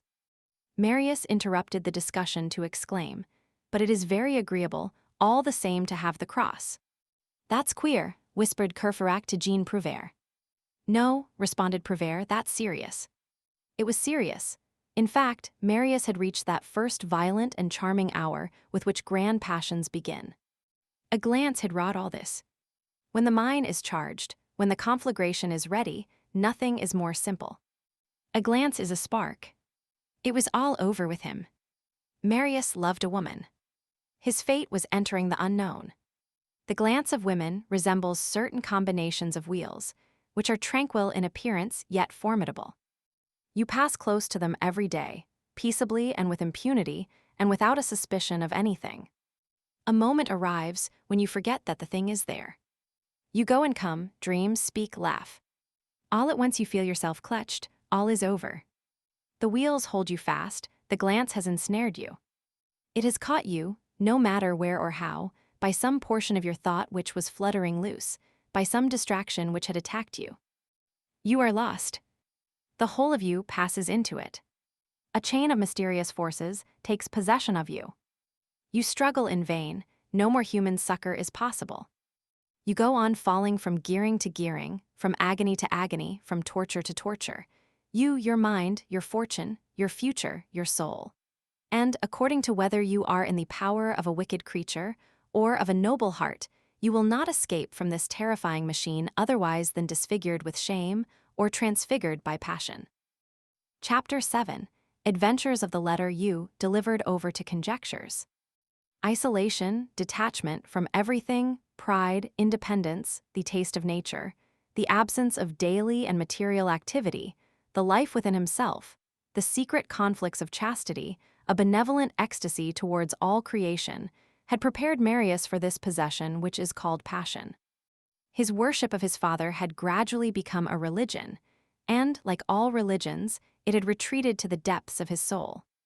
Something was required in the foreground. Love came. A full month elapsed, during which Marius went every day to the Luxembourg. When the hour arrived, nothing could hold him back. "He is on duty," said Courfeyrac. Marius lived in a state of delight. It is certain that the young girl did look at him. He had finally grown bold and approached the bench. Still, he did not pass in front of it anymore, in obedience to the instinct of timidity and to the instinct of prudence common to lovers. He considered it better not to attract the attention of the father. He combined his stations behind the trees and the pedestals of the statues with a profound diplomacy, so that he might be seen as much as possible by the young girl and as little as possible by the old gentleman. Sometimes he remained motionless by the half-hour together in the shade of a Leonidas or a Spartacus, holding in his hand a book, above which his eyes, gently raised, sought the beautiful girl, and she, on her side, turned her charming profile towards him with a vague smile. While conversing in the most natural and tranquil manner in the world with the white-haired man, she bent upon Marius all the reveries of a virginal and passionate eye. Ancient and time-honored maneuver which Eve understood from the very first day of the world, and which every woman understands from the very first day of her life. Her mouth replied to one, and her glance replied to another. It must be supposed that M. Leblanc finally noticed something, for often when Marius arrived, he rose and began to walk about. He had abandoned their accustomed place and had adopted the bench by the gladiator, near the other end of the walk, as though with the object of seeing whether Marius would pursue them thither. Marius did not understand and committed this error. The father began to grow inexact and no longer brought his daughter every day. Sometimes he came alone. Then Marius did not stay. Another blunder. Marius paid no heed to these symptoms. From the phase of timidity, he had passed, by a natural and fatal progress, to the phase of blindness. His love increased. He dreamed of it every night. And then an unexpected bliss had happened to him, oil on the fire, a redoubling of the shadows over his eyes. One evening at dusk, he had found on the bench which M. Leblanc and his daughter had just quitted, a handkerchief, a very simple handkerchief, without embroidery, but white and fine, and which seemed to him to exhale ineffable perfume. He seized it with rapture. This handkerchief was marked with the letters U. F. Marius knew nothing about this beautiful child, neither her family name, her Christian name, nor her abode. These two letters were the first thing of her that he had gained possession of adorable initials, upon which he immediately began to construct his scaffolding. U was evidently the Christian name. Ursule, he thought, what a delicious name. He kissed the handkerchief, drank it in, placed it on his heart, on his flesh during the day, and at night laid it beneath his lips that he might fall asleep on it. I feel that her whole soul lies within it, he exclaimed. This handkerchief belonged to the old gentleman, who had simply let it fall from his pocket. In the days which followed the finding of this treasure, he only displayed himself at the Luxembourg in the act of kissing the handkerchief and laying it on his heart. The beautiful child understood nothing of all this, and signified it to him by imperceptible signs. "Oh, modesty," said Marius. Chapter 8. The veterans themselves can be happy. Since we have pronounced the word modesty, and since we conceal nothing, we ought to say that once, nevertheless, in spite of his ecstasies, his Ursule caused him very serious grief. It was on one of the days when she persuaded M. Leblanc to leave the bench and stroll along the walk. A brisk May breeze was blowing, which swayed the crests of the plantain trees. The father and daughter, arm in arm, had just passed Marius' bench. Marius had risen to his feet behind them and was following them with his eyes, as was fitting in the desperate situation of his soul. All at once, a gust of wind, more merry than the rest and probably charged with performing the affairs of springtime, swept down from the nursery, flung itself on the alley, enveloped the young girl in a delicious shiver, worthy of Virgil's nymphs and the fawns of Theocritus, and lifted her dress, the robe more sacred than that of Isis, almost to the height of her garter. A leg of exquisite shape appeared. Marius saw it. He was exasperated and furious. The young girl had hastily thrust down her dress, with a divinely troubled motion, but he was none the less angry for all that. He was alone in the alley, it is true. But there might have been someone there. And what if there had been someone there? Can anyone comprehend such a thing? What she had just done is horrible. Alas, the poor child had done nothing, There had been but one culprit, the wind, but Marius, in whom quivered the Bartholo who exists in cherubin, was determined to be vexed, and was jealous of his own shadow. It is thus, in fact, that the harsh and capricious jealousy of the flesh awakens in the human heart, and takes possession of it, even without any right. Moreover, setting aside even that jealousy, the sight of that charming leg had contained nothing agreeable for him. The white stocking of the first woman he chanced to meet would have afforded him more pleasure. When his Ursule, after having reached the end of the walk, retraced her steps with M. Leblanc and passed in front of the bench on which Marius had seated himself once more, Marius darted a sullen and ferocious glance at her. The young girl gave way to that slight straightening up with a backward movement, accompanied by a raising of the eyelids, which signifies, "Well, what is the matter?" This was their first quarrel. Marius had hardly made this scene at her with his eyes, when someone crossed the walk. It was a veteran, very much bent, extremely wrinkled, and pale, in a uniform of the Louis Roman 15 pattern, bearing on his breast the little oval plaque of red cloth, with the crossed swords, the soldier's cross of St. Louis, and adorned, in addition, with a coat sleeve which had no arm within it, with a silver chin and a wooden leg. Marius thought he perceived that this man had an extremely well-satisfied air. It even struck him that the aged cynic, as he hobbled along past him, addressed to him a very fraternal and very merry wink, as though some chance had created an understanding between them, and as though they had shared some piece of good luck together. What did that relic of Mars mean by being so contented? What had passed between that wooden leg and the other? Marius reached a paroxysm of jealousy. Perhaps he was there, he said to himself, perhaps he saw, and he felt a desire to exterminate the veteran. With the aid of time, all points grow dull. Marius' wrath against Ursule, just and legitimate as it was, passed off.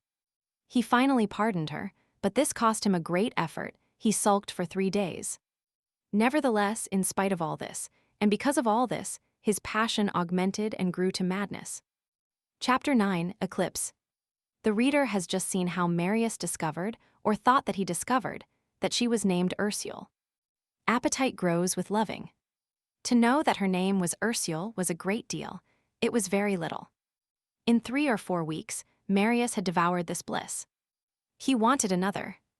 He wanted to know where she lived. He had committed his first blunder, by falling into the ambush of the bench by the gladiator. He had committed a second, by not remaining at the Luxembourg when M. Leblanc came thither alone. He now committed a third, and an immense one. He followed Ursule. She lived in the Rue de l'Ouest, in the most unfrequented spot, in a new 3-story house of modest appearance. From that moment forth, Marius added to his happiness of seeing her at the Luxembourg the happiness of following her home. His hunger was increasing. He knew her first name, at least, a charming name, a genuine woman's name. He knew where she lived. He wanted to know who she was. One evening, after he had followed them to their dwelling, and had seen them disappear through the carriage gate, he entered in their train and said boldly to the porter, "Is that the gentleman who lives on the first floor, who has just come in?" "No," replied the porter. "He is the gentleman on the 3rd floor." Another step gained. This success emboldened Marius. "On the front?" he asked. "Parbleu," said the porter, "the house is only built on the street." "And what is that gentleman's business?" began Marius again. "He is a gentleman of property, sir. A very kind man who does good to the unfortunate, though not rich himself." "What is his name?" resumed Marius. The porter raised his head and said, "Are you a police spy, sir?" Marius went off quite abashed, but delighted. He was getting on. "Good," thought he. "I know that her name is Ursule, that she is the daughter of a gentleman who lives on his income, and that she lives there on the 3rd floor in the Rue de l'Ouest." On the following day, M. Leblanc and his daughter made only a very brief stay in the Luxembourg. They went away while it was still broad daylight. Marius followed them to the Rue de l'Ouest, as he had taken up the habit of doing. On arriving at the carriage entrance M. Leblanc made his daughter pass in first, then paused, before crossing the threshold, and stared intently at Marius. On the next day, they did not come to the Luxembourg. Marius waited for them all day in vain. At nightfall, he went to the Rue de l'Ouest and saw a light in the windows of the third story. He walked about beneath the windows until the light was extinguished. The next day, no one at the Luxembourg. Marius waited all day, then went and did sentinel duty under their windows. This carried him on to 10 o'clock in the evening. His dinner took care of itself. Fever nourishes the sick man and love the lover. He spent a week in this manner. M. Leblanc no longer appeared at the Luxembourg. Marius indulged in melancholy conjectures. He dared not watch the porte-cochere during the day. He contented himself with going at night to gaze upon the red light of the windows. At times he saw shadows flit across them, and his heart began to beat. On the 8th day, when he arrived under the windows, there was no light in them. "Hello," he said, "the lamp is not lighted yet. But it is dark. Can they have gone out?" He waited until 10 o'clock. Until midnight. Until 1 in the morning. Not a light appeared in the windows of the third story, and no one entered the house. He went away in a very gloomy frame of mind. On the morrow, for he only existed from morrow to morrow, there was, so to speak, no today for him. On the morrow, he found no one at the Luxembourg. He had expected this. At dusk, he went to the house. No light in the windows, the shades were drawn, the third floor was totally dark. Marius rapped at the porte-cochere, entered, and said to the porter, "The gentleman on the third floor." "Has moved away," replied the porter. Marius reeled and said feebly, "How long ago?" "Yesterday." "Where is he living now?" "I don't know anything about it." "So he has not left his new address?" "No." And the porter, raising his eyes, recognized Marius. "Come." "So it's you," said he, "but you are decidedly a spy then." Book 7th, Patron Minette. Chapter 1, Minds and Minors. Human societies all have what is called in theatrical parlance, a third lower floor. The social soil is everywhere undermined, sometimes for good, sometimes for evil. These works are superposed one upon the other. There are superior minds and inferior minds. There is a top and a bottom in this obscure subsoil, which sometimes gives way beneath civilization, and which our indifference and heedlessness trample underfoot. The encyclopedia in the last century was a mine that was almost open to the sky. The shades, those somber hatchers of primitive Christianity, only awaited an opportunity to bring about an explosion under the Caesars and to inundate the human race with light. For in the sacred shadows there lies latent light. Volcanoes are full of a shadow that is capable of flashing forth. Every form begins by being night. The catacombs, in which the first Mass was said, were not alone the cellar of Rome, they were the vaults of the world. Beneath the social construction, that complicated marvel of a structure, there are excavations of all sorts. There is the religious mine, the philosophical mine, the economic mine, the revolutionary mine. Such and such a pickaxe with the idea, such a pick with ciphers. Such another with wrath. People hail and answer each other from one catacomb to another.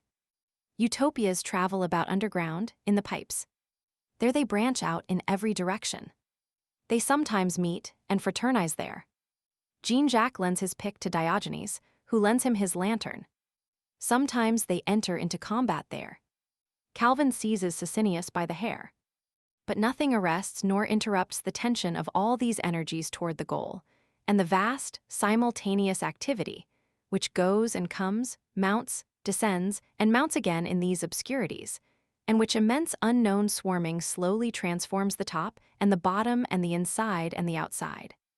Society hardly even suspects this digging, which leaves its surface intact and changes its bowels. There are as many different subterranean stages as there are varying works, as there are extractions. What emerges from these deep excavations? The future. The deeper one goes, the more mysterious are the toilers. The work is good, up to a degree which the social philosophies are able to recognize. Beyond that degree it is doubtful and mixed. Lower down, it becomes terrible. At a certain depth, the excavations are no longer penetrable by the spirit of civilization. The limit breathable by man has been passed. A beginning of monsters is possible. The descending scale is a strange one. And each one of the rungs of this ladder corresponds to a stage where philosophy can find foothold, and where one encounters one of these workmen, sometimes divine, sometimes misshapen. Below John Huss there is Luther, below Luther there is Descartes, below Descartes there is Voltaire, below Voltaire there is Condorcet, below Condorcet there is Robespierre, below Robespierre there is Marat, below Marat there is Babeuf. And so it goes on. Lower down, confusedly, at the limit which separates the indistinct from the invisible, one perceives other gloomy men, who perhaps do not exist as yet. The men of yesterday are specters, those of tomorrow are forms. The eye of the spirit distinguishes them, but obscurely. The embryonic work of the future is one of the visions of philosophy. A world in limbo, in the state of fetus, what an unheard-of specter. Saint Simon Owen Fourier are there also in lateral galleries. Surely, although a divine and invisible chain unknown to themselves binds together all these subterranean pioneers who almost always think themselves isolated, and who are not so, their works vary greatly, and the light of some contrasts with the blaze of others. The first are paradisiacal, the last are tragic. Nevertheless, whatever may be the contrast, all these toilers, from the highest to the most nocturnal, from the wisest to the most foolish, possess one likeness, and this is it, disinterestedness. Marat forgets himself like Jesus. They throw themselves on one side, they omit themselves, they think not of themselves. They have a glance, and that glance seeks the absolute. The first has the whole heavens in his eyes. The last, enigmatical though he may be, has still, beneath his eyelids, the pale beam of the infinite. Venerate the man, whoever he may be, who has this sign, the starry eye. The shadowy eye is the other sign. With it, evil commences. Reflect and tremble in the presence of anyone who has no glance at all. The social order has its black minors. There is a point where depth is tantamount to burial, and where light becomes extinct. Below all these minds which we have just mentioned, below all these galleries, below this whole immense, subterranean, Venus system of progress and utopia, much further on in the earth, much lower than Marat, lower than Babeuf, lower, much lower, and without any connection with the upper levels, there lies the last mine. A formidable spot. This is what we have designated as the Latroisium des Sous. It is the grave of shadows. It is the cellar of the blind. Inferi. This communicates with the abyss. Chapter 2, the lowest depths. Their disinterestedness vanishes. The demon is vaguely outlined, each one is for himself. The eye in the eyes howls, seeks, fumbles, and gnaws. The social Ugolino is in this gulf. The wild specters who roam in this grave, almost beasts, almost phantoms, are not occupied with universal progress. They are ignorant both of the idea and of the word. They take no thought for anything but the satisfaction of their individual desires. They are almost unconscious, and there exists within them a sort of terrible obliteration. They have two mothers, both stepmothers, ignorance and misery. They have a guide, necessity, and for all forms of satisfaction, appetite. They are brutally voracious, that is to say, ferocious, not after the fashion of the tyrant, but after the fashion of the tiger. From suffering these specters pass to crime, fatal affiliation, dizzy creation, logic of darkness. That which crawls in the social third lower level is no longer complaint stifled by the absolute. It is the protest of matter. Man there becomes a dragon. To be hungry, to be thirsty, that is the point of departure. To be Satan, that is the point reached.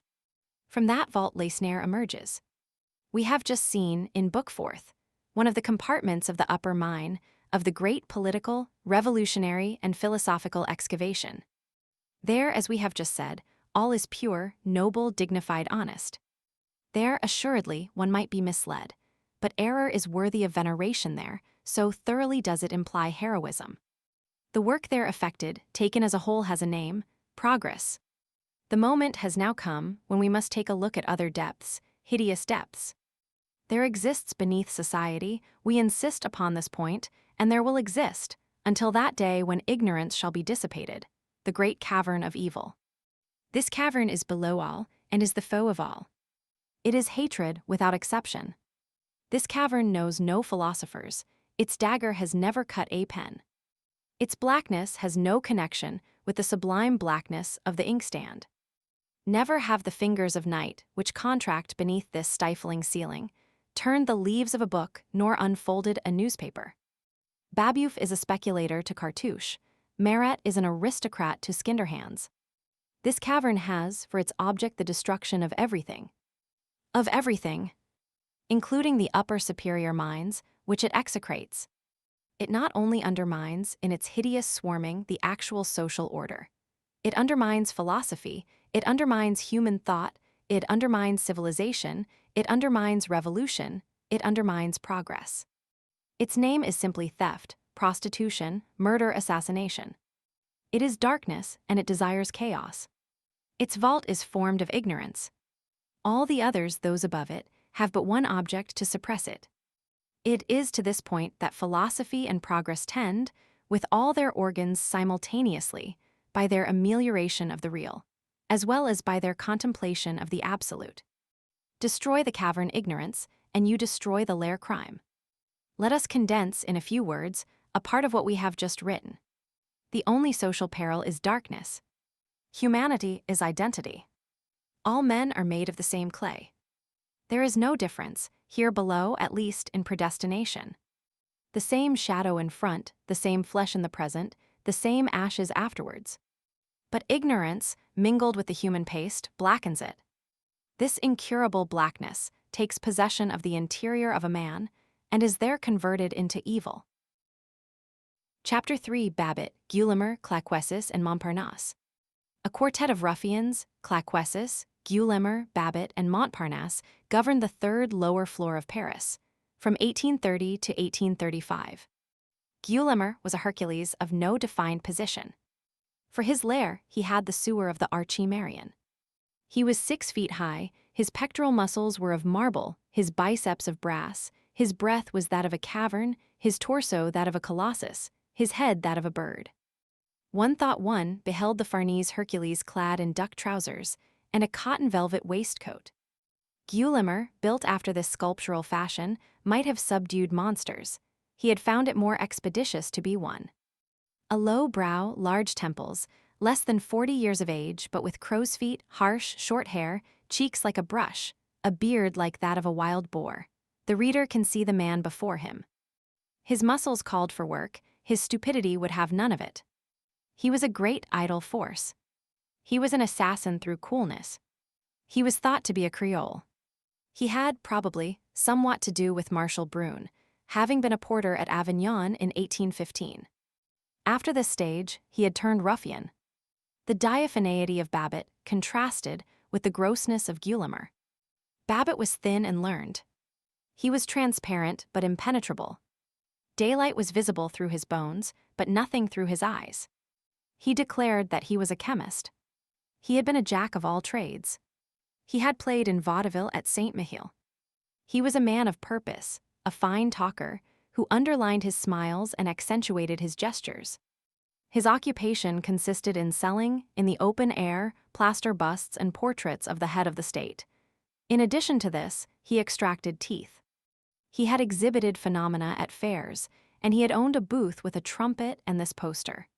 Babet, dental artist, member of the academies, makes physical experiments on metals and metalloids, extracts teeth, undertakes stumps abandoned by his brother practitioners. Price, 1 tooth 1 franc 50 centimes, 2 teeth 2 francs, 3 teeth 2 francs 50. Take advantage of this opportunity. This take advantage of this opportunity meant have as many teeth extracted as possible. He had been married and had had children. He did not know what had become of his wife and children. He had lost them as one loses his handkerchief. Babet read the papers, a striking exception in the world to which he belonged.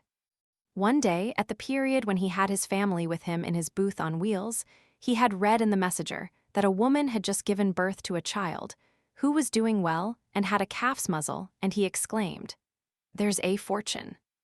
My wife has not the wit to present me with a child like that." Later on, he had abandoned everything in order to undertake Paris. This was his expression. Who was Claquesous? He was night.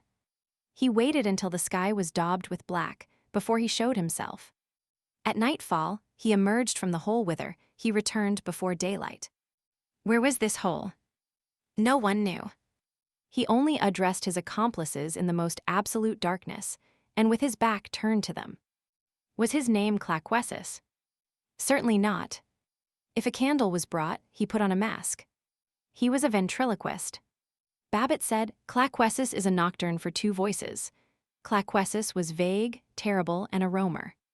No one was sure whether he had a name, Claquessus being a sobriquet. None was sure that he had a voice, as his stomach spoke more frequently than his voice. No one was sure that he had a face, as he was never seen without his mask. He disappeared as though he had vanished into thin air. When he appeared, it was as though he sprang from the earth. A lugubrious being was Montparnasse. Montparnasse was a child, less than 20 years of age, with a handsome face, lips like cherries, charming black hair, the brilliant light of springtime in his eyes. He had all vices and aspired to all crimes. The digestion of evil aroused in him an appetite for worse. It was the street boy turned pickpocket, and a pickpocket turned garroter. He was genteel, effeminate, graceful, robust, sluggish, ferocious. The rim of his hat was curled up on the left side, in order to make room for a tuft of hair, after the style of 1829. He lived by robbery with violence. His coat was of the best cut, but threadbare. Montparnasse was a fashion plate in misery, and given to the commission of murders. The cause of all this youth's crimes was the desire to be well dressed. The first grisette who had said to him, "You are handsome," had cast the stain of darkness into his heart and had made a Cain of this Abel. Finding that he was handsome, he desired to be elegant. Now, the height of elegance is idleness. Idleness in a poor man means crime. Few prowlers were so dreaded as Montparnasse. At 18, he had already numerous corpses in his past. More than one passerby lay with outstretched arms in the presence of this wretch, with his face in a pool of blood. Curled, pomaded, with laced waist, the hips of a woman, the bust of a Prussian officer, the murmur of admiration from the boulevard wenches surrounding him, his cravat knowingly tied, a bludgeon in his pocket, a flower in his buttonhole. Such was this dandy of the sepulchre. Chapter 4, Composition of the Troupe. These four ruffians formed a sort of Proteus, winding like a serpent among the police, and striving to escape Vidocq's indiscreet glances. Under divers forms, tree, flame, fountain, lending each other their names and their traps, hiding in their own shadows, boxes with secret compartments and refuges for each other, stripping off their personalities as one removes his false nose at a masked ball, sometimes simplifying matters to the point of consisting of but one individual, sometimes multiplying themselves to such a point that Coqueladre himself took them for a whole throng. These four men were not four men. They were a sort of mysterious robber with four heads, operating on a grand scale on Paris. They were that monstrous polyp of evil which inhabits the crypt of society. Thanks to their ramifications, and to the network underlying their relations, Babbitt, Gueulemer, Claquessus, and Montparnasse were charged with the general enterprise of the ambushes of the Department of the Seine. The inventors of ideas of that nature, men with nocturnal imaginations, applied to them to have their ideas executed. They furnished the canvas to the four rascals, and the latter undertook the preparation of the scenery. They labored at the stage setting. They were always in a condition to lend a force proportioned and suitable to all crimes which demanded a lift of the shoulder, and which were sufficiently lucrative. When a crime was in quest of arms, they underlet their accomplices. They kept a troupe of actors of the shadows at the disposition of all underground tragedies. They were in the habit of assembling at nightfall, the hour when they woke up, on the plains which adjoin the Salpêtrière. There they held their conferences. They had 12 black hours before them. They regulated their employment accordingly. Patron Minette, such was the name which was bestowed in the subterranean circulation on the association of these four men. In the fantastic, ancient, popular parlance, which is vanishing day by day, Patron Minette signifies the morning, the same as entre chien et loup, between dog and wolf, signifies the evening. This appellation, Patron Minette, was probably derived from the hour at which their work ended, the dawn being the vanishing moment for phantoms and for the separation of ruffians. These 4 men were known under this title. When the president of the assizes visited Lacenaire in his prison and questioned him concerning a misdeed which Lacenaire denied, "Who did it?" demanded the president. Lacenaire made this response, enigmatical so far as the magistrate was concerned, but clear to the police. Perhaps it was patron Minette. A piece can sometimes be divined on the enunciation of the personages. In the same manner, a band can almost be judged from the list of ruffians composing it. Here are the appellations to which the principal members of Patron Minette answered, for the names have survived in special memoirs. Pancho, alias Printanier, alias Bigrenelle. Brujon. There was a Brujon dynasty. We cannot refrain from interpolating this word. Boulatruelle, the road mender already introduced. Laviouve. Finister. Homer Hagu, a Negro. Mardi-soir. Tuesday evening. Deperche. Make haste. Fauntleroy, alias Bacquidière, the flower girl. Gloria, a discharged convict. Barracaras stop carriage, called Monsieur Dupont. L'Esplanade du Sud. Pausagrive. Carmignolet. Cruidniers called Bizarro. Mangedentel. Les Cedar. L'Espide Zenellaire. Feet in the air. Demi-liard called Dumilliards. Etc., etc. We pass over some, and not the worst of them. These names have faces attached. They do not express merely beings, but species. Each one of these names corresponds to a variety of those misshapen fungi from the underside of civilization. Those beings, who were not very lavish with their countenances, were not among the men whom one sees passing along the streets. Fatigued by the wild nights which they passed, they went off by day to sleep, sometimes in the lime kilns, sometimes in the abandoned quarries of Montmartre or Montrouge, sometimes in the sewers. They ran to earth. What became of these men? They still exist. They have always existed. Horace speaks of them, ambubarum collegia, pharmacopoly, mendici mimi, and so long as society remains what it is, they will remain what they are. Beneath the obscure roof of their cavern, they are continually born again from the social ooze. They return, specters, but always identical.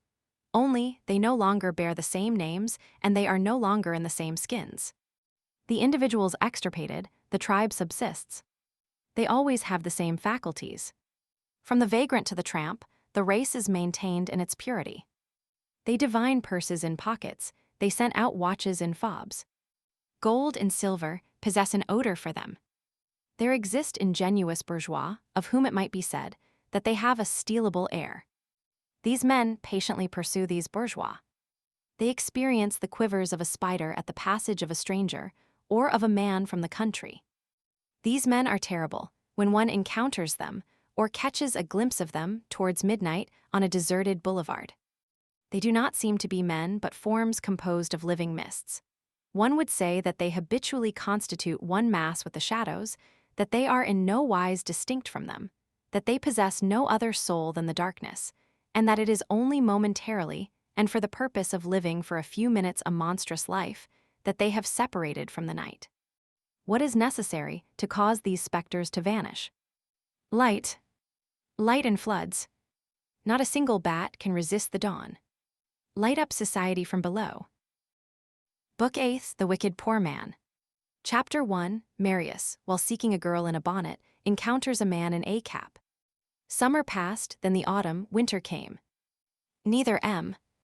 Leblanc nor the young girl had again set foot in the Luxembourg garden. Thenceforth Marius had but one thought, to gaze once more on that sweet and adorable face. He sought constantly, he sought everywhere, he found nothing. He was no longer Marius, the enthusiastic dreamer, the firm, resolute, ardent man, the bold defier of fate, the brain which erected future on future, the young spirit encumbered with plans, with projects, with pride, with ideas and wishes. He was a lost dog. He fell into a black melancholy. All was over. Work disgusted him, walking tired him. Vast nature, formerly so filled with forms, lights, voices, counsels, perspectives, horizons, teachings, now lay empty before him. It seemed to him that everything had disappeared. He thought incessantly, for he could not do otherwise, but he no longer took pleasure in his thoughts. To everything that they proposed to him in a whisper, he replied in his darkness, "What is the use?" He heaped 100 reproaches on himself. Why did I follow her? I was so happy at the mere sight of her. She looked at me, was not that immense? She had the air of loving me. Was not that everything?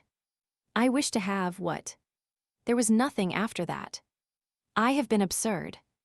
It is my own fault, etc., etc. Courfeyrac, to whom he confided nothing, it was his nature, but who made some little guess at everything, that was his nature, had begun by congratulating him on being in love, though he was amazed at it. Then, seeing Marius fall into this melancholy state, he ended by saying to him, "I see that you have been simply an animal. Here, come to the chaumière." Once, having confidence in a fine September sun, Marius had allowed himself to be taken to the ball at Sceaux by Courfeyrac, Bossuet, and Grantaire, hoping, what a dream, that he might, perhaps, find her there. Of course he did not see the one he sought. But this is the place, all the same, where all lost women are found, grumbled Grantaire in an aside. Marius left his friends at the ball and returned home on foot, alone, through the night, weary, feverish, with sad and troubled eyes, stunned by the noise and dust of the merry wagons filled with singing creatures on their way home from the feast, which passed close to him, as he, in his discouragement, breathed in the acrid scent of the walnut trees, along the road, in order to refresh his head. He took to living more and more alone, utterly overwhelmed, wholly given up to his inward anguish, going and coming in his pain like the wolf in the trap, seeking the absent one everywhere, stupefied by love. On another occasion, he had an encounter which produced on him a singular effect. He met, in the narrow streets in the vicinity of the Boulevard des Invalides, a man dressed like a working man and wearing a cap with a long visor, which allowed a glimpse of locks of very white hair. Marius was struck with the beauty of this white hair, and scrutinized the man, who was walking slowly and as though absorbed in painful meditation. Strange to say, he thought that he recognized M. Leblanc. The hair was the same, also the profile, so far as the cap permitted a view of it, the mien identical, only more depressed. But why these working man's clothes? What was the meaning of this? What signified that disguise? Marius was greatly astonished. When he recovered himself, his first impulse was to follow the man. Who knows whether he did not hold at last the clue which he was seeking? In any case, he must see the man near at hand and clear up the mystery. But the idea occurred to him too late. The man was no longer there. He had turned into some little side street, and Marius could not find him. This encounter occupied his mind for 3 days, and then was effaced. After all, he said to himself, it was probably only a resemblance. Chapter 2, Treasure Trove. Marius had not left the Gorbeau house. He paid no attention to anyone there.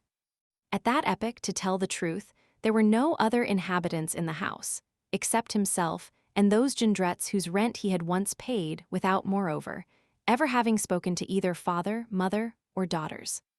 The other lodgers had moved away or had died, or had been turned out in default of payment. One day during that winter, the sun had shown itself a little in the afternoon, but it was the 2d of February, that ancient Candlemas day whose treacherous sun, the precursor of a 6 weeks' cold spell, inspired Matthew Leensburg with these 2 lines, which have with justice remained classic. Quil luis o quil luisern ellers renter dans en sa cavern, 26. Marius had just emerged from his. Night was falling. It was the hour for his dinner, for he had been obliged to take to dining again, alas.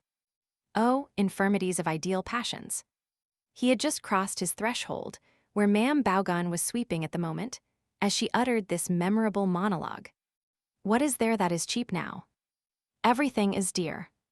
There is nothing in the world that is cheap except trouble. You can get that for nothing, the trouble of the world. Marius slowly ascended the boulevard towards the barrier, in order to reach the Rue Saint-Jacques. He was walking along with drooping head. All at once he felt some one elbow him in the dusk. He wheeled round and saw 2 young girls clad in rags, the one tall and slim, the other a little shorter, who were passing rapidly, all out of breath, in terror, and with the appearance of fleeing. They had been coming to meet him, had not seen him, and had jostled him as they passed.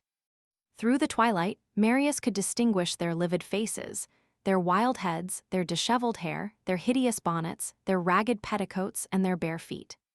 They were talking as they ran. The taller said in a very low voice, "The bobbies have come. They came near nabbing me at the half-circle," the other answered, "I saw them. I bolted. Through this repulsive slang, Marius understood that gendarmes or the police had come near apprehending these two children, and that the latter had escaped. They plunged among the trees of the boulevard behind him, and there created, for a few minutes in the gloom, a sort of vague white spot, then disappeared. Marius had halted for a moment. He was about to pursue his way, when his eye lighted on a little grayish package lying on the ground at his feet. He stooped and picked it up. It was a sort of envelope, which appeared to contain papers. "Good," he said to himself, "those unhappy girls dropped it." He retraced his steps, he called. He did not find them. He reflected that they must already be far away, put the package in his pocket, and went off to dine. On the way, he saw in an alley of the Rue Mouffetard a child's coffin covered with a black cloth resting on 3 chairs and illuminated by a candle. The 2 girls of the twilight recurred to his mind. Poor mothers, he thought. There is one thing sadder than to see one's children die. It is to see them leading an evil life. Then those shadows, which had varied his melancholy, vanished from his thoughts, and he fell back once more into his habitual preoccupations. He fell to thinking once more of his 6 months of love and happiness in the open air and the broad daylight, beneath the beautiful trees of Luxembourg. "How gloomy my life has become," he said to himself. "Young girls are always appearing to me. Only formerly they were angels, and now they are ghouls." Chapter 3, Quadrifrons. That evening, as he was undressing preparatory to going to bed, his hand came in contact, in the pocket of his coat, with the packet which he had picked up on the boulevard. He had forgotten it. He thought that it would be well to open it, and that this package might possibly contain the address of the young girls, if it really belonged to them, and, in any case, the information necessary to a restitution to the person who had lost it. He opened the envelope. It was not sealed and contained 4 letters, also unsealed. They bore addresses. All 4 exhaled a horrible odor of tobacco. The first was addressed to Madame la Marquise de Grucheray, the place opposite the Chamber of Deputies, No. Marius said to himself that he should probably find in it the information which he sought, and that, moreover, the letter being open, it was probable that it could be read without impropriety. It was conceived as follows: Madame la Marquise, the virtue of clemency and piety is that which most closely unites society. Turn your Christian spirit, and cast a look of compassion on this unfortunate Spanish victim of loyalty and attachment to the sacred cause of legitimacy, who has given with his blood, consecrated his fortune, everything, to defend that cause, and today finds himself in the greatest misery. He doubts not that your honorable person will grant succor to preserve an existence extremely painful for a military man of education and honor full of wounds, counts in advance on the humanity which animates you and on the interest which Madame la Marquise bears to a nation so unfortunate. Their prayer will not be in vain, and their gratitude will preserve their charming souvenir. My respectful sentiments, with which I have the honor to be Madame Don Alvarez, Spanish captain of cavalry, a royalist who has taken refuge in France, who finds himself on travels for his country, and the resources are lacking him to continue his travels. No address was joined to the signature. Marius hoped to find the address in the second letter, whose superscription read, "And Madame la Comtesse de Montfernet, Rue Cassette, No. 9. This is what Marius read in it. Madame la Comtesse, it is an unhappy mother of a family of 6 children, the last of which is only 8 months old. I sick since my last confinement, abandoned by my husband 5 months ago, having no resources in the world, the most frightful indigence. In the hope of Madame la Comtesse, she has the honor to be, Madame, with profound respect, Mistress Balizard." Marius turned to the third letter, which was a petition like the preceding. He read, "Monsieur Pabergiot, Elector, wholesale stocking merchant, Rue Saint Denis on the corner of the Rue aux Fers. I permit myself to address you this letter to beg you to grant me the prettiest favor of your sympathies, and to interest yourself in a man of letters who has just sent a drama to the Theatre Francais. The subject is historical, and the action takes place in Auvergne in the time of the Empire. The style, I think, is natural, laconic, and may have some merit. There are couplets to be sung in 4 places. The comic, the serious, the unexpected are mingled in a variety of characters, and a tinge of romanticism lightly spread through all the intrigue which proceeds mysteriously, and ends, after striking alterations, in the midst of many beautiful strokes of brilliant scenes. My principal object is to satisfy the desire which progressively animates the man of our century, that is to say, the fashion, that capricious and bizarre weather vane which changes at almost every new wind.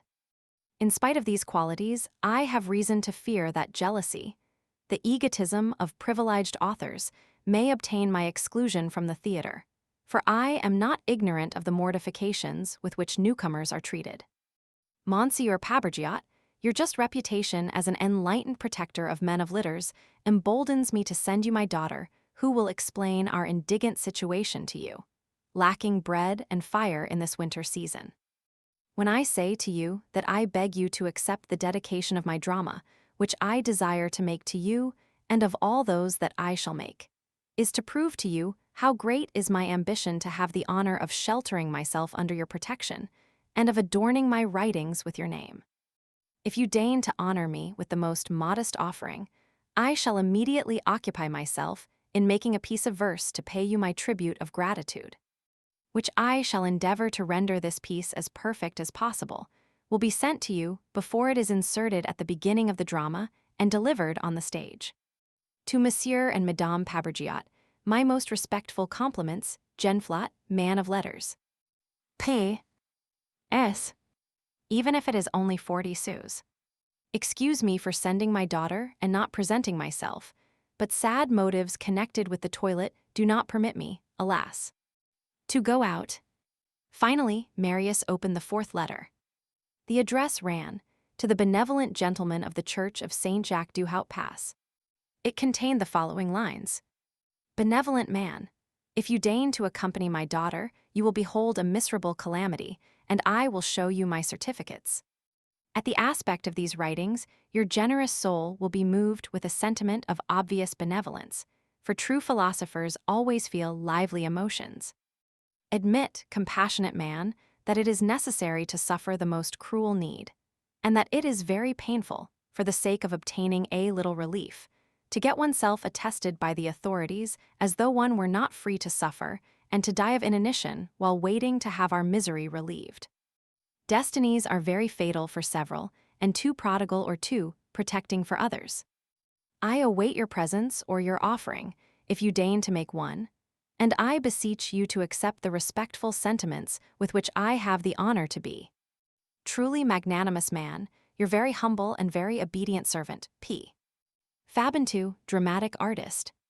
After perusing these 4 letters, Marius did not find himself much further advanced than before. In the first place, not one of the signers gave his address. Then they seemed to come from 4 different individuals, Don Alvers, Mistress Balizard, the poet Genflot, and dramatic artist Fabantou. But the singular thing about these letters was that all 4 were written by the same hand. What conclusion was to be drawn from this, except that they all come from the same person?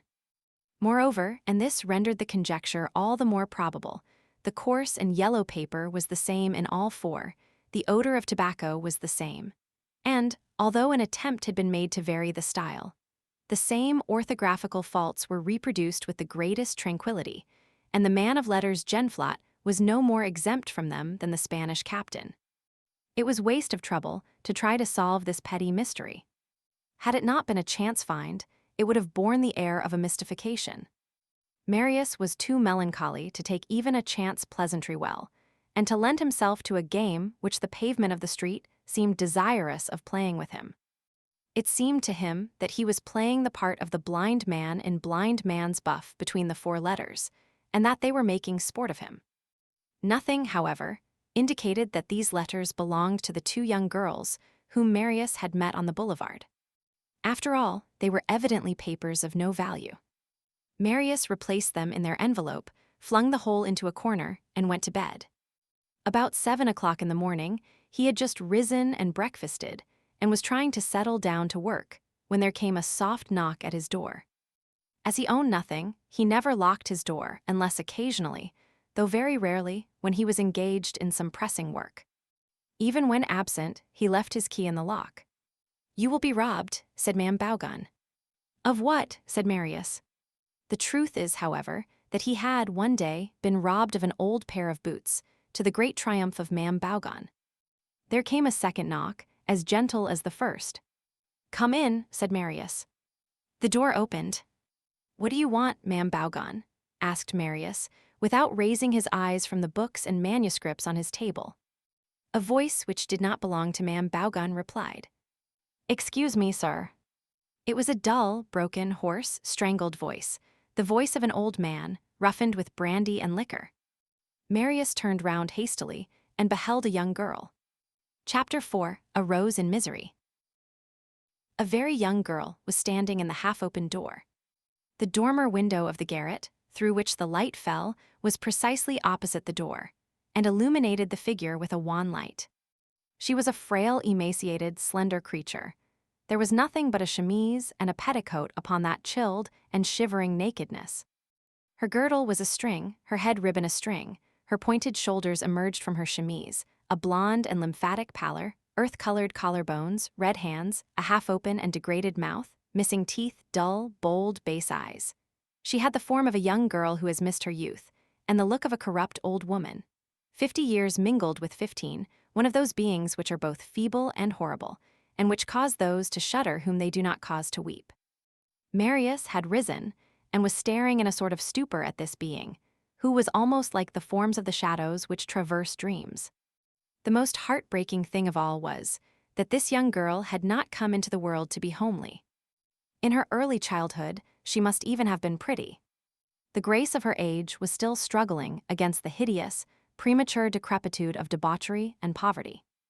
The remains of beauty were dying away in that face of 16, like the pale sunlight which is extinguished under hideous clouds at dawn on a winter's day. That face was not wholly unknown to Marius. He thought he remembered having seen it somewhere. "What do you wish, mademoiselle?" he asked. The young girl replied in her voice of a drunken convict, "Here is a letter for you, Monsieur Marius." She called Marius by his name. He could not doubt that he was the person whom she wanted, but who was this girl? How did she know his name? Without waiting for him to tell her to advance, she entered. She entered resolutely, staring, with a sort of assurance that made the heart bleed, at the whole room and the unmade bed. Her feet were bare. Large holes in her petticoat permitted glimpses of her long legs and her thin knees. She was shivering. She held a letter in her hand, which she presented to Marius. Marius, as he opened the letter, noticed that the enormous wafer which sealed it was still moist. The message could not have come from a distance. He read, "My amiable neighbor, young man, I have learned of your goodness to me that you paid my rent 6 months ago. I bless you, young man. My eldest daughter will tell you that we have been without a morsel of bread for 2 days, 4 persons and my spouse ill. If I am not deceived in my opinion, I think I may hope that your generous heart will melt at this statement, and the desire will subjugate you to be propitious to me by deigning to lavish on me a slight favor. I am with the distinguished consideration which is due to the benefactors of humanity. Jondrette. P.S. My eldest daughter will await your orders, dear Monsieur Marius." This letter, coming in the very midst of the mysterious adventure which had occupied Marius' thoughts ever since the preceding evening, was like a candle in a cellar. All was suddenly illuminated. This letter came from the same place as the other 4. There was the same writing, the same style, the same orthography, the same paper, the same odor of tobacco. There were 5 missives, 5 histories, 5 signatures, and a single signer. The Spanish captain Don Alvarez, the unhappy mistress Balizard, the dramatic poet Genflot, the old comedian Fabantou, were all 4 named Jondrette, if indeed Jondrette himself were named Jondrette. Marius had lived in the house for a tolerably long time, and he had had, as we have said, but very rare occasion to see, to even catch a glimpse of, his extremely mean neighbors. His mind was elsewhere, and where the mind is, there the eyes are also. He had been obliged more than once to pass the Jondrettes in the corridor or on the stairs, but they were mere forms to him. He had paid so little heed to them that, on the preceding evening, he had jostled the Jondrette girls on the boulevard without recognizing them, for it had evidently been they, and it was with great difficulty that the one who had just entered his room had awakened in him, in spite of disgust and pity, a vague recollection of having met her elsewhere. Now he saw everything clearly. He understood that his neighbor Jondrette, in his distress, exercised the industry of speculating on the charity of benevolent persons, that he procured addresses, and that he wrote under feigned names to people whom he judged to be wealthy and compassionate, letters which his daughters delivered at their risk and peril. For this father had come to such a pass that he risked his daughters. He was playing a game with fate, and he used them as the stake. Marius understood that probably, judging from their flight on the evening before, from their breathless condition, from their terror, and from the words of slang which he had overheard, these unfortunate creatures were plying some inexplicably sad profession, and that the result of the whole was, in the midst of human society, as it is now constituted, two miserable beings who were neither girls nor women, a species of impure and innocent monsters produced by misery. Sad creatures without name or sex or age, to whom neither good nor evil were any longer possible, and who, on emerging from childhood, have already nothing in this world, neither liberty, nor virtue, nor responsibility. Souls which blossomed out yesterday, and are faded today like those flowers let fall in the streets, which are soiled with every sort of mire, while waiting for some wheel to crush them. Nevertheless, while Marius bent a pained and astonished gaze on her, the young girl was wandering back and forth in the garret with the audacity of a spectre. She kicked about, without troubling herself as to her nakedness. Occasionally her chemise, which was untied and torn, fell almost to her waist. She moved the chairs about, she disarranged the toilet articles which stood on the commode, she handled Marius, clothes, she rummaged about to see what there was in the corners. "Hullo," said she, "you have a mirror." And she hummed scraps of vaudevilles, as though she had been alone, frolicsome refrains which her hoarse and guttural voice rendered lugubrious. An indescribable constraint, weariness, and humiliation were perceptible beneath this hardihood. Effrontery is a disgrace. Nothing could be more melancholy than to see her sport about the room, and, so to speak, flit with the movements of a bird which is frightened by the daylight, or which has broken its wing. One felt that under other conditions of education and destiny, the gay and overfree mien of this young girl might have turned out sweet and charming. Never, even among animals, does the creature born to be a dove change into an osprey. That is only to be seen among men. Marius reflected and allowed her to have her way. She approached the table. "Ah," said she, "books." A flash pierced her glassy eye. She resumed, and her accent expressed the happiness which she felt in boasting of something, to which no human creature is insensible. "I know how to read, I do." She eagerly seized a book which lay open on the table, and read with tolerable fluency. General Baudouin received orders to take the chateau of Hougoumont, which stands in the middle of the plain of Waterloo, with 5 battalions of his brigade. She paused. "Ah, Waterloo. I know about that. It was a battle long ago. My father was there. My father has served in the armies. We are fine Bonapartists in our house, that we are. Waterloo was against the English." She laid down the book, caught up a pen, and exclaimed, "And I know how to write too." She dipped her pen in the ink, and turning to Marius, "Do you want to see? Look here, I'm going to write a word to show you." And before he had time to answer, she wrote on a sheet of white paper, which lay in the middle of the table, "The bobbies are here." Then throwing down the pen, "There are no faults of orthography. You can look. We have received an education, my sister and I. We have not always been as we are now. We were not made." Here she paused, fixed her dull eyes on Marius, and burst out laughing, saying, with an intonation which contained every form of anguish, stifled by every form of cynicism, Bah. And she began to hum these words to a gay air. J.I. fame mon pier, pasta fricot. J.I. Freud mamir. Pas de tricot. Grelat lalat. Sanglot jacat. I am hungry, father. I have no food. I am cold, mother. I have no clothes. Lalat. Shiver sob jacat.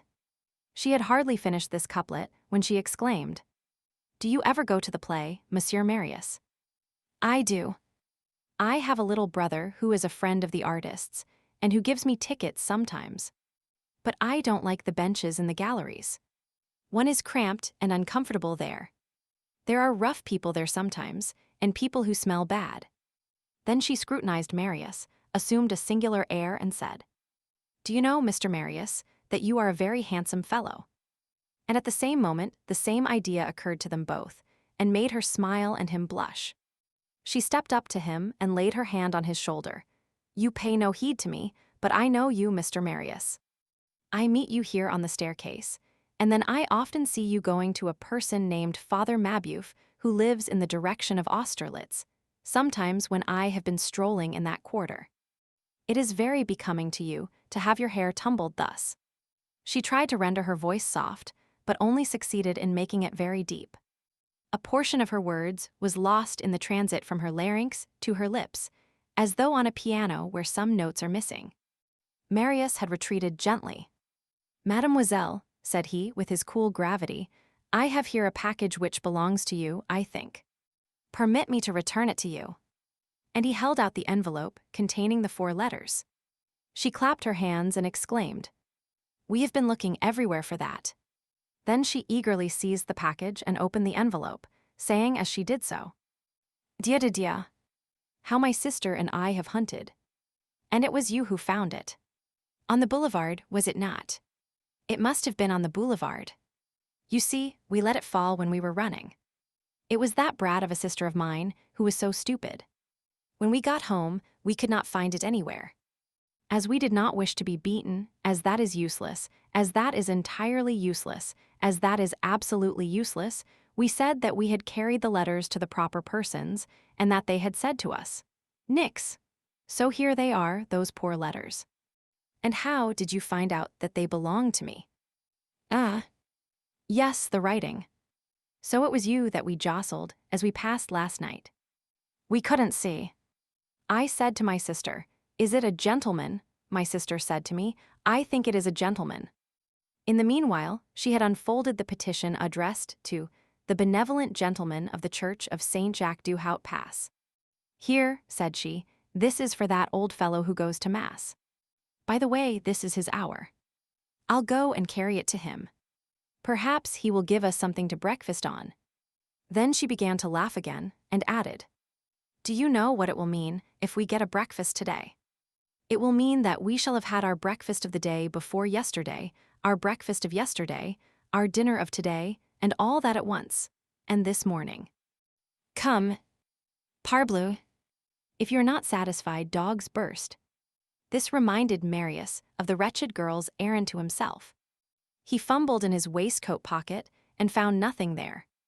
The young girl went on and seemed to have no consciousness of Marius' presence. I often go off in the evening. Sometimes I don't come home again. Last winter, before we came here, we lived under the arches of the bridges. We huddled together to keep from freezing. My little sister cried. How melancholy the water is. When I thought of drowning myself, I said to myself, No, it's too cold. I go out alone, whenever I choose, I sometimes sleep in the ditches. Do you know, at night, when I walk along the boulevard, I see the trees like forks, I see houses, all black and as big as Notre Dame. I fancy that the white walls are the river, I say to myself. Why, there's water there. The stars are like the lamps in illuminations. One would say that they smoked and that the wind blew them out. I am bewildered as though horses were breathing in my ears. Although it is night, I hear hand organs and spinning machines, and I don't know what all. I think people are flinging stones at me.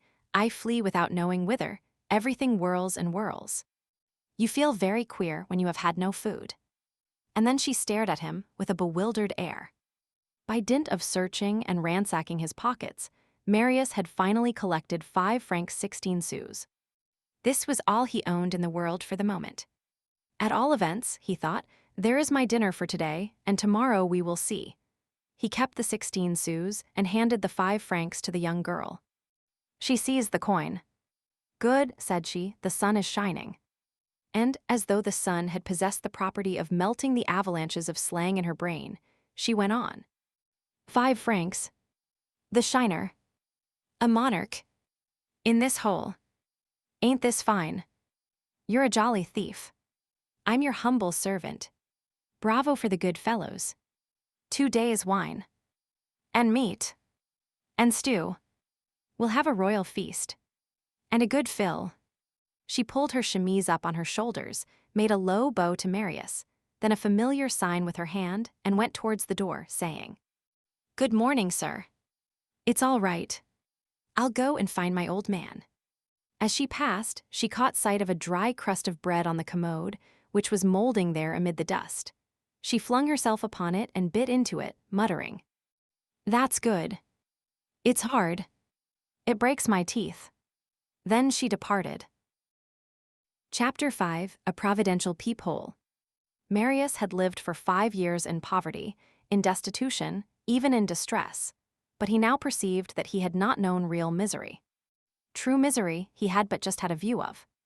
It was its specter, which had just passed before his eyes. In fact, he who has only beheld the misery of man has seen nothing. The misery of woman is what he must see. He who has seen only the misery of woman has seen nothing. He must see the misery of the child. When a man has reached his last extremity, he has reached his last resources at the same time. Woe to the defenseless beings who surround him. Work, wages, bread, fire, courage, goodwill, all fail him simultaneously. The light of day seems extinguished without, the moral light within. In these shadows man encounters the feebleness of the woman and the child, and bends them violently to ignominy. Then all horrors become possible. Despair is surrounded with fragile partitions, which all open on either vice or crime. Health, youth, honor, all the shy delicacies of the young body, the heart, virginity, modesty, that epidermis of the soul, are manipulated in sinister wise by that fumbling which seeks resources, which encounters opprobrium, and which accommodates itself to it. Fathers, mothers, children, brothers, sisters, men, women, daughters adhere and become incorporated, almost like a mineral formation, in that dusky promiscuousness of sexes, relationships, ages, infamies, and innocences. They crouch back to back in a sort of hut of fate. They exchange woebegone glances. Oh, the unfortunate wretches! How pale they are! How cold they are! It seems as though they dwelt in a planet much further from the sun than ours. This young girl was to Marius a sort of messenger from the realm of sad shadows. She revealed to him a hideous side of the night. Marius almost reproached himself for the preoccupations of reverie and passion, which had prevented his bestowing a glance on his neighbors up to that day. The payment of their rent had been a mechanical movement, which anyone would have yielded to, but he, Marius, should have done better than that. What? Only a wall separated him from those abandoned beings who lived gropingly in the dark outside the pale of the rest of the world. He was elbow to elbow with them. He was, in some sort, the last link of the human race which they touched. He heard them live, or rather, rattle in the death agony beside him, and he paid no heed to them. Every day, every instant, he heard them walking on the other side of the wall. He heard them go and come and speak, and he did not even lend an ear. And groans lay in those words, and he did not even listen to them. His thoughts were elsewhere, given up to dreams, to impossible radiances, to loves in the air, to follies. And all the while, human creatures, his brothers in Jesus Christ, his brothers in the people, were agonizing in vain beside him. He even formed a part of their misfortune, and he aggravated it. For if they had had another neighbor who was less chimerical and more attentive, any ordinary and charitable man, evidently their indigence would have been noticed, their signals of distress would have been perceived, and they would have been taken hold of and rescued. They appeared very corrupt and very depraved, no doubt, very vile, very odious even, but those who fall without becoming degraded are rare. Besides, there is a point where the unfortunate and the infamous unite and are confounded in a single word, a fatal word, the miserable, whose fault is this? And then should not the charity be all the more profound, in proportion as the fall is great? While reading himself this moral lesson, for there were occasions on which Marius, like all truly honest hearts, was his own pedagogue and scolded himself more than he deserved. He stared at the wall which separated him from the Jondrettes, as though he were able to make his gaze, full of pity, penetrate that partition and warm these wretched people. The wall was a thin layer of plaster upheld by laths and beams, and, as the reader had just learned, it allowed the sound of voices and words to be clearly distinguished. Only a man as dreamy as Marius could have failed to perceive this long before. There was no paper pasted on the wall, either on the side of the Jondrettes or on that of Marius. The coarse construction was visible in its nakedness. Marius examined the partition almost unconsciously. Sometimes reverie examines, observes, and scrutinizes as thought would. All at once he sprang up. He had just perceived, near the top, close to the ceiling, a triangular hole which resulted from the space between three lathes. The plaster which should have filled this cavity was missing, and by mounting on the commode, a view could be had through this aperture into the Jondrettes' attic. Commiseration has, and should have, its curiosity. This aperture formed a sort of peephole. It is permissible to gaze at misfortune like a traitor in order to succor it. 27. Let us get some little idea of what these people are like, thought Marius, and in what condition they are.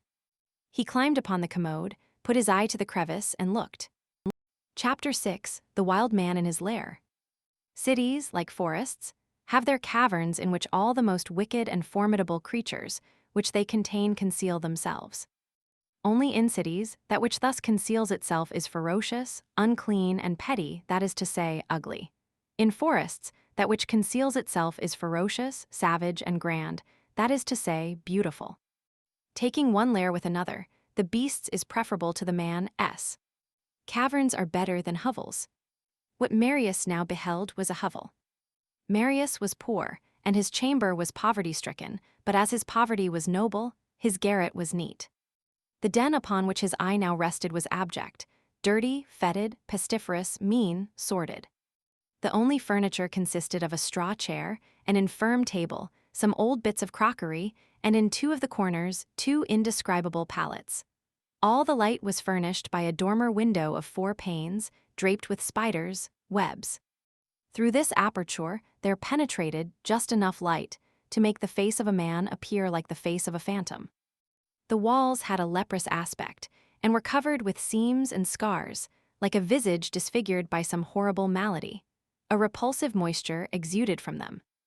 Obscene sketches, roughly sketched, with charcoal, could be distinguished upon them. The chamber which Marius occupied had a dilapidated brick pavement. This one was neither tiled nor planked. Its inhabitants stepped directly on the antique plaster of the hovel, which had grown black under the long-continued pressure of feet. Upon this uneven floor, where the dirt seemed to be fairly encrusted, and which possessed but one virginity, that of the broom, were capriciously grouped constellations of old shoes, socks, and repulsive rags. However, this room had a fireplace, so it was let for 40 francs a year.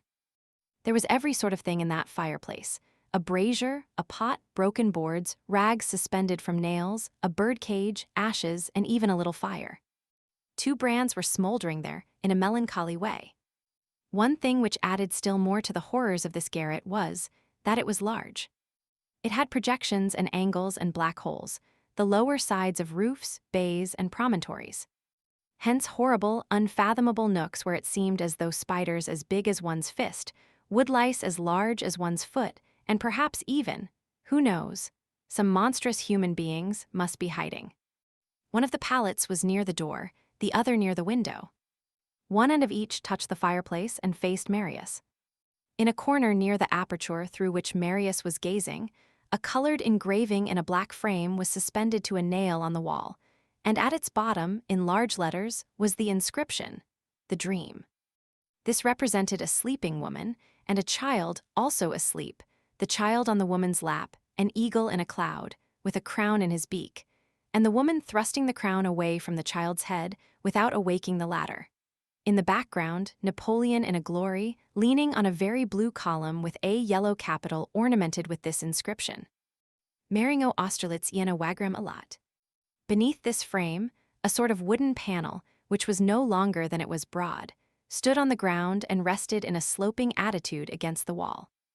It had the appearance of a picture with its face turned to the wall, of a frame probably showing a daub on the other side, of some pier glass detached from a wall and lying forgotten there while waiting to be rehung. Near the table, upon which Marius displayed a pen, ink, and paper, sat a man about 60 years of age, small, thin, livid, haggard, with a cunning, cruel, and uneasy air, a hideous scoundrel. If Lavater had studied this visage, he would have found the vulture mingled with the attorney there, the bird of prey and the pettifogger rendering each other mutually hideous and complementing each other, the pettifogger making the bird of prey ignoble, the bird of prey making the pettifogger horrible. This man had a long gray beard.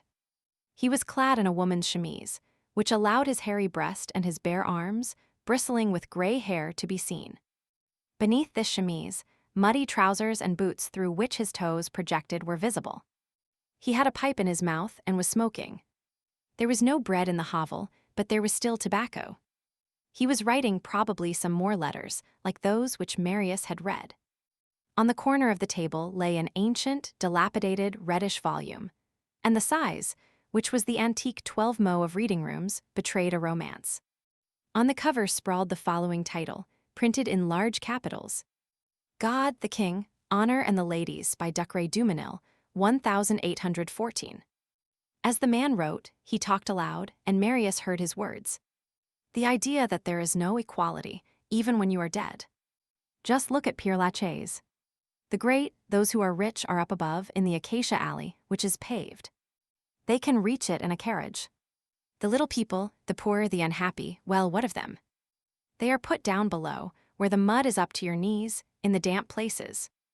They are put there so that they will decay the sooner. You cannot go to see them without sinking into the earth. He paused, smote the table with his fist, and added, as he ground his teeth, "Oh, I could eat the whole world." A big woman, who might be 40 years of age, or 100, was crouching near the fireplace on her bare heels. She, too, was clad only in a chemise and a knitted petticoat patched with bits of old cloth. A coarse linen apron concealed the half of her petticoat. Although this woman was doubled up and bent together, it could be seen that she was of very lofty stature. She was a sort of giant, beside her husband. She had hideous hair, of a reddish blonde which was turning gray, and which she thrust back from time to time with her enormous shining hands with their flat nails. Beside her, on the floor, wide open, lay a book of the same form as the other, and probably a volume of the same romance. On one of the pallets, Marius caught a glimpse of a sort of tall, pale young girl, who sat there half-naked and with pendant feet, and who did not seem to be listening or seeing or living. No doubt the younger sister of the one who had come to his room. She seemed to be 11 or 12 years of age. On closer scrutiny, it was evident that she really was 14. She was the child who had said, on the boulevard the evening before, "I bolted, bolted, bolted." She was of that puny sort which remains backward for a long time, then suddenly starts up rapidly. It is indigence which produces these melancholy human plants. These creatures have neither childhood nor youth. At 15 years of age they appear to be 12, at 16 they seem 20.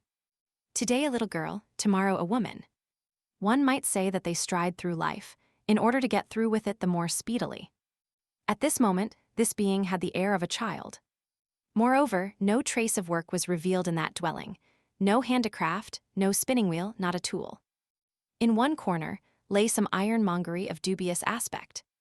It was the dull listlessness which follows despair and precedes the death agony. Marius gazed for a while at this gloomy interior, more terrifying than the interior of a tomb, for the human soul could be felt fluttering there, and life was palpitating there. The garret, the cellar, the lowly ditch where certain indigent wretches crawl at the very bottom of the social edifice, is not exactly the sepulchre, but only its antechamber. But, as the wealthy display their greatest magnificence at the entrance of their palaces, it seems that death, which stands directly side by side with them, places its greatest miseries in that vestibule. The man held his peace, the woman spoke no word, the young girl did not even seem to breathe. The scratching of the pen on the paper was audible. The man grumbled, without pausing in his writing. Canaille. Canaille. Everybody is canaille. This variation to Solomon's exclamation elicited a sigh from the woman. Calm yourself, my little friend, she said. Don't hurt yourself, my dear. You are too good to write to all those people, husband. Bodies press close to each other in misery, as in cold, but hearts draw apart. This woman must have loved this man, to all appearance, judging from the amount of love within her. But probably, in the daily and reciprocal reproaches of the horrible distress which weighed on the whole group, this had become extinct. There no longer existed in her anything more than the ashes of affection for her husband. Nevertheless, caressing appellations had survived, as is often the case. She called him, my dear, my little friend, my good man, etc., with her mouth while her heart was silent. The man resumed his writing. Chapter 7, Strategy and Tactics. Marius, with a load upon his breast, was on the point of descending from the species of observatory which he had improvised, when a sound attracted his attention and caused him to remain at his post. The door of the attic had just burst open abruptly.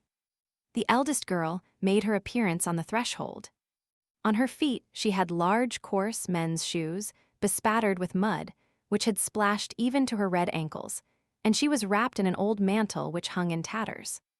Marius had not seen it on her an hour previously, but she had probably deposited it at his door, in order that she might inspire the more pity, and had picked it up again on emerging.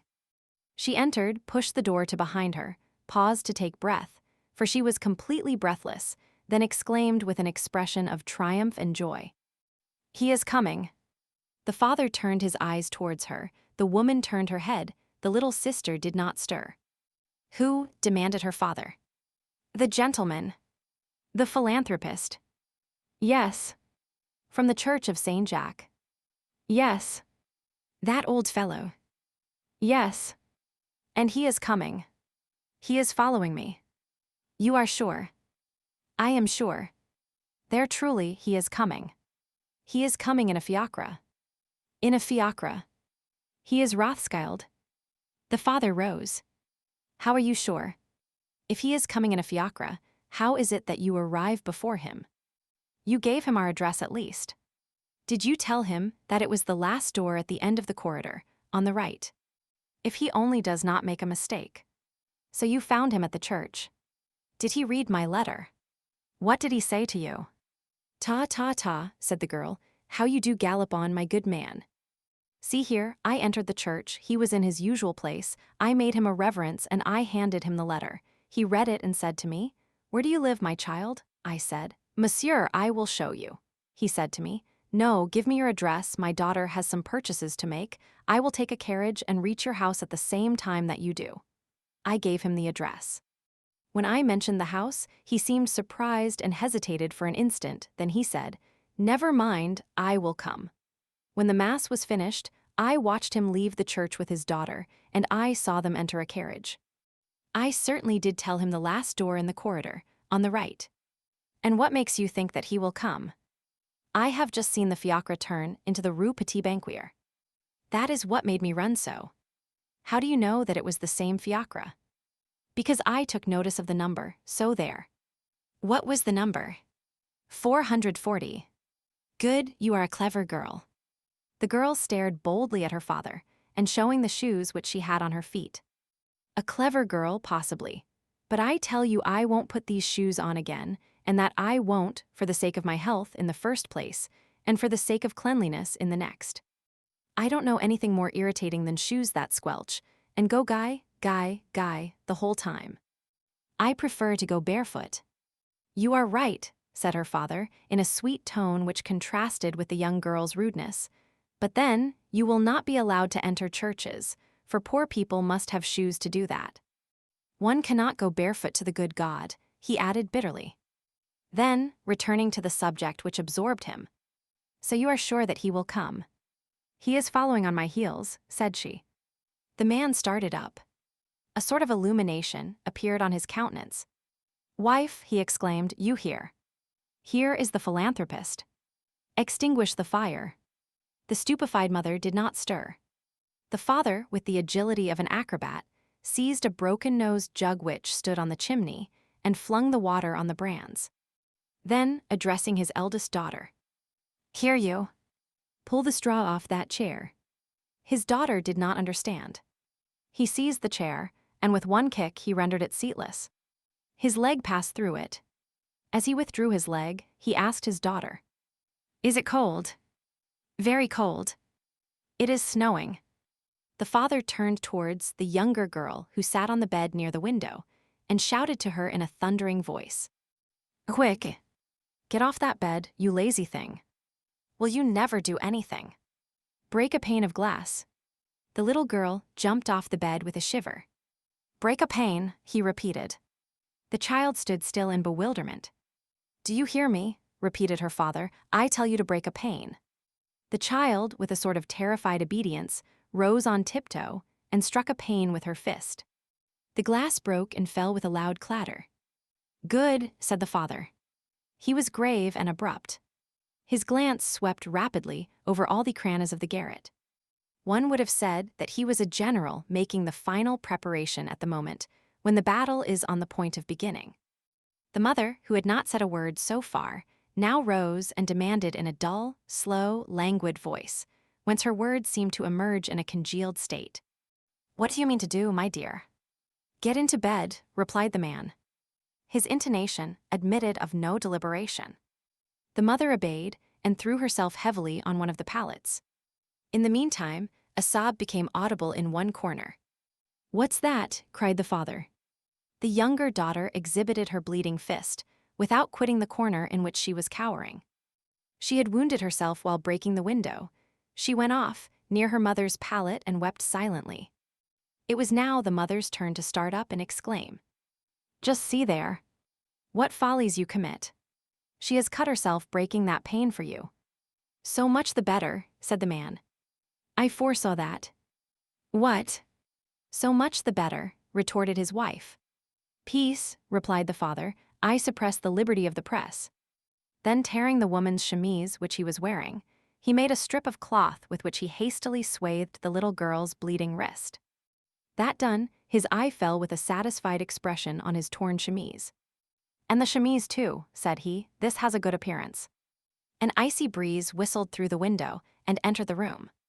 The outer mist penetrated thither and diffused itself like a whitish sheet of wadding, vaguely spread by invisible fingers.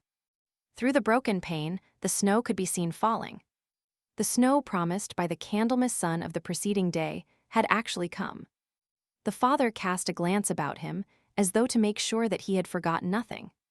He seized an old shovel and spread ashes over the wet brands in such a manner as to entirely conceal them. Then drawing himself up and leaning against the chimney-piece, "Now," said he, "we can receive the philanthropist." Chapter 8: The Ray of Light in the Hovel. The big girl approached and laid her hand in her father's. "Feel how cold I am," said she. "Bah," replied the father, "I am much colder than that." The mother exclaimed impetuously, "You always have something better than anyone else, so you do. Even bad things." "Down with you," said the man. The mother, being eyed after a certain fashion, held her tongue. Silence reigned for a moment in the hovel.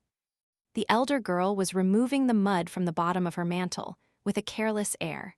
Her younger sister continued to sob.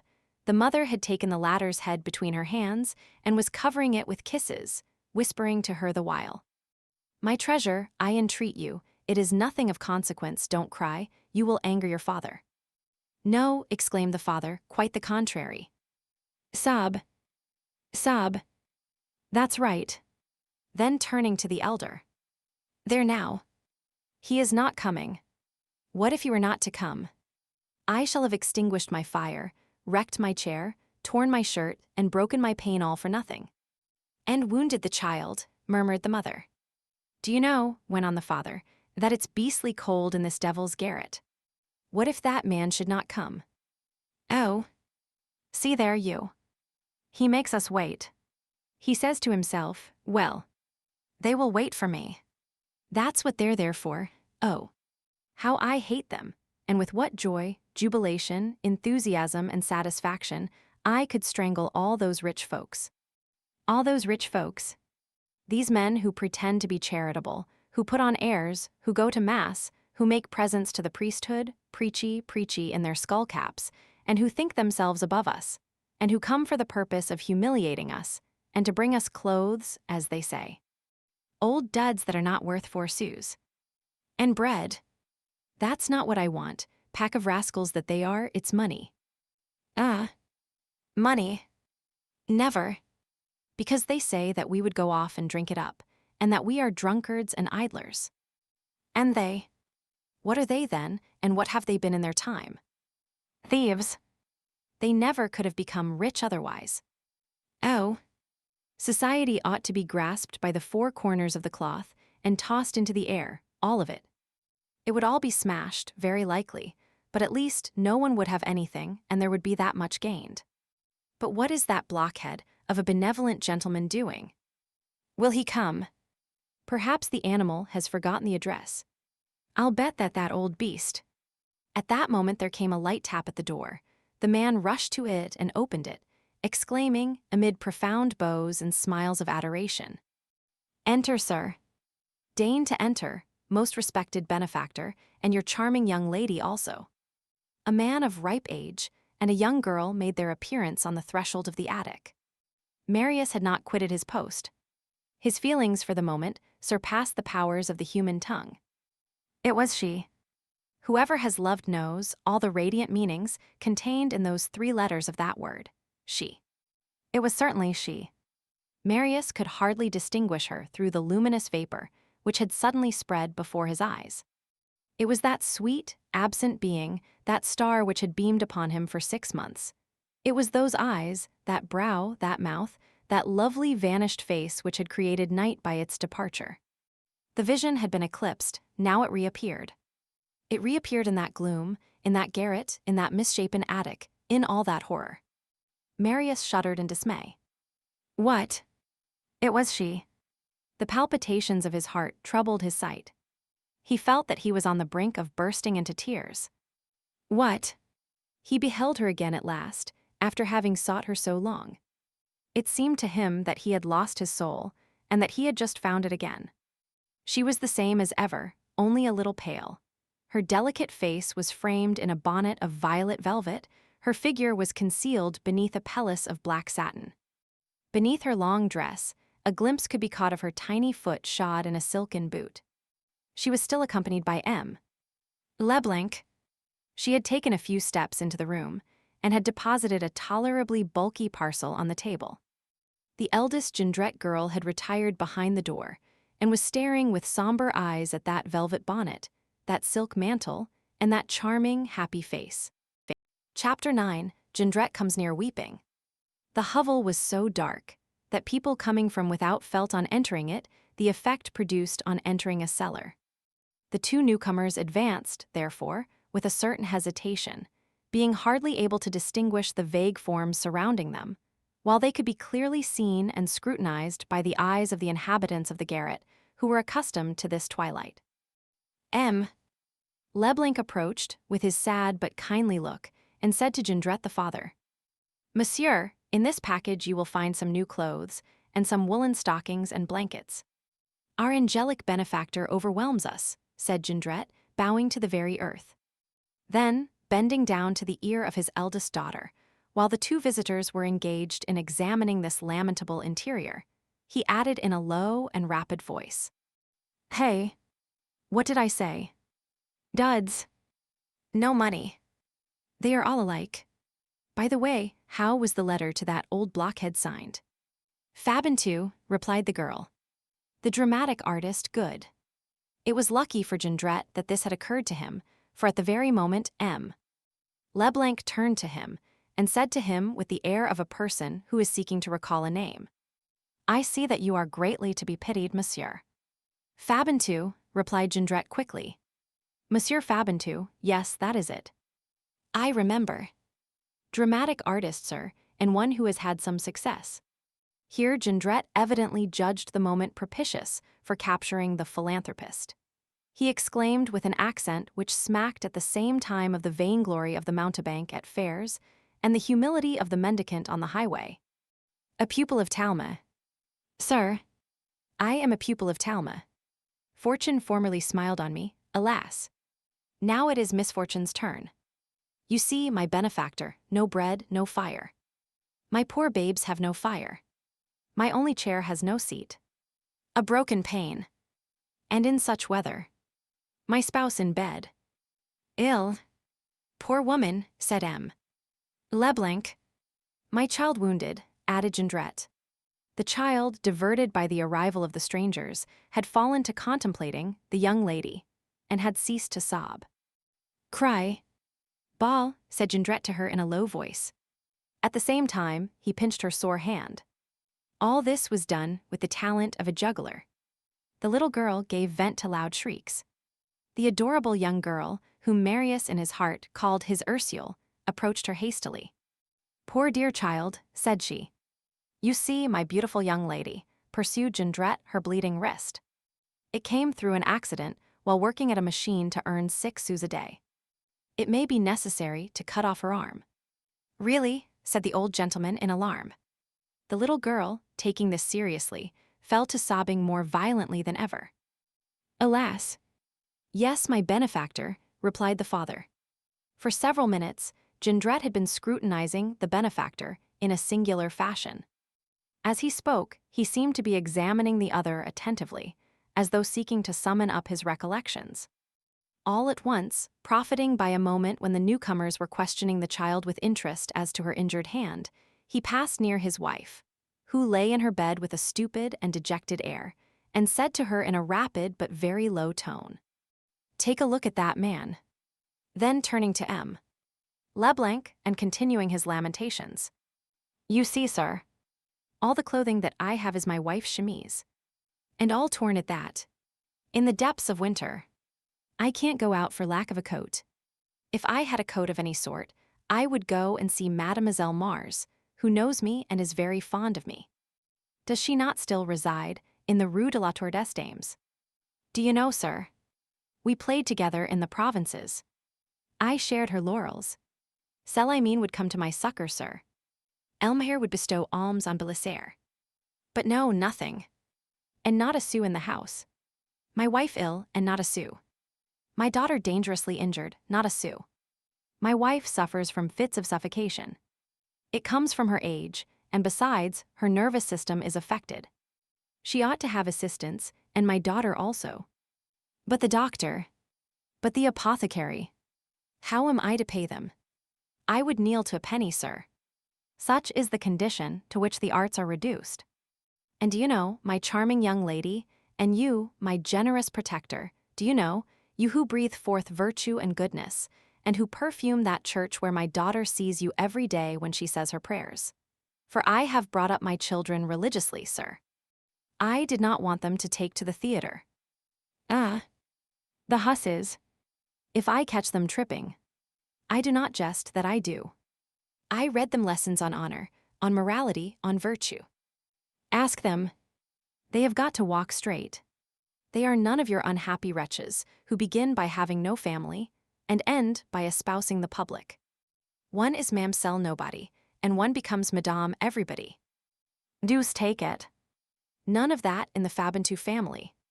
I mean to bring them up virtuously, and they shall be honest and nice and believe in God by the sacred name. Well, sir, my worthy sir, do you know what is going to happen tomorrow? Tomorrow is the 4th day of February, the fatal day, the last day of grace allowed me by my landlord. If by this evening I have not paid my rent, tomorrow my oldest daughter, my spouse with her fever, my child with her wound, we shall all 4 be turned out of here and thrown into the street, on the boulevard, without shelter, in the rain, in the snow. There, sir. I owe for 4 quarters, a whole year. That is to say, 60 francs. Jondrette lied. 4 quarters would have amounted to only 40 francs, and he could not owe 4, because 6 months had not elapsed since Marius had paid for 2. M. Leblanc drew 5 francs from his pocket and threw them on the table. Jondrette found time to mutter in the ear of his eldest daughter. "This scoundrel. What does he think I can do with his 5 francs? That won't pay me for my chair and pane of glass. That's what comes of incurring expenses." In the meanwhile, Leblanc had removed the large brown greatcoat which he wore over his blue coat, and had thrown it over the back of the chair. "Monsieur Fabantou," he said, "these 5 francs are all that I have about me, but I shall now take my daughter home, and I will return this evening. It is this evening that you must pay, is it not?" Jondrette's face lighted up with a strange expression. He replied vivaciously, "Yes, respected sir. At 8 o'clock, I must be at my landlord's. I will be here at 6, and I will fetch you the 60 francs. "My benefactor," exclaimed Jondrette, overwhelmed. And he added in a low tone, "Take a good look at him, wife." Leblanc had taken the arm of the young girl, once more, and had turned towards the door. "Farewell until this evening, my friends," said he. 6 o'clock, said Jondrette. 6 o'clock precisely. At that moment, the overcoat lying on the chair caught the eye of the elder Jondrette girl. "You are forgetting your coat, sir," said she. Jondrette darted an annihilating look at his daughter, accompanied by a formidable shrug of the shoulders. Leblanc turned back and said, with a smile, "I have not forgotten it, I am leaving it." "Oh, my protector," said Jondrette, "my august benefactor, I melt into tears. Permit me to accompany you to your carriage." "If you come out," answered Leblanc put on this coat. "It really is very cold." Jondrette did not need to be told twice. He hastily donned the brown greatcoat. And all three went out, Jondrette preceding the 2 strangers. Chapter 10, Tariff of Licensed Cabs, 2 francs an hour.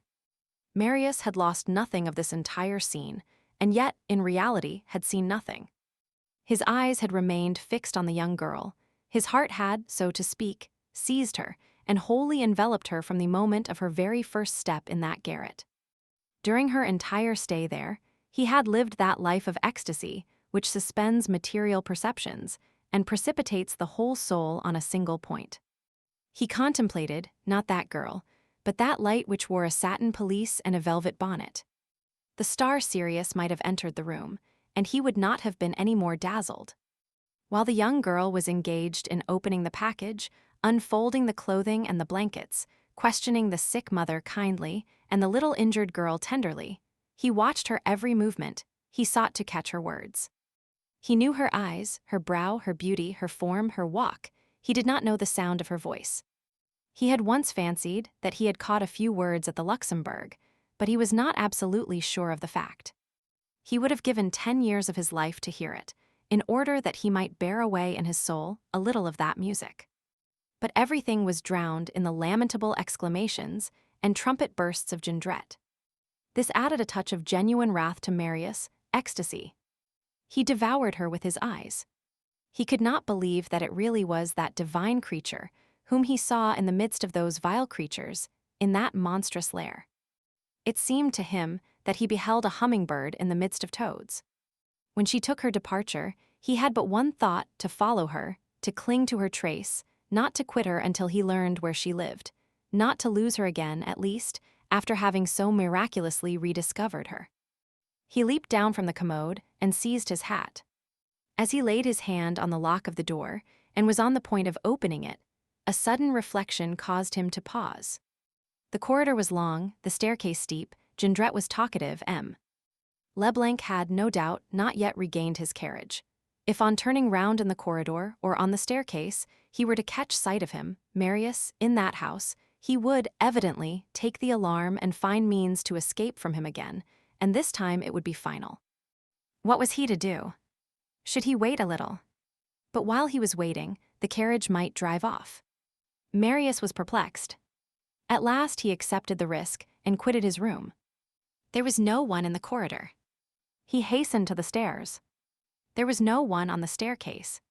He descended in all haste and reached the boulevard in time to see a fiacre turning the corner of the Rue du Petit Banquier, on its way back to Paris.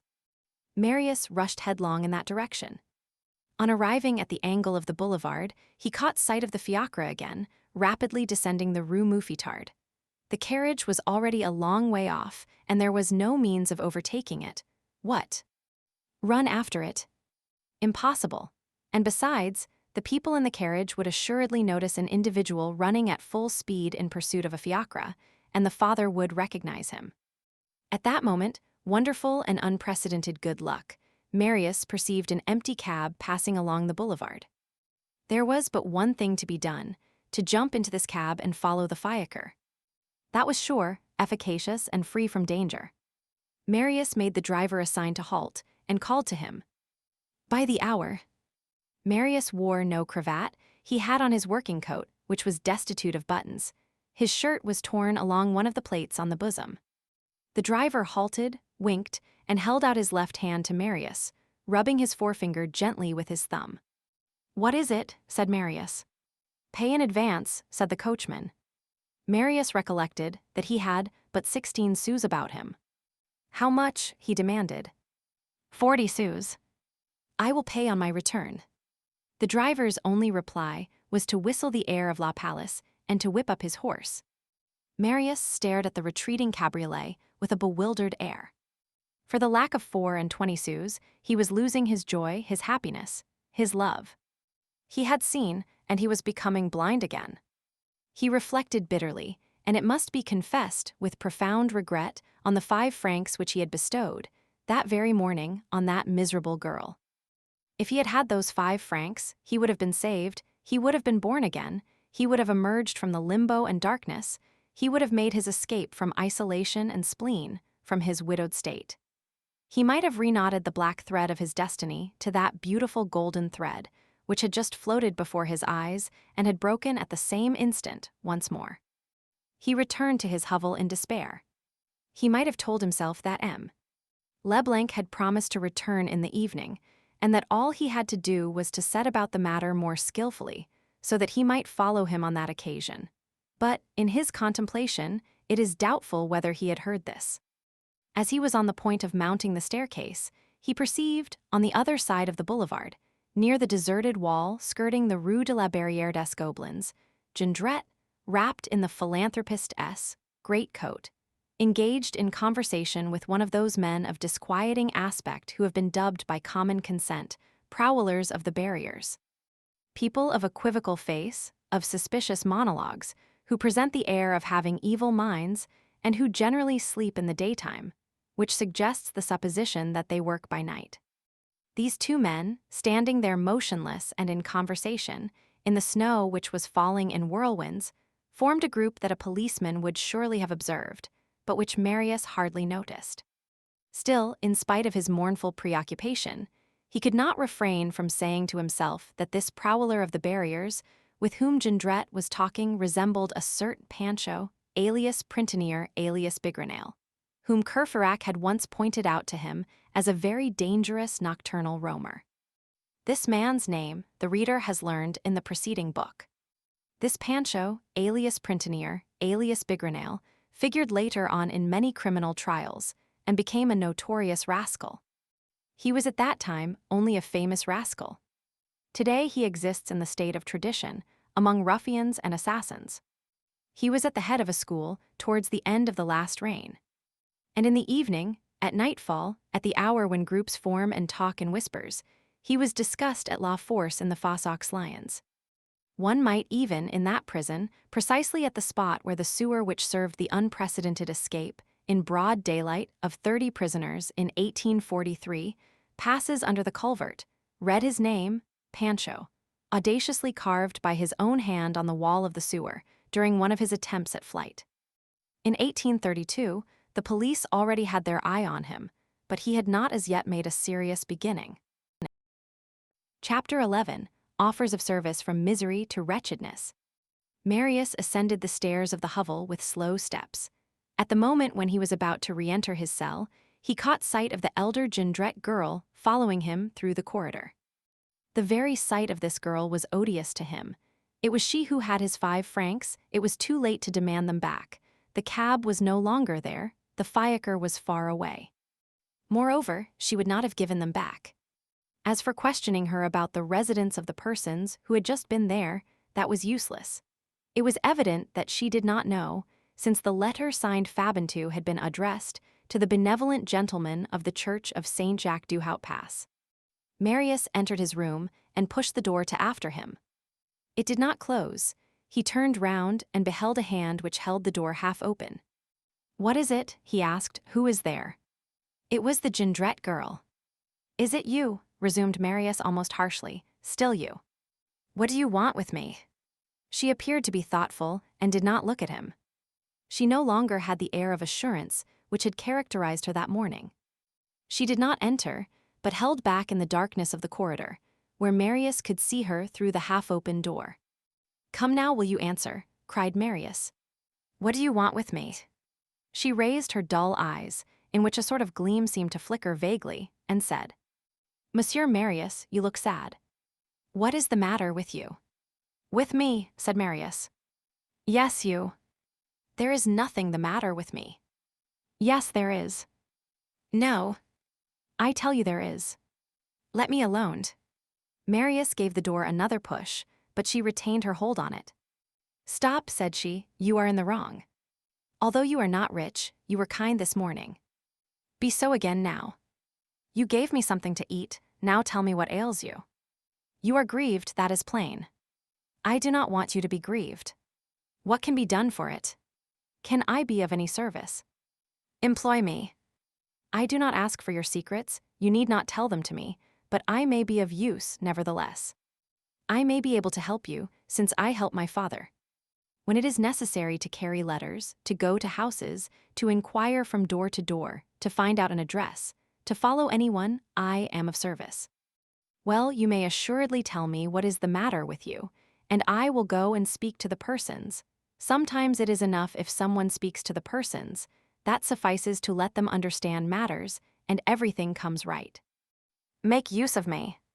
An idea flashed across Marius' mind.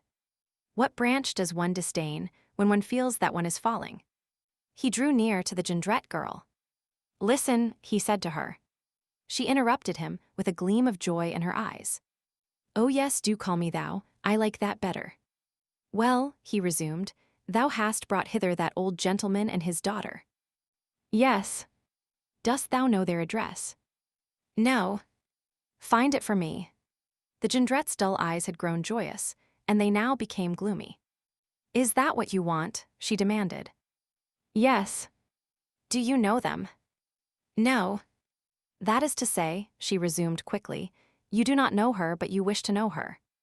This them which had turned into her had something indescribably significant and bitter about it. "Well, can you do it?" said Marius. "You shall have the beautiful lady's address." There was still a shade in the words, "the beautiful lady," which troubled Marius. He resumed, "Never mind, after all, the address of the father and daughter." "Their address, indeed." She gazed fixedly at him. "What will you give me?" "Anything you like." "Anything I like." "Yes." "You shall have the address." She dropped her head, then with a brusque movement she pulled to the door, which closed behind her. Marius found himself alone. He dropped into a chair, with his head and both elbows on his bed, absorbed in thoughts which he could not grasp, and as though a prey to vertigo. All that had taken place since the morning, the appearance of the angel, her disappearance, what that creature had just said to him, a gleam of hope floating in an immense despair. This was what filled his brain confusedly. All at once he was violently aroused from his reverie. He heard the shrill, hard voice of Jondrette utter these words, which were fraught with a strange interest for him. "I tell you that I am sure of it, and that I recognized him." Of whom was Jondrette speaking? Whom had he recognized? M. Leblanc, the father of his Ursule. What? Did Jondrette know him?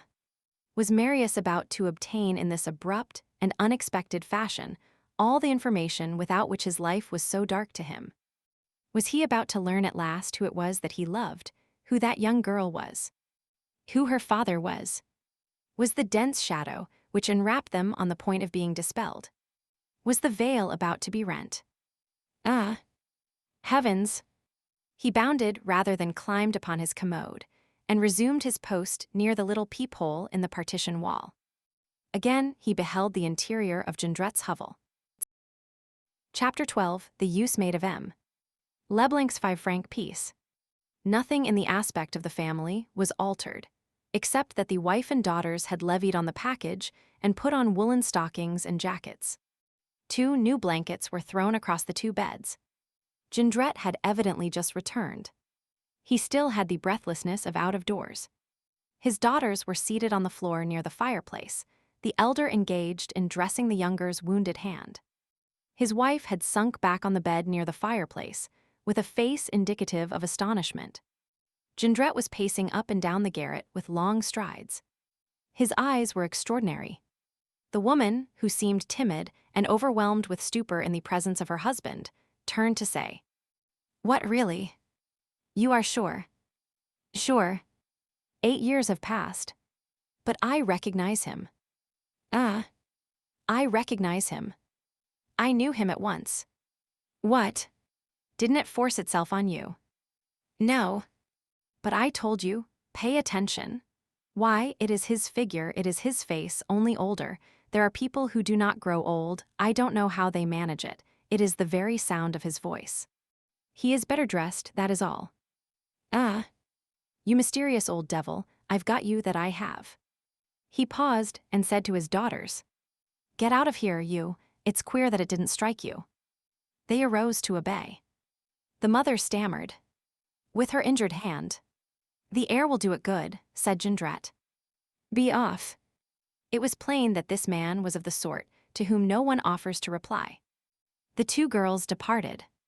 At the moment when they were about to pass through the door, the father detained the elder by the arm and said to her with a peculiar accent, "You will be here at 5 o'clock precisely. Both of you. I shall need you." Marius redoubled his attention. On being left alone with his wife, Jondrette began to pace the room again and made the tour of it 2 or 3 times in silence. Then he spent several minutes in tucking the lower part of the woman's chemise which he wore into his trousers. All at once he turned to the female Jondrette, folded his arms and exclaimed, "And would you like to have me tell you something?" "The young lady." "Well, what?" retorted his wife, "the young lady." Marius could not doubt that it was really she of whom they were speaking. He listened with ardent anxiety. His whole life was in his ears. But Jondrette had bent over and spoke to his wife in a whisper. Then he straightened himself up and concluded aloud, "It is she." "That one," said his wife. "That very one," said the husband. No expression can reproduce the significance of the mother's words. Surprise, rage, hate, wrath were mingled and combined in one monstrous intonation. The pronunciation of a few words, the name, no doubt, which her husband had whispered in her ear, had sufficed to rouse this huge, somnolent woman, and from being repulsive she became terrible. "It is not possible," she cried. "When I think that my daughters are going barefoot and have not a gown to their backs." "What?" "A satin pelisse, a velvet bonnet, boots, and everything, more than 200 francs worth of clothes." "So that one would think she was a lady." "No, you are mistaken. Why, in the first place, the other was hideous, and this one is not so bad-looking." "She really is not bad-looking." "It can't be she." "I tell you that it is she." "You will see." At this absolute assertion, the Jondrette woman raised her large, red, blonde face and stared at the ceiling with a horrible expression. At that moment, she seemed to Marius even more to be feared than her husband. She was a sow with the look of a tigress. "What?" she resumed.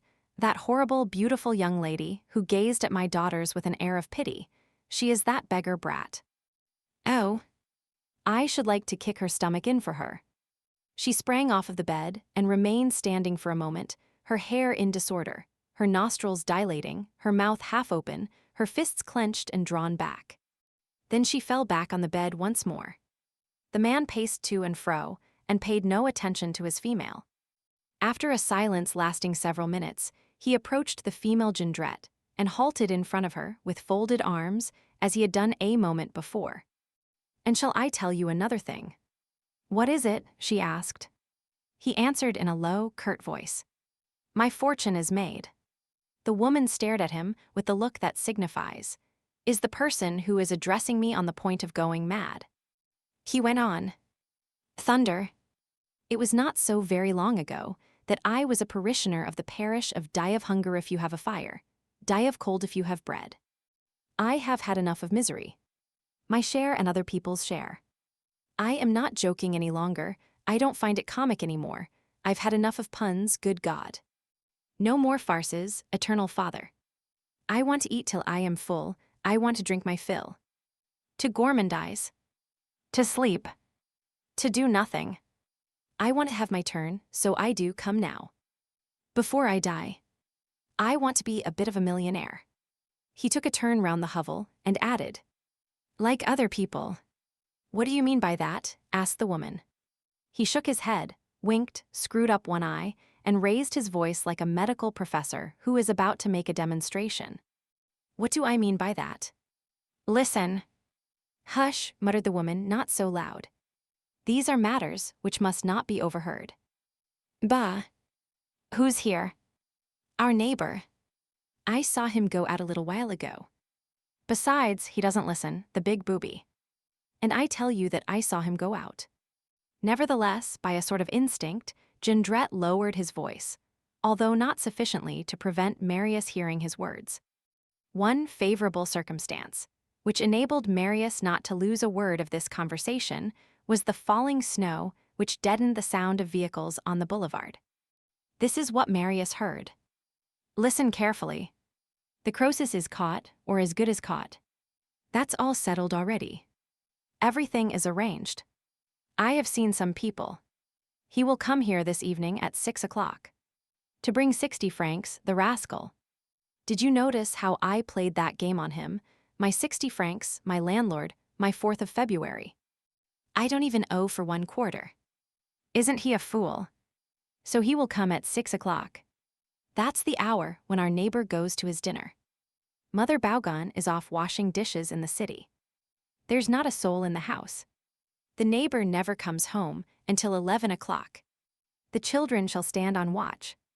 You shall help us. He will give in. And what if he does not give in? Demanded his wife. Jondrette made a sinister gesture and said, We'll fix him. And he burst out laughing. This was the first time Marius had seen him laugh. The laugh was cold and sweet and provoked a shudder. Jondrette opened a cupboard near the fireplace and drew from it an old cap, which he placed on his head, after brushing it with his sleeve. Now, said he, I'm going out. I have some more people that I must see. Good ones. You'll see how well the whole thing will work. I shall be away as short a time as possible. It's a fine stroke of business. Do you look after the house? And with both fists thrust into the pockets of his trousers, he stood for a moment in thought, then exclaimed, Do you know, it's mighty lucky, by the way, that he didn't recognize me.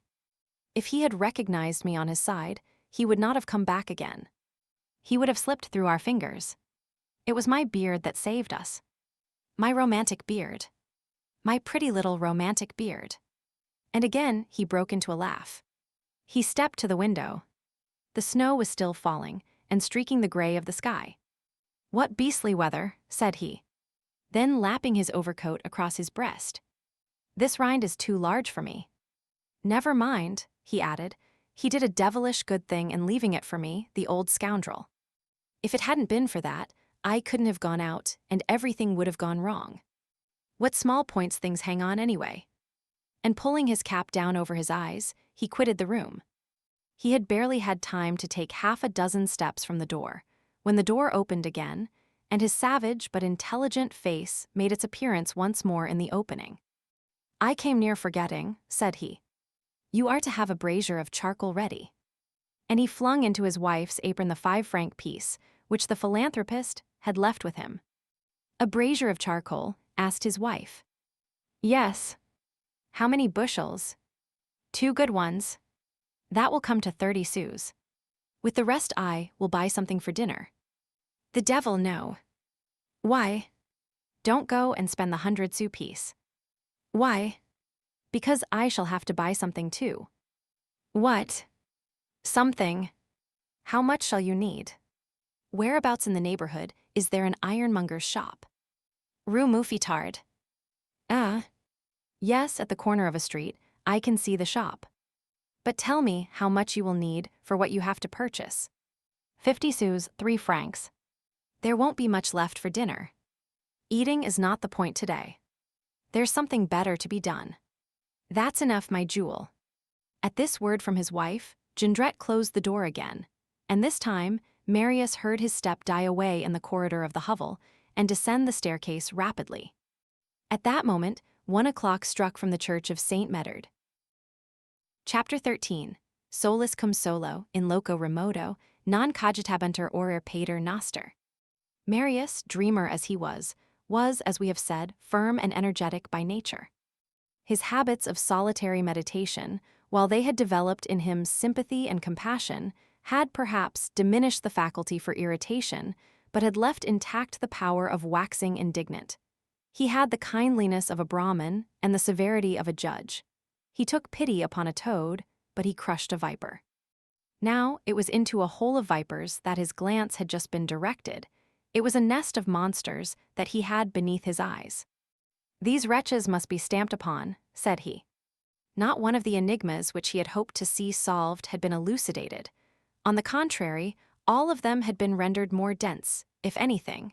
He knew nothing more about the beautiful maiden of the Luxembourg and the man whom he called M. Leblanc, except that Jondrette was acquainted with them.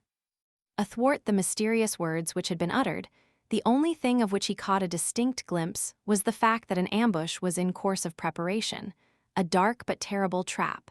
That both of them were incurring great danger, she probably, her father certainly, that they must be saved, that the hideous plots of the Jondrettes must be thwarted and the web of these spiders broken. He scanned the female Jondrette for a moment. She had pulled an old sheet-iron stove from a corner, and she was rummaging among the old heap of iron. He descended from the commode as softly as possible, taking care not to make the least noise. Amid his terror as to what was in preparation, and in the horror with which the Jondrettes had inspired him, he experienced a sort of joy at the idea that it might be granted to him, perhaps to render a service to the one whom he loved. But how was it to be done? How warn the persons threatened? He did not know their address. They had reappeared for an instant before his eyes, and had then plunged back again into the immense depths of Paris. Should he wait for M. Leblanc at the door that evening at 6 o'clock, at the moment of his arrival, and warn him of the trap? But Jondrette and his men would see him on the watch. The spot was lonely, they were stronger than he, they would devise means to seize him or to get him away, and the man whom Marius was anxious to save would be lost. 1 o'clock had just struck, the trap was to be sprung at 6. Marius had 5 hours before him. There was but one thing to be done. He put on his decent coat, knotted a silk handkerchief round his neck, took his hat, and went out without making any more noise than if he had been treading on moss with bare feet. Moreover, the Jondrette woman continued to rummage among her old iron. Once outside of the house, he made for the Rue du Petit Banquier. He had almost reached the middle of this street, near a very low wall which a man can easily step over at certain points, and which abuts on a waste space, and was walking slowly, in consequence of his preoccupied condition, and the snow deadened the sound of his steps. All at once he heard voices talking very close by. He turned his head. The street was deserted, there was not a soul in it, it was broad daylight, and yet he distinctly heard voices. It occurred to him to glance over the wall which he was skirting. There, in fact, sat 2 men, flat on the snow, with their backs against the wall, talking together in subdued tones. These 2 persons were strangers to him. One was a bearded man in a blouse, and the other a long-haired individual in rags. The bearded man had on a fez, the other's head was bare, and the snow had lodged in his hair. By thrusting his head over the wall, Marius could hear their remarks. The hairy one jogged the other man's elbow and said, "With the assistance of Patron-Minette, it can't fail." "Do you think so?" said the bearded man. And the long-haired one began again. "It's as good as a warrant for each one, of 500 balls, and the worst that can happen is 5 years, 6 years, 10 years at the most." The other replied with some hesitation, and shivering beneath his fez, "That's a real thing. You can't go against such things." "I tell you that the affair can't go wrong," resumed the long-haired man. "Father What's-His-Name's team will be already harnessed." Then they began to discuss a melodrama that they had seen on the preceding evening at the Gate Theatre. Marius went his way. It seemed to him that the mysterious words of these men, so strangely hidden behind that wall and crouching in the snow, could not but bear some relation to Jondrette's abominable projects. That must be the affair.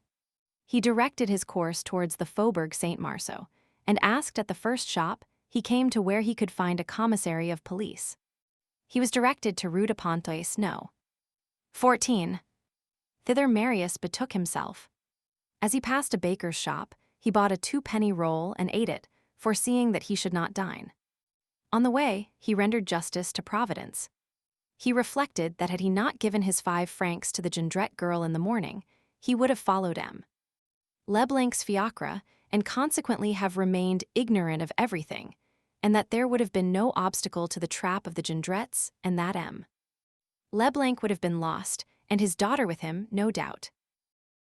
Chapter 14, in which a police agent bestows 2 fistfuls on a lawyer. On arriving at No. 14 Rue de Pontoise, he ascended to the first floor and inquired for the commissary of police.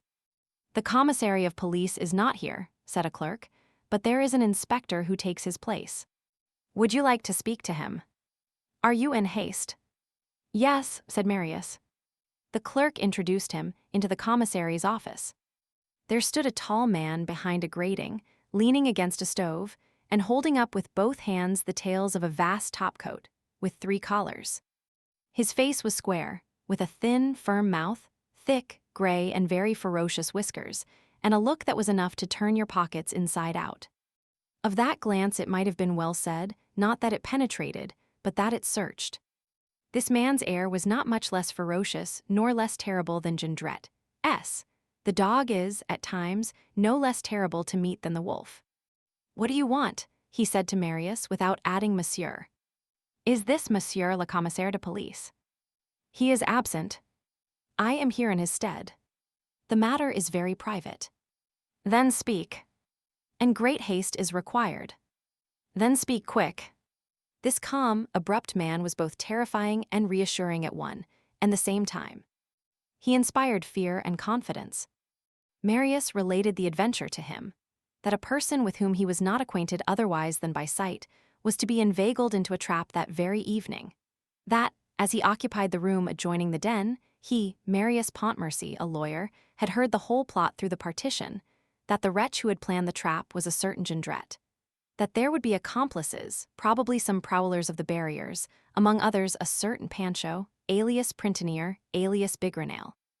That Jondrette's daughters were to lie in wait, that there was no way of warning the threatened man, since he did not even know his name, and that, finally, all this was to be carried out at 6 o'clock that evening, at the most deserted point of the Boulevard de El Hospital, in House No. 5052. At the sound of this number, the inspector raised his head and said coldly, "So it is in the room at the end of the corridor." "Precisely," answered Marius, and he added, "Are you acquainted with that house?" The inspector remained silent for a moment, then replied, as he warmed the heel of his boot at the door of the stove. "Apparently." He went on, muttering between his teeth, and not addressing Marius so much as his cravat. "Patron Minette must have had a hand in this." This word struck Marius. "Patron Minette," said he, "I did hear that word pronounced in fact." And he repeated to the inspector the dialogue between the long-haired man and the bearded man in the snow behind the wall of the Rue du Petit Banquier. The inspector muttered, "The long-haired man must be Brujon, and the bearded one Demi-Liard alias Dumilliards."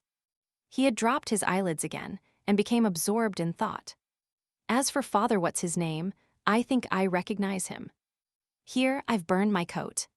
They always have too much fire in these cursed stoves. Number 5052. Former property of Gorbeau." Then he glanced at Marius. "You saw only that bearded and that long-haired man. And Pancho. You didn't see a little imp of a dandy prowling about the premises?" "No." "Nor a big lump of matter, resembling an elephant in the Jardin des Plantes?" "No." "Nor a scamp with the air of an old red tail?" "No." "As for the fourth, no one sees him, not even his adjutants, clerks, and employees. It is not surprising that you did not see him.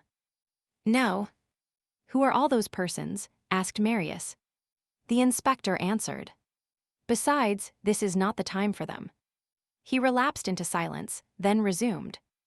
50-52. I know that barrack. Impossible to conceal ourselves inside it without the artists seeing us, and then they will get off simply by countermanding the vaudeville. They are so modest. An audience embarrasses them. None of that, none of that. I want to hear them sing and make them dance. This monologue concluded, he turned to Marius and demanded, gazing at him intently the while. Are you afraid? Of what? Said Marius. Of these men. No more than yourself, retorted Marius rudely, who had begun to notice that this police agent had not yet said monsieur to him.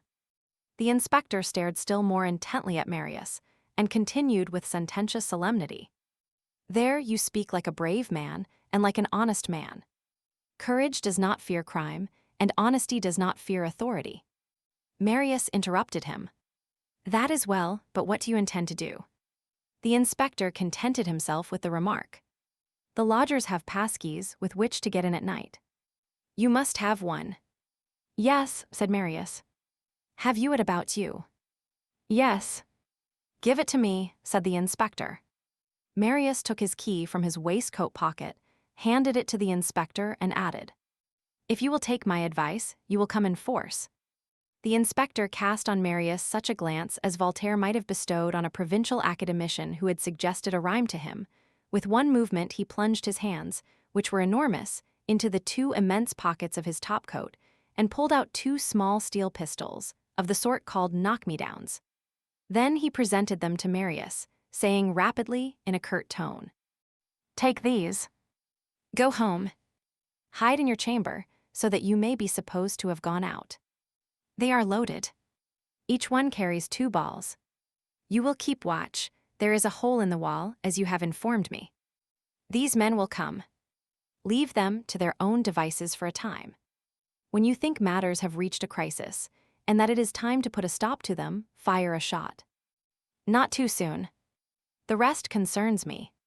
A shot into the ceiling, the air, no matter where. Above all things, not too soon. Wait until they begin to put their project into execution. You are a lawyer, you know the proper point. Marius took the pistols and put them in the side pocket of his coat. That makes a lump that can be seen, said the inspector. Put them in your trousers pocket. Marius hid the pistols in his trousers pockets. Now, pursued the inspector, there is not a minute more to be lost by anyone. What time is it? 2:30. 7 o'clock is the hour. 6 o'clock, answered Marius. I have plenty of time, said the inspector, but no more than enough. Don't forget anything that I have said to you. Bang! A pistol shot. Rest easy, said Marius. And as Marius laid his hand on the handle of the door on his way out, the inspector called to him. By the way, if you have occasion for my services between now and then, come or send here. You will ask for Inspector Javert. Chapter 15, Jondrette makes his purchases. A few moments later, about 3 o'clock, Courfeyrac chanced to be passing along the Rue Mouffetard in company with Bossuet. The snow had redoubled in violence and filled the air. Bossuet was just saying to Courfeyrac, one would say, to see all these snowflakes fall, that there was a plague of white butterflies in heaven. All at once, Bossuet caught sight of Marius coming up the street towards the barrier with a peculiar air. Hold, said Bossuet. There's Marius. I saw him, said Courfeyrac. Don't let's speak to him. Why? He is busy. With what? Don't you see his air? What air? He has the air of a man who is following someone. That's true, said Bossuet. Just see the eyes he is making, said Courfeyrac. But who the deuce is he following? Some fine, flowery bonneted wench. He's in love. But, observed Bossuet, I don't see any wench nor any flowery bonnet in the street. There's not a woman round. Courfeyrac took a survey and exclaimed, He's following a man. A man, in fact, wearing a gray cap, and whose gray beard could be distinguished, although they only saw his back, was walking along about 20 paces in advance of Marius. This man was dressed in a greatcoat which was perfectly new and too large for him, and in a frightful pair of trousers, all hanging in rags and black with mud. Bossuet burst out laughing. "Who is that man?" "He," retorted Courfeyrac, "he's a poet." Poets are very fond of wearing the trousers of dealers in rabbit skins and the overcoats of peers of France. "Let's see where Marius will go," said Bossuet.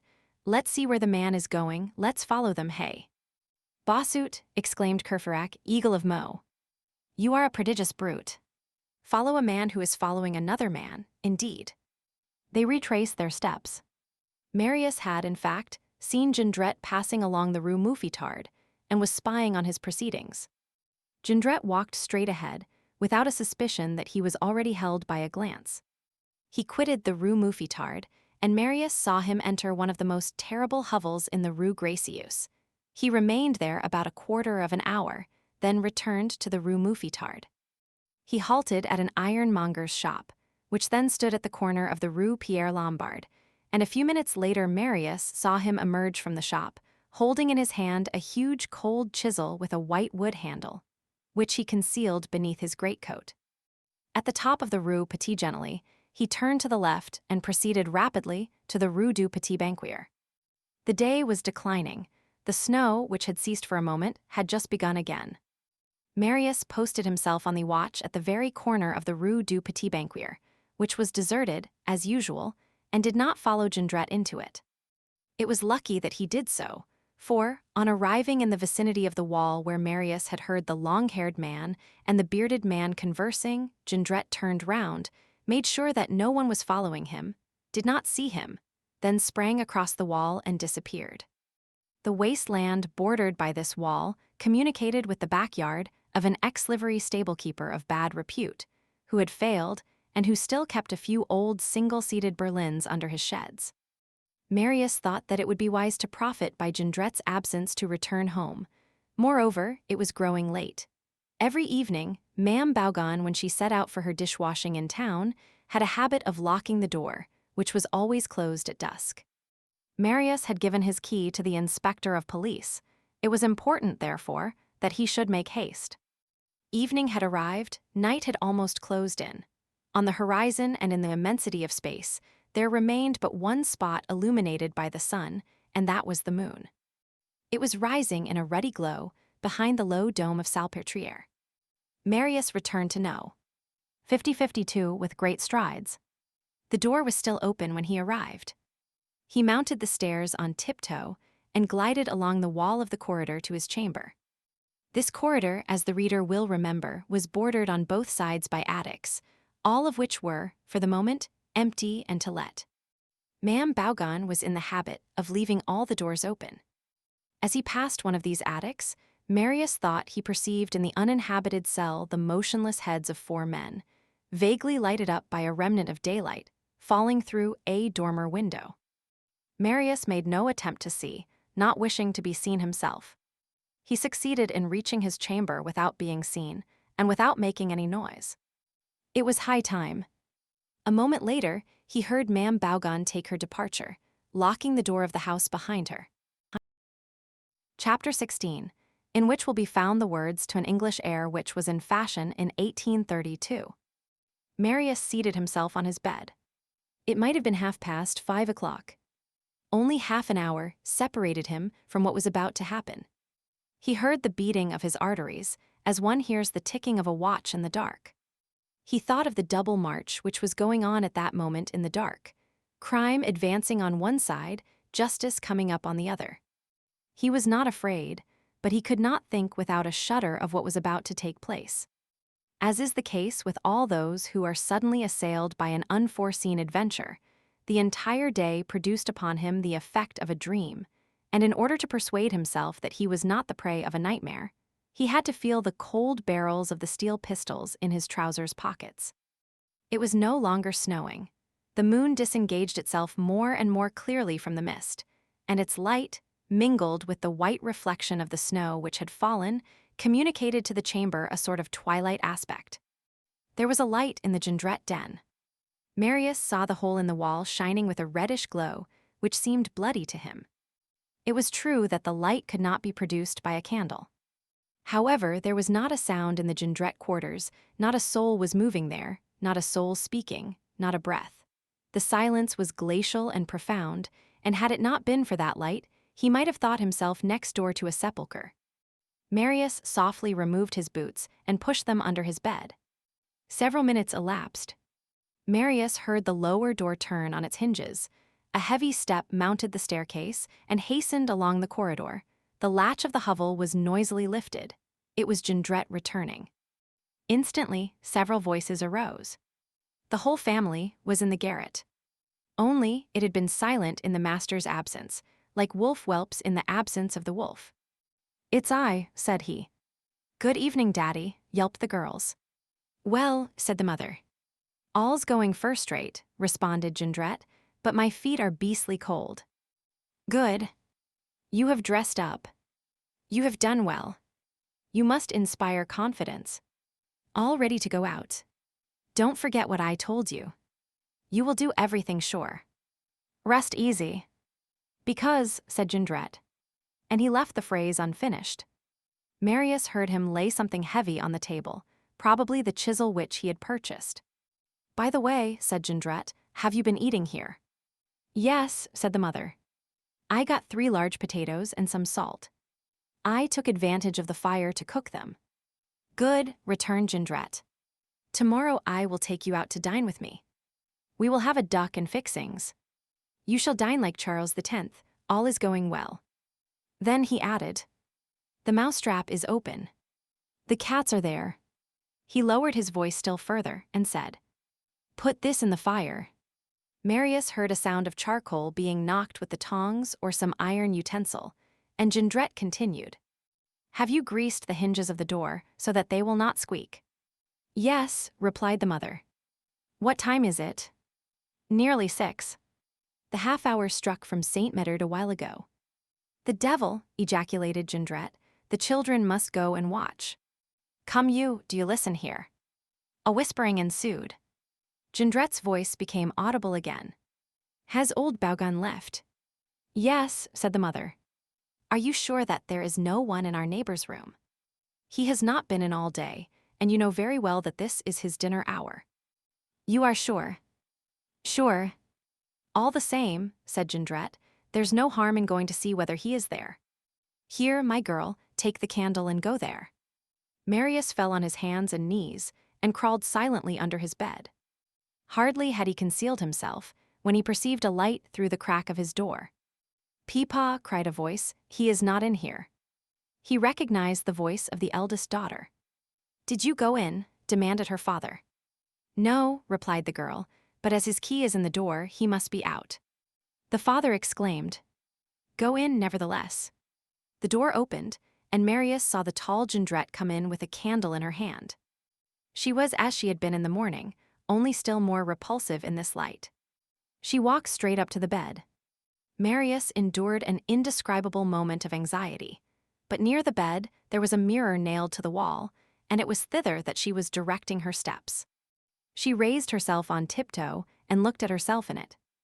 In the neighboring room, the sound of iron articles being moved was audible. She smoothed her hair with the palm of her hand and smiled into the mirror, humming with her cracked and sepulchral voice. "Nos amours ont der tout une semaine, mais quid benheur les instants sont courts. Essador huit jours, siedit bien la peine. Le temps des amours devrait durer tauders. Devrait durer tauders. Devrait durer tauders, 28. In the meantime, Marius trembled. It seemed impossible to him that she should not hear his breathing. She stepped to the window and looked out with the half-foolish way she had. "How ugly Paris is when it has put on a white chemise," said she. She returned to the mirror and began again to put on airs before it, scrutinizing herself full face and 3/4 face in turn. "Well," cried her father, "what are you about there?" "I am looking under the bed and the furniture," she replied, continuing to arrange her hair. "There's no one here." "Booby," yelled her father. "Come here this minute. And don't waste any time about it." "Coming." "Coming," said she.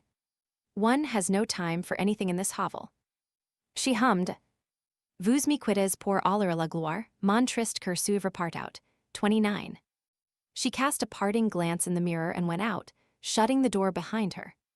A moment more, and Marius heard the sound of the two young girls, bare feet in the corridor, and Jondrette's voice shouting to them. Pay strict heed.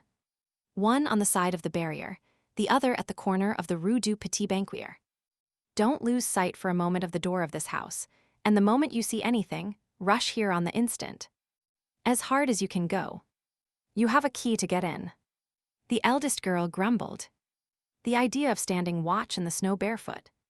Tomorrow you shall have some dainty little green silk boots, said the father. They ran downstairs, and a few seconds later the shock of the outer door as it banged to announce that they were outside. There now remained in the house only Marius, the Jondrettes, and probably, also, the mysterious persons of whom Marius had caught a glimpse in the twilight, behind the door of the unused attic. Chapter 17. The use made of Marius' 5-franc piece. Marius decided that the moment had now arrived when he must resume his post at his observatory. In a twinkling, and with the agility of his age, he had reached the hole in the partition. He looked. The interior of the Jondrette apartment presented a curious aspect, and Marius found an explanation of the singular light which he had noticed. A candle was burning in a candlestick covered with verdigris, but that was not what really lighted the chamber. The hovel was completely illuminated, as it were, by the reflection from a rather large sheet-iron brazier standing in the fireplace, and filled with burning charcoal, the brazier prepared by the Jondrette woman that morning. The charcoal was glowing hot and the brazier was red. A blue flame flickered over it and helped him to make out the form of the chisel purchased by Jondrette in the Rue Pierre Lombard, where it had been thrust into the brazier to heat. In one corner, near the door, and as though prepared for some definite use, 2 heaps were visible, which appeared to be, the one a heap of old iron, the other a heap of ropes. All this would have caused the mind of a person who knew nothing of what was in preparation, to waver between a very sinister and a very simple idea. The lair thus lighted up more resembled a forge than a mouth of hell, but Jondrette, in this light, had rather the air of a demon than of a smith. The heat of the brazier was so great that the candle on the table was melting on the side next the chafing dish, and was drooping over. An old dark lantern of copper, worthy of Diogenes turned cartouche, stood on the chimney-piece. The brazier, placed in the fireplace itself, beside the nearly extinct brands, sent its vapors up the chimney and gave out no odor. The moon, entering through the 4 panes of the window, cast its whiteness into the crimson and flaming garret.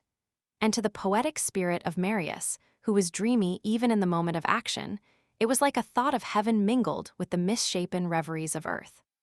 A breath of air which made its way in through the open pane helped to dissipate the smell of the charcoal and to conceal the presence of the brazier. The Jondrette lair was, if the reader recalls what we have said of the Gorbeau building, admirably chosen to serve as the theater of a violent and somber deed and as the envelope for a crime. It was the most retired chamber in the most isolated house on the most deserted boulevard in Paris. If the system of ambush and traps had not already existed, they would have been invented there. The whole thickness of a house and a multitude of uninhabited rooms separated this den from the boulevard, and the only window that existed opened on waste lands enclosed with walls and palisades. Jondrette had lighted his pipe, seated himself on the seatless chair, and was engaged in smoking. His wife was talking to him in a low tone. If Marius had been Courfeyrac, that is to say, one of those men who laugh on every occasion in life, he would have burst with laughter when his gaze fell on the Jondrette woman. She had on a black bonnet with plumes not unlike the hats of the heralds at arms at the coronation of Charles X, an immense tartan shawl over her knitted petticoat, and the man's shoes which her daughter had scorned in the morning. It was this toilette which had extracted from Jondrette the exclamation, "Good. You have dressed up. You have done well. You must inspire confidence." As for Jondrette, he had not taken off the new surtout, which was too large for him and which M. Leblanc had given him, and his costume continued to present that contrast of coat and trousers, which constituted the ideal of a poet in Courfeyrac's eyes. All at once, Jondrette lifted up his voice. "By the way, now that I think of it, in this weather he will come in a carriage. Light the lantern, take it and go downstairs. You will stand behind the lower door. The very moment that you hear the carriage stop, you will open the door, instantly he will come up, you will light the staircase and the corridor. And when he enters here, you will go downstairs again as speedily as possible, you will pay the coachman, and dismiss the fiacre." "And the money?" inquired the woman. Jondrette fumbled in his trousers pocket and handed her 5 francs. "What's this?" she exclaimed. Jondrette replied with dignity. "That is the monarch which our neighbor gave us this morning." And he added, "Do you know what? 2 chairs will be needed here." "What for?" "To sit on." Marius felt a cold chill pass through his limbs at hearing this mild answer from Jondrette. "Pardieu! I'll go and get one of our neighbor's." And with a rapid movement, she opened the door of the den and went out into the corridor.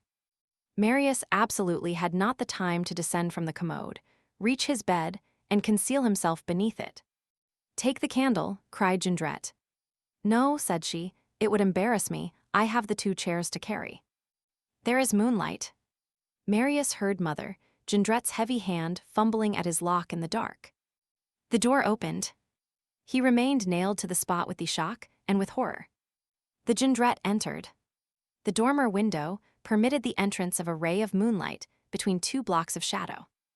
One of these blocks of shadow entirely covered the wall against which Marius was leaning, so that he disappeared within it.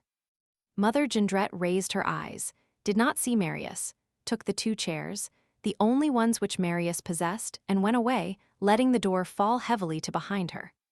She re-entered the lair. "Here are the 2 chairs. And here is the lantern. Go down as quick as you can." She hastily obeyed, and Jondrette was left alone. He placed the 2 chairs on opposite sides of the table, turned the chisel in the brazier, set in front of the fireplace an old screen which masked the chafing dish, then went to the corner where lay the pile of rope and bent down as though to examine something. Marius then recognized the fact that what he had taken for a shapeless mass was a very well-made rope ladder, with wooden rungs and 2 hooks with which to attach it. This ladder and some large tools, veritable masses of iron, which were mingled with the old iron piled up behind the door, had not been in the Jondrette hovel in the morning, and had evidently been brought thither in the afternoon, during Marius' absence. Those are the utensils of an edge-tool maker, thought Marius. Had Marius been a little more learned in this line, he would have recognized in what he took for the engines of an edge-tool maker certain instruments which will force a lock or pick a lock, and others which will cut or slice, the 2 families of tools which burglars call cadets and fauchants. The fireplace and the 2 chairs were exactly opposite Marius. The brazier being concealed, the only light in the room was now furnished by the candle. The smallest bit of crockery on the table or on the chimney-piece cast a large shadow. There was something indescribably calm, threatening, and hideous about this chamber. One felt that there existed in it the anticipation of something terrible. Jondrette had allowed his pipe to go out, a serious sign of preoccupation, and had again seated himself. The candle brought out the fierce and the fine angles of his countenance. He indulged in scowls and in abrupt unfoldings of the right hand, as though he were responding to the last counsels of a somber inward monologue. In the course of one of these dark replies which he was making to himself, he pulled the table drawer rapidly towards him, took out a long kitchen knife which was concealed there, and tried the edge of its blade on his nail. That done, he put the knife back in the drawer and shut it. Marius, on his side, grasped the pistol in his right pocket, drew it out and cocked it. The pistol emitted a sharp, clear click as he cocked it. Jondrette started, half rose, listened a moment, then began to laugh and said, "What a fool I am. It's the partition cracking." Marius kept the pistol in his hand. Chapter 18, Marius, 2 chairs form a vis-a-vis. Suddenly, the distant and melancholy vibration of a clock shook the panes. 6 o'clock was striking from St. Médard. Jondrette marked off each stroke with a toss of his head. When the 6th had struck, he snuffed the candle with his fingers. Then he began to pace up and down the room, listened at the corridor, walked on again, then listened once more. "Provided only that he comes," he muttered, then he returned to his chair. He had hardly reseated himself when the door opened. Mother Jondrette had opened it, and now remained in the corridor, making a horrible, amiable grimace, which one of the holes of the dark lantern illuminated from below. "Enter, sir," she said. "Enter, my benefactor," repeated Jondrette, rising hastily. Leblanc made his appearance. He wore an air of serenity, which rendered him singularly venerable. He laid 4 louis on the table. "Monsieur Fabantou," said he, "this is for your rent and your most pressing necessities. We will attend to the rest hereafter." "May God requite it to you, my generous benefactor," said Jondrette. And rapidly approaching his wife, "Dismiss the carriage." She slipped out while her husband was lavishing salutes and offering Leblanc a chair. An instant later, she returned and whispered in his ear, "It is done." The snow, which had not ceased falling since the morning, was so deep that the arrival of the fiacre had not been audible, and they did not now hear its departure. Meanwhile, Leblanc had seated himself. Jondrette had taken possession of the other chair, facing Leblanc. Now, in order to form an idea of the scene which is to follow, let the reader picture to himself in his own mind a cold night, the solitudes of the Salpêtrière covered with snow and white as winding sheets in the moonlight, the taper-like lights of the street lanterns which shone redly here and there along those tragic boulevards, and the long rows of black elms, not a passerby for perhaps a quarter of a league around, the Gorbeau hovel, at its highest pitch of silence, of horror, and of darkness. In that building, in the midst of those solitudes, in the midst of that darkness, the vast Jondrette garret lighted by a single candle, and in that den 2 men seated at a table, Leblanc tranquil, Jondrette smiling and alarming, the Jondrette woman, the female wolf, in one corner, and behind the partition, Marius, invisible, erect, not losing a word, not missing a single movement, his eye on the watch and pistol in hand. However, Marius experienced only an emotion of horror, but no fear. He clasped the stock of the pistol firmly and felt reassured. "I shall be able to stop that wretch whenever I please," he thought. He felt that the police were there somewhere in ambuscade, waiting for the signal agreed upon and ready to stretch out their arm. Moreover, he was in hopes that this violent encounter between Jondrette and Leblanc would cast some light on all the things which he was interested in learning. Chapter 19. Occupying oneself with obscure depths. Hardly was Leblanc seated when he turned his eyes towards the pallets, which were empty. "How is the poor little wounded girl?" he inquired. "Bad," replied Jondrette with a heartbroken and grateful smile. "Very bad, my worthy sir. Her elder sister has taken her to the burb to have her hurt dressed. You will see them presently. They will be back immediately. Madame Fabantou seems to me to be better," went on Leblanc, casting his eyes on the eccentric costume of the Jondrette woman, as she stood between him and the door, as though already guarding the exit, and gazed at him in an attitude of menace and almost of combat. "She is dying," said Jondrette. "But what do you expect, sir? She has so much courage, that woman has. She's not a woman, she's an ox." The Jondrette, touched by his compliment, deprecated it with the affected airs of a flattered monster. "You are always too good to me, Monsieur Jondrette." "Jondrette," said Leblanc, "I thought your name was Fabantou." "Fabantou, alias Jondrette," replied the husband hurriedly. An artistic sobriquet. And launching at his wife, a shrug of the shoulders which Leblanc did not catch, he continued with an emphatic and caressing inflection of voice. We have had a happy life together, this poor darling and I. What would there be left for us if we had not that? We are so wretched, my respectable sir. We have arms, but there is no work. We have the will, no work. I don't know how the government arranges that, but on my word of honor, sir, I am not Jacobin, sir, I am not a Boussingat. 30, I don't wish them any evil, but if I were the ministers, on my most sacred word, things would be different. Here, for instance, I wanted to have my girls taught the trade of paper box makers. You will say to me, what? A trade, yes. A trade. A simple trade. A breadwinner. What a fall, my benefactor. What a degradation, when one has been what we have been. Alas, there is nothing left to us of our days of prosperity. One thing only, a picture of which I think a great deal, but which I am willing to part with, for I must live. Item, one must live. While Jondrette thus talked, with an apparent incoherence which detracted nothing from the thoughtful and sagacious expression of his physiognomy, Marius raised his eyes, and perceived at the other end of the room a person whom he had not seen before. A man had just entered, so softly that the door had not been heard to turn on its hinges.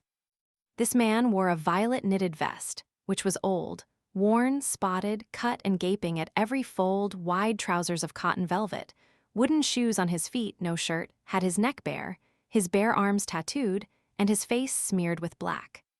He had seated himself in silence on the nearest bed, and, as he was behind Jondrette, he could only be indistinctly seen. That sort of magnetic instinct which turns aside the gaze caused M. Leblanc to turn round almost at the same moment as Marius.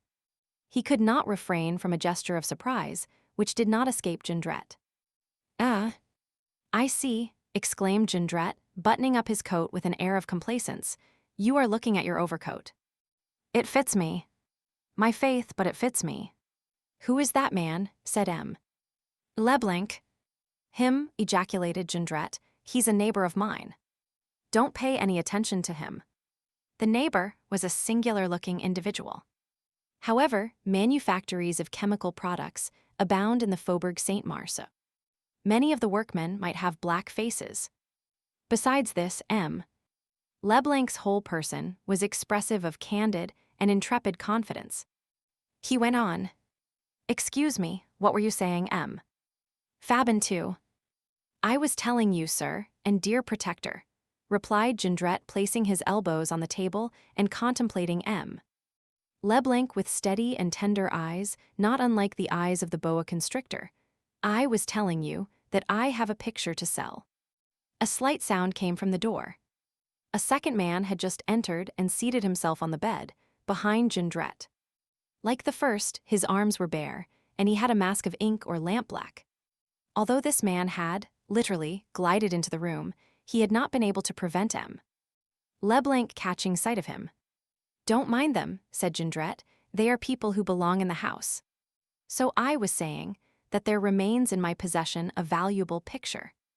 But stop, sir, take a look at it." He rose, went to the wall at the foot of which stood the panel which we have already mentioned, and turned it round, still leaving it supported against the wall.